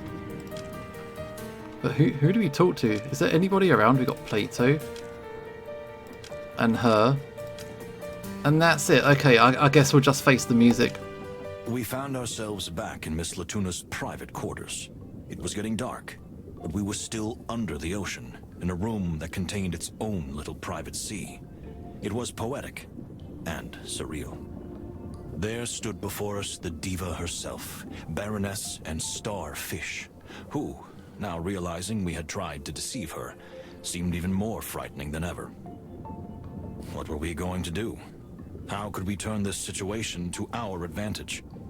Many questions swirled around in my head, but I was sure that more lies would only draw us deeper into the depths. So, the moment of truth had come. And since we were already here, I had a few pointed questions up my sleeve. Okay, so let's get to well, this. Here they are.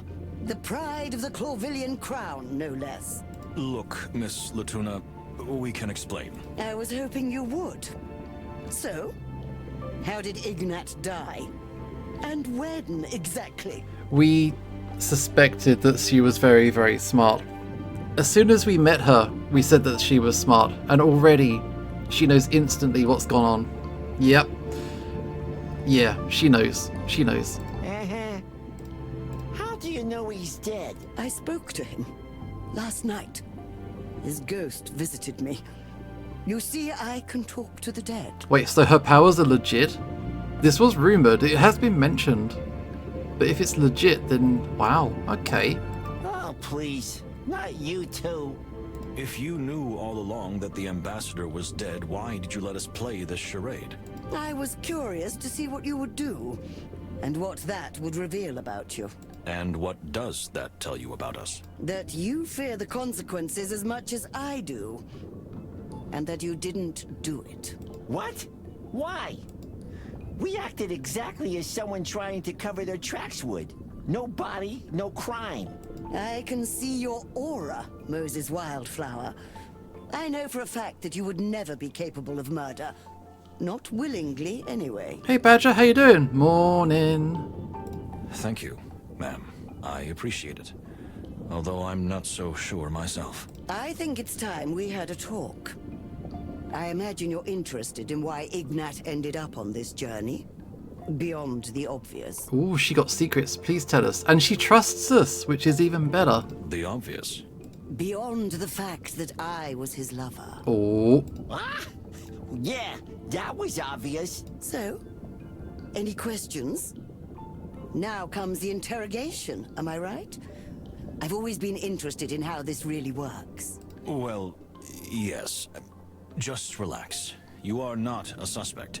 We just want to understand your role in this whole story. Come at me, gentlemen. Well, there's an invitation. Alright, let's update. Let's update. There was an affair. Had an affair with the late ambassador. A twist we didn't see coming, which means that we can look over here and we can update our relationship chart. So according to her, they had Reconciled relationship? And we can make this one go back, love, something like that.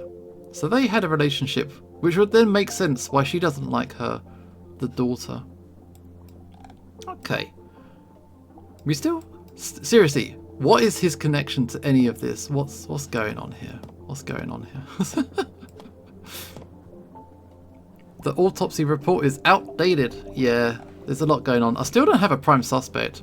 I think this is where I'm at.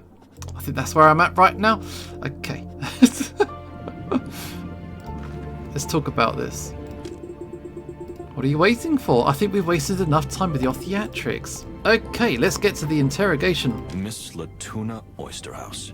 Are we questioning her? Or is she questioning us? I'm not sure. Maybe both at the same time. Either way, I'll need all my experience and, of course, all the knowledge I've gathered so far if I want to get the whole truth out of her. Take a deep breath. This is going to be a deep dive. So, you're saying that your relationship was romantic. How real was it? Real? You mean physical? Well, yes. Sort of. You're not embarrassed, are you, Detective? A little. I admit, this topic makes me uncomfortable. Come on, Moses, pull through. You gotta work out how these relationships work. Just think about it. How real and physical can a relationship be when you're 1,000 miles apart? Not that much. Very good. Well done, Detective. Your powers of deduction are most outstanding. Well, okay. Thank you. Okay, Latuna Oysterhouse is a world-famous opera singer and world-famous diva in every sense of the word. She's a personal friend of Ambassador Ignat, and at his request, she's on the road and would perform during the peace talks. Let's have a look. Her face constantly wears a mask of superiority. She seems to think of everyone as inferior beings. At least, that's how she presents herself. Her heart beats slowly and steadily, though somewhat differently than our land animals, so I find it a little difficult to read anything from it. She's like a statue, like the heroic female figure of a painting, as if in every moment of her existence, she's preparing to do something great, something sublime. So let's ask some questions. How did it start between you two? Would you mind telling us how it all started between you two? As I said, it was a long time ago. We were both young. Ignat was a highly ambitious soldier. At that time, he was just a corporal in the Stavonian Navy. I was singing in a club. You know, land animals were rare in Nautica back then. We were both exotic to each other. I think I understand. And how long did this last between you? The Stavonian forces were only stationed there for 2 years. Then one day, he was ordered home. 2 years is pretty sustained. That's enough time for a solid relationship for sure. And you haven't seen each other since? Only twice, when life brought us together. But we mostly kept in touch by letter. Ignat never missed a month. His letters arrived on time for almost 20 years. That's actually a solid relationship. That's like they're on good terms. Yeah, for sure. Okay. I think it's truth. Why would she lie? I think that's true. I see. I think you're telling the truth. Or rather, you really believe what you're saying. You're a living lie detector, aren't you? Well, I use all my senses when I question someone. The actual questions and answers are really only part of the whole thing. Just do what you think is best, Detective. I have nothing to hide. Okay, so our points went up, so that was the right thing. What was that ambassador's position on the war? Did Ignat's family know about the relationship? We know that the daughter did know about it. Did Ignat's family know about your relationship? You're fishing for sordid details, aren't you? I thought you were a detective, not a tabloid hack. Please, this is indeed an important issue given the current circumstances. Ignat's family didn't know I existed, but I knew a lot about them from his letters. I knew his wife, Capia, almost as a friend. He wrote so much about her. And Cunha, his daughter? I only knew she existed, but he never talked about her in detail. He didn't seem very emotional, at least when it came to his own child. Or maybe their relationship was so pure that he didn't want to involve her in something as sinful and secretive as ours was. But either way, family came first for Ignat. I'm sure of that. I don't think that's true. Because we've spoken to Cunha, and she definitely had heard of her. Cunha and the peace negotiations, a frosty relationship. Let's go with the peace negotiations. Cunha was on the train as well. Let's just go with it, yeah. Objection! Oh, I think we've messed up. Against what? Well, I think, what I mean to say is... You've lost your train of thought, haven't you, Detective? Well, yes, I suppose so, just a little. Yeah, a bit of a whoops there. It happens to the best of us. Hey Vincent, welcome back. We're interviewing and interrogating a fish. It's not going well. It's not going well at all. Okay, so what's your purpose of meeting in Clawville? What was the purpose of your meeting in Clawville? Oh, please. It's not proper to ask a lady such questions. The delights of my bedroom are my own personal business. Damn. I'm afraid you misunderstand me, but that's also a kind of answer. So, would it have just been a brief encounter? Or were you planning something more long-term? I admit I don't know myself. Ignat tended to make promises in his letters. I don't know how serious he was about what he said. What, so he invited her for a fling? So he promised you something? Oh, he always promised.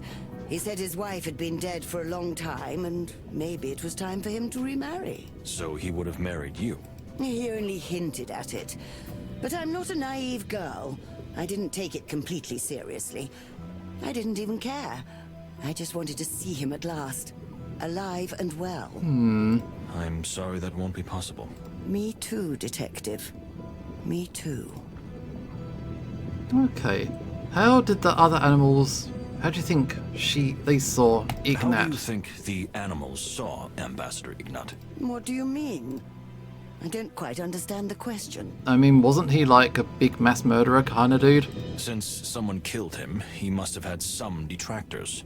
Enemies, even. And, let's face it, many people weren't all that surprised by the crime. I don't understand what you're getting at.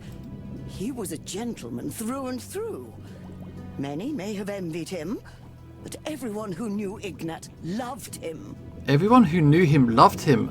Everyone seemed to hate him from what I saw. It's super cool. It's pretty good. It's going well. That's a lie, man. He had a dark past. Yeah.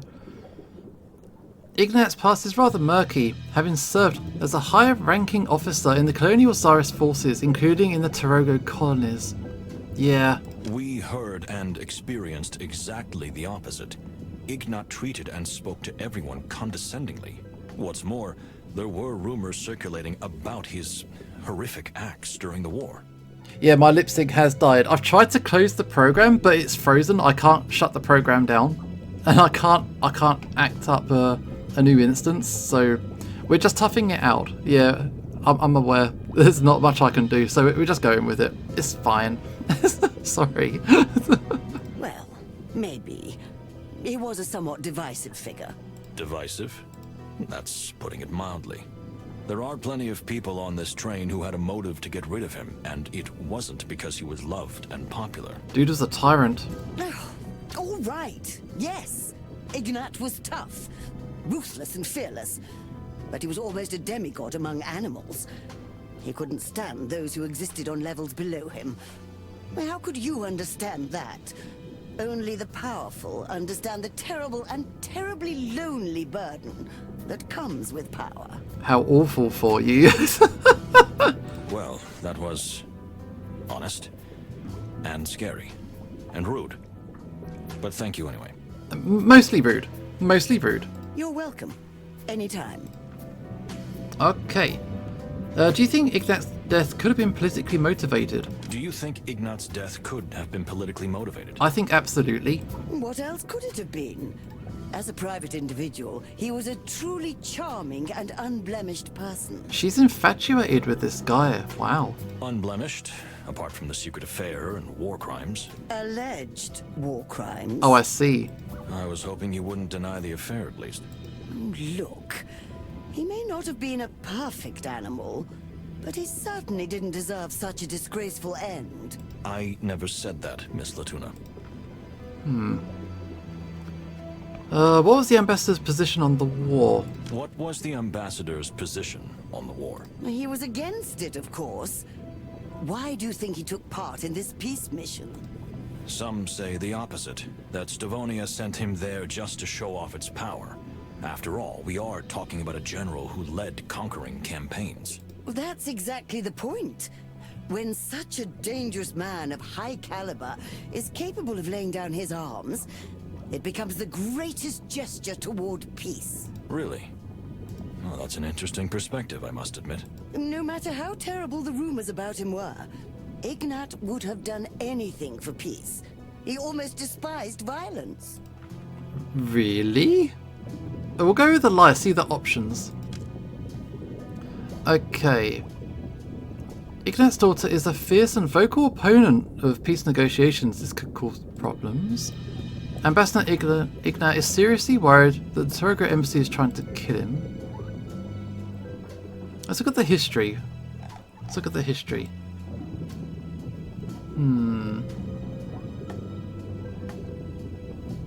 When such a dangerous man of high caliber is capable of laying down his arms, it becomes the greatest gesture toward peace.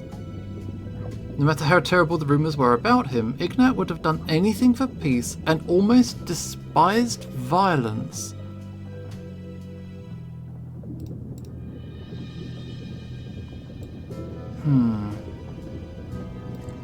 We spoke to him before he died. He seemed to kind of like have moved on from it and was trying for peace. Shall we believe her?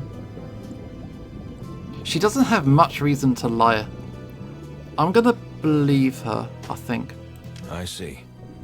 I think you're telling the truth. Or rather, you really believe what you're saying. You're a living lie detector, aren't you? Well, I use all my senses when I question someone. The actual questions and answers are really only part of the whole thing. Just do what you think is best, detective. I went down. It went down. I made a mistake. Oh no. Okay, did he ever mention the assassination plot against him? Did Ignat ever mention an assassination plot against him? Come on. Ignat would never have believed that anyone was capable of doing such a thing.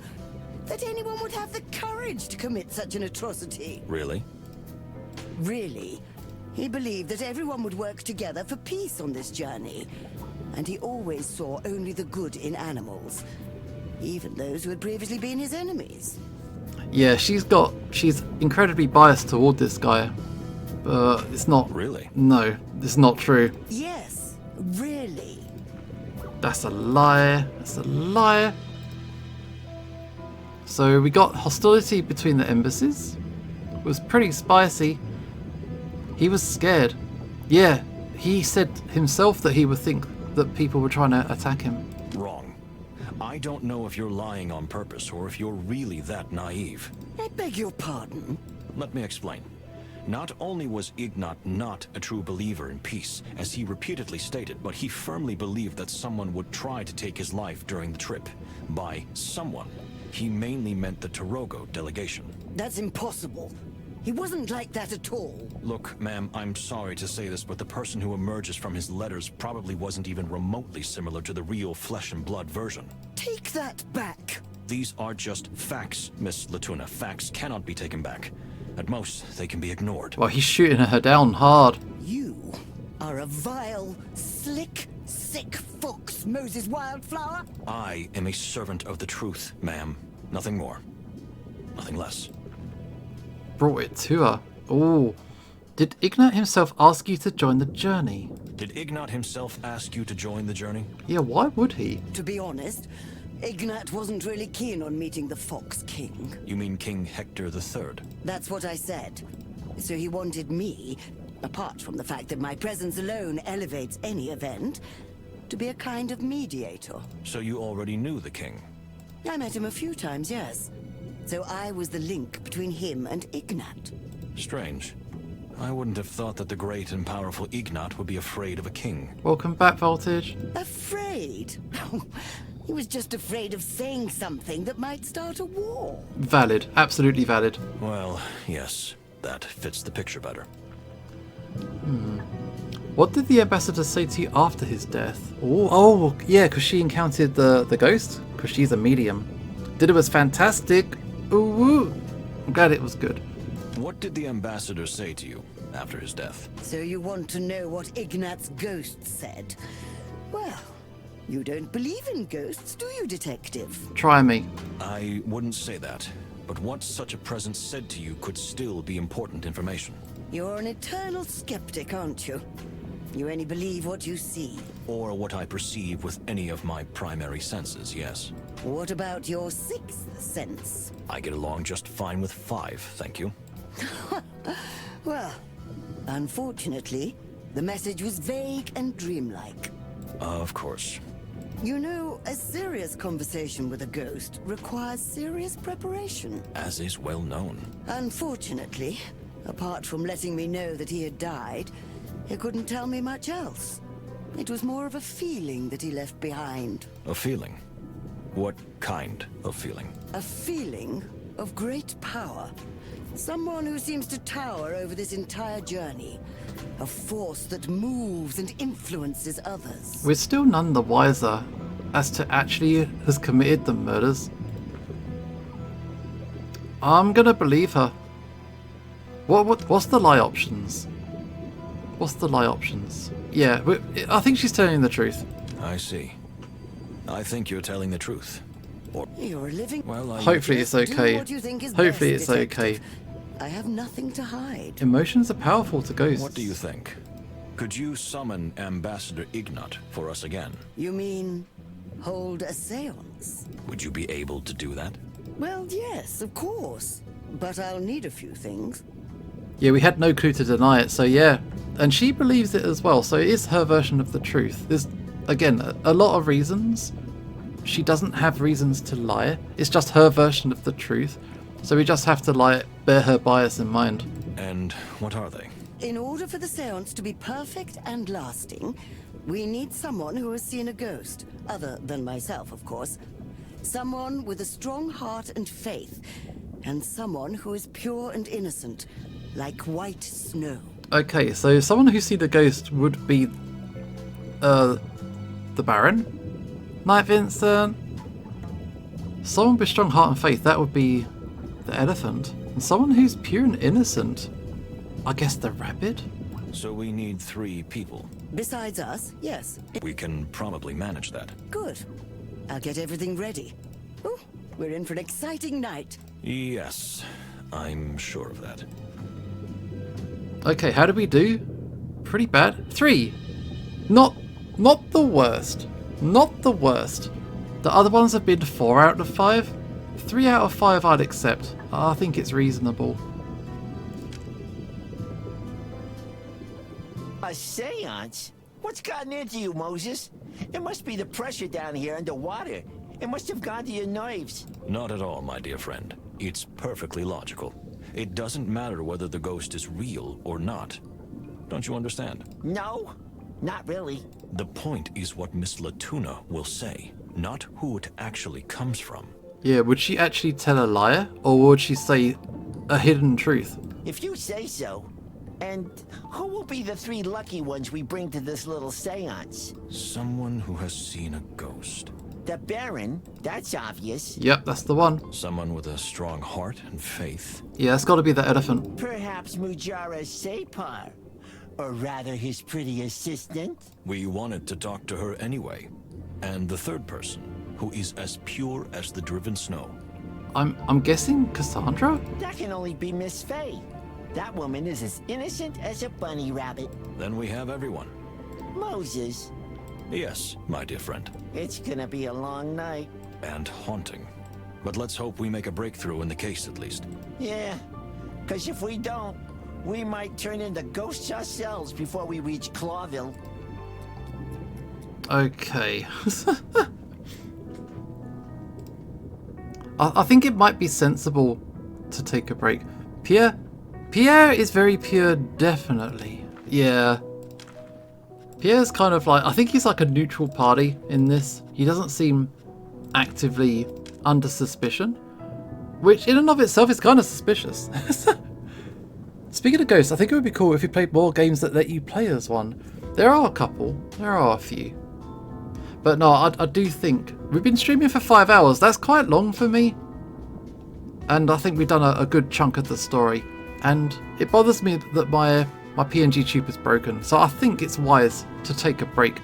And we'll come back next week for another long one. Because I think if we do this chapter, they're saying tomorrow they land in Clawville. Maybe we're getting toward the end. 5 hours already. Long old stream. Long old stream. I'm a bit tired. That's why I'm not talking too much. I'm also starting to lose focus. I'm falling asleep. Oh, cheers, guys. This is Usho signing off. And hopefully I will see you next time. Thank you. Cheers, guys. Bye, bye, bye.